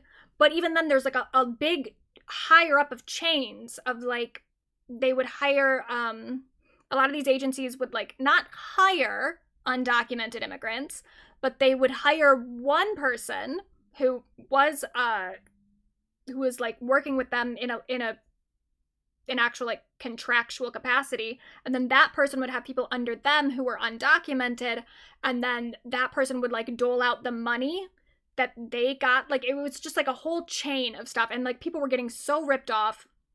It was a bad situation, and it probably is currently working like that to some extent too. It just it's not as like in demand of a job anymore. But the thing is like when laws get passed about paparazzi and stuff, they only get passed at that level pretty much. They get passed at the like what you can and can't photograph, which is low-key like a First Amendment thing. The amount of restrictions that were put onto paparazzi of like you have to be this amount of feet but behind this and you can't chase people in their cars and stuff. It was like a public safety thing that needed to be passed, but it also was like kind of it treads into some First Amendment rights issues with like journalism, but we don't think of paparazzi as journalists, even though there have been paparazzi photos that like have been kind of important. But it's something that gets passed at that level. And we're all kind of okay with that because we think that paparazzi are bad people, when a lot of them are actually just like people who are pretty desperate for money. And those people who are desperate for money, a lot of times they're not even really going to follow those laws in the first place because they're so fucking desperate, you know? If it comes down to it, if they have to get a photo in an illegal way, but they know that they could maybe get a big payout for it, they're still willing to do it because the thing is that there are no restrictions on the outlets publishing the photos, which people will use that as like well, we can't restrict these outlets because that's a First Amendment issue that we can't restrict. But it's like, well, you already restricted the photographers, and ultimately the photographers didn't create the demand. The outlets have more control over what gets published and what doesn't, and they have more control over what the photographers think of as profitable, but there are no restrictions on the outlets. So like, ultimately, all the anger that gets put onto paparazzi, while it is understandable, especially from like a celebrity's perspective as the person getting followed by these people, ultimately the paparazzi don't have that much power compared to the other people in this larger like hierarchy. The people who actually have the power get almost no restrictions, and they also don't get the same kind of personalized hate. And that's something too, I've heard people who were in the paparazzi business say that like they wanted to leave at a certain point, that they like started to get weirded out by the environments that they were in. Like they didn't like the amount that they were following certain people, but because they were paparazzi and because they like got this label early in their careers, it was almost impossible for them to find other jobs in any sort of like photography or like celebrity journalism or anything. So even though they weren't creating the demand in the first place, the fact that they were supplying these photos meant that they could not, like, actually find more ethical work later on, whereas the people who were more in charge of, like, the stuff that actually gets published, they don't have those issues. Which is interesting. There is definitely an inappropriate amount of hate that gets put onto the paparazzi specifically instead of the people paying them. And also us, the people who are buying the fucking issues and who are going to these websites to look at the pictures. You can view it as selfish. But to sign every single demand from a reseller, to sign every single thing, to take a picture to prove that you signed it with them, because that's the real process, is you don't just sign it. They take a picture with you. They have to, in order to prove that it's real. So these artists aren't just ignoring people because they're full of themselves. And Chaperone is not hurting anybody. So we can put that shit to bed. Let her have an attitude, because I would love to have one as well. And I fucking will, hopefully, in the future.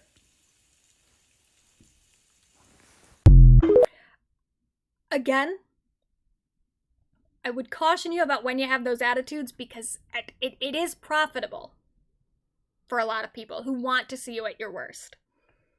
But I do like that Chapel and Doja want to stick up for themselves.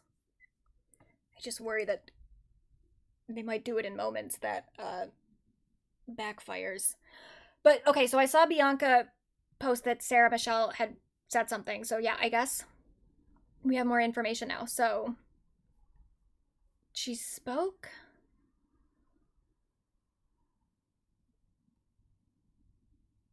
I don't know, where did this, I'm finding this, it says exclusive, so I guess she spoke to people. It says, I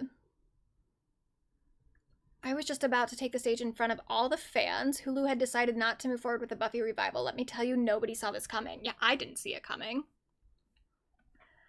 I've been asked since the day I left to return to Sunnydale, and it never occurred to me that it was something I was going to do. Then 4 years ago, Chloe, the witch that she is, and I say that as a good thing, comes into my life. In one meaning, she makes me say yes to something I never saw on my radar. That was because of the deep love and commitment and passion she had for this character. It was like I was stepping back in time.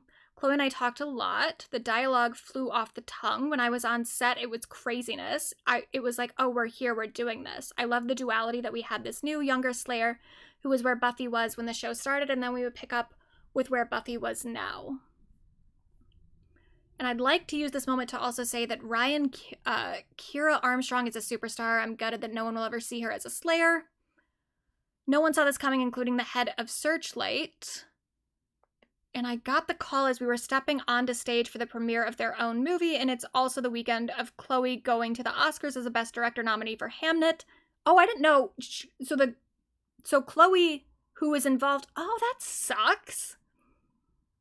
I didn't know really much about the production. I knew that they had announced a new Slayer, but oh my god. You have like a real like Oscar nominated director involved in this. And they're not going forward. Okay.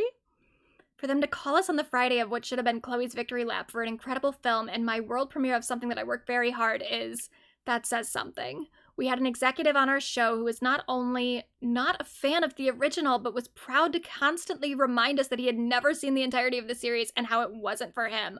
What?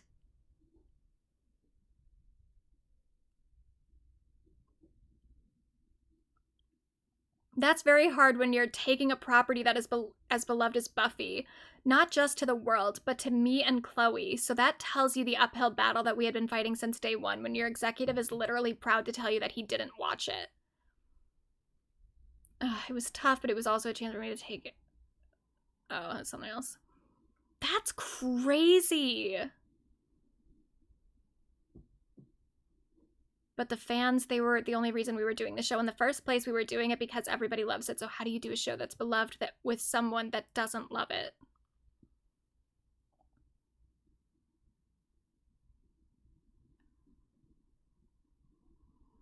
That's nuts.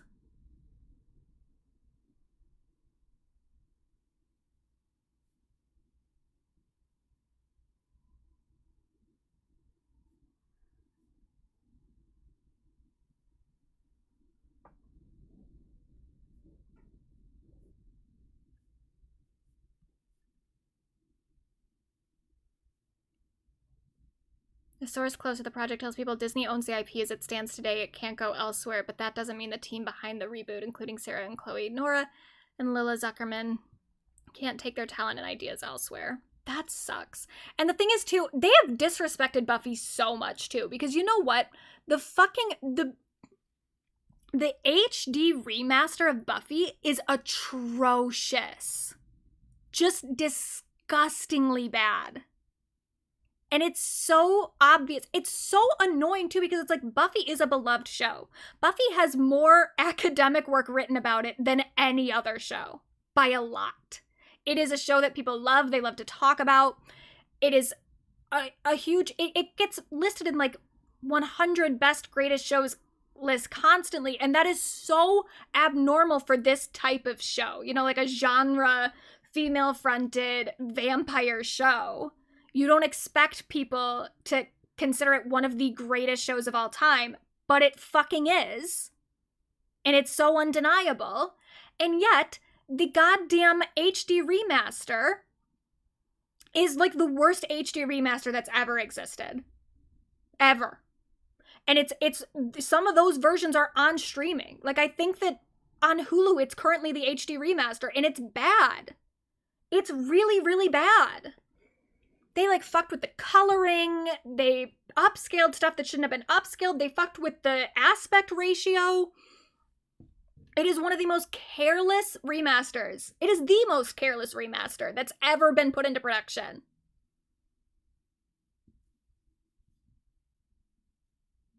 How enraging. What does Buffy have to do to be taken seriously at this point? Oh my god. All right, in other news, we have Somber. He called out, he was at the O2 Academy in Brixton doing a show and then stopped the show midway through because I guess a fan passed out. So here's this.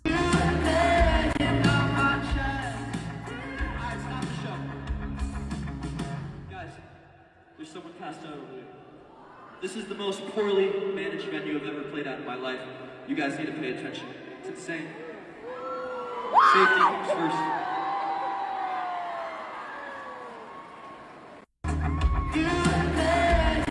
Which I'm glad, I guess, that he does care about the safety. I think you could care about it. You could show your care for it a little bit more by not, like, constantly jumping into the crowds that your fans are in. But okay, you saw a fan passed out. I do wonder a little bit, because I have heard that, like, this venue is pretty bad with its safety. But I don't know. The way that he, like, turns and says the, like, you need to be paying more attention. I'm like, who is he talking to? Just the people who work at the venue? I don't know how much control they had over it. They're probably really understaffed. But I don't know. I guess it's good that he's calling it out. So it's the most poorly managed venue he's ever played at in his life. And maybe it is. I don't know. I've never been there. But I have heard bad things about it. So I guess good for him. And then Lil Nas X, he has a court hearing. They're going to be back in April. So we don't really have much of an update. It's just a long fucking process. But here he is. Ready for him? Good. Okay. All I want to say is to my fans, I really love and I miss you, and I appreciate your support so much, and I can't wait to be back hugging you guys. Wow. You guys have a good day. Thank you. So, hope for the best for him, but we won't really know more until April, and who knows if we'll even have any real information then. There is some new music that came out. Pussycat Dolls did put out a new song. It's fine. It's a Pussycat Dolls song. They're a trio now, I guess. It's Nicole Scherzinger and some other women. That's it. That's all the Pussycat Dolls are, and that's all they've ever been. Now, they did talk about Lady Gaga recently, because Gaga was an opener for them on one of their tours, and I do just have to take any opportunity to stan. I remember when Gaga opened for us on tour. Yeah. Casual. Right? Yeah. You made her what she is today, And basically. It was us. And she would do these things. And I'd be like, guys, that's what we need to do. I love how theatrical and how innovative she is. That's where I come from. And Rob would be like, we're not doing skits. Is that a skit? You know what She would bang her leg on the piano in her bubble outfit. Yeah, I remember, it yeah. was- No, Oh, wow. she Gaga. didn't have a set, so she'd just lay down on stage as if we didn't see her and got up as if her set had changed. Amazing. Amazing. Innovative. I remember when Gaga... She's always been that bitch. And then Casey Musgraves has her new album coming out. She did release a single called Dry Spell. It's cute. But this is the new album. It's going to be called Middle of Nowhere. She looks nice. I like the cow. I love a Highland cow. I don't even know if that's what that is, because I feel like the Highland cows that I'm into, they got more fur, but I'm into the cow thing. I like the cows. Also like horses. Well, not really actually, but it seemed like a good transition. Sabrina Carpenter arrested Horse Girl during Juno at Lollapalooza. Lollapalooza has been going on this last week. Sabrina had a set. Addison Rae also had a set that looked pretty cute. Very like Britney, Onyx Hotel-esque. But here's Horse Girl. I don't know. Would you want to be my Juno horse? Yay or nay? Yay?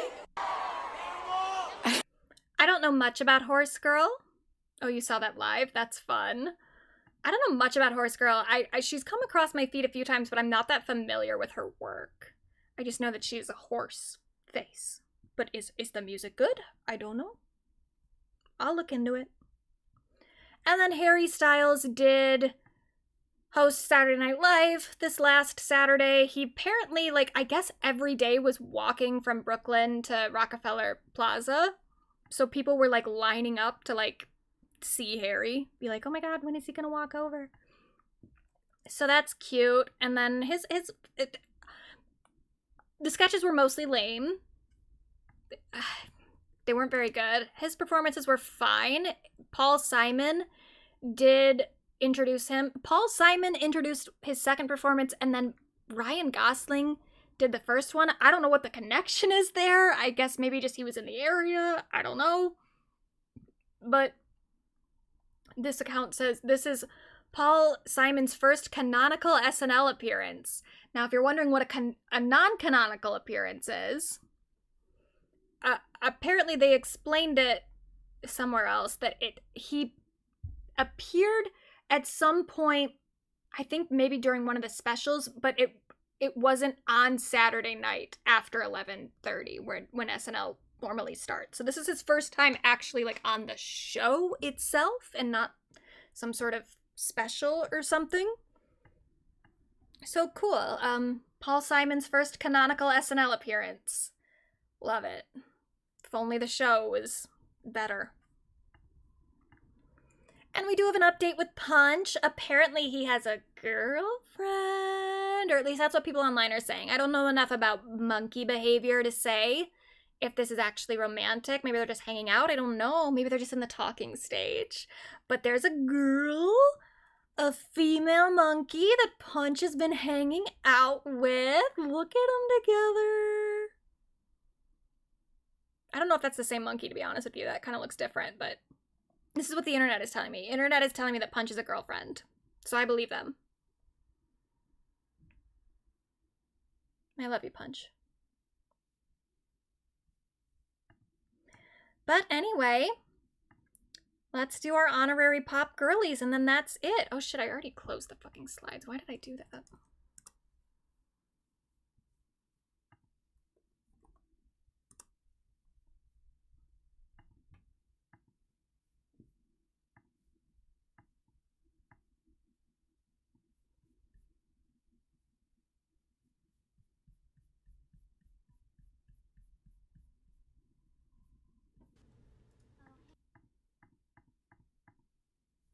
Okay, I gotta put this back up.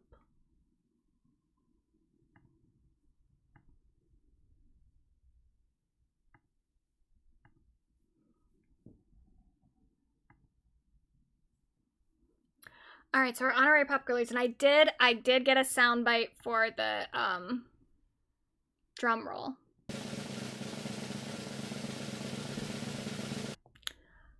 The tote bag, the the Devil Wears Prada 2 tote bag, popcorn bucket. Ain't it cool? I always, whenever these like popcorn things come out, I always think they look kind of cool, but I'm like, well, I'm not gonna. They're like, it's like $50 sometimes for a fucking popcorn bucket. And what am I, and it's so always so niche of like that particular movie where I'm like, what? I'm gonna see so many other movies, it's gonna feel inappropriate for this film. This is new. But this, I'm like, this is perfect. This is just like a purse.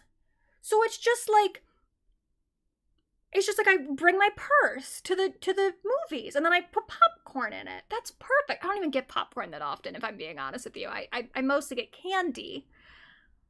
But I might get popcorn in this. It's so cool. And I'm a little annoyed about it in a way because I'm like, well, first of all, now I gotta pay for a fucking popcorn bucket. But also, like, I still am very apprehensive about this Devil Wears Prada 2 movie. I don't think it's gonna be good. I don't think it could ever be as good as the original. I don't even think it could touch it. And I feel like it's cheap. Because the thing is, like, the Devil Wears Prada 1, yes, it's like a fashion movie. Yes, it's, you know, I wouldn't even call it a rom-com because there's not much romance in it. But, like, okay, it's like a chick flick or whatever. But, like, it actually, like, it has some stuff to say, like, philosophically. You know, there's stuff in there about, like, identity and responsibility and what you can and can't hold yourself accountable for, or, like, what you should hold yourself accountable for, and the ways that you trick yourself into thinking that you don't have choices that you actually have. It's very existential. And I like it. It's one of my favorite movies. I don't think that this new movie is going to be that. I don't think this new movie has much to say. And I haven't seen it yet, so I don't know, but it feels cheap. It feels just like a dumb reboot. I don't think that it needed a reboot. I think that the movie was perfect the way that it was. But we'll see. Maybe it'll be really great and I'll take everything back, but I just doubt it. But I am probably going to buy this. I don't know. We'll see how much it costs and if it sells out really quickly. But it's so cool. And then our other honorary pop girly.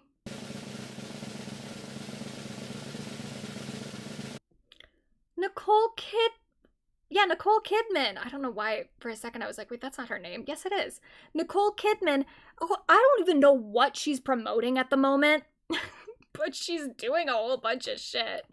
And I love it. I love that she's just around.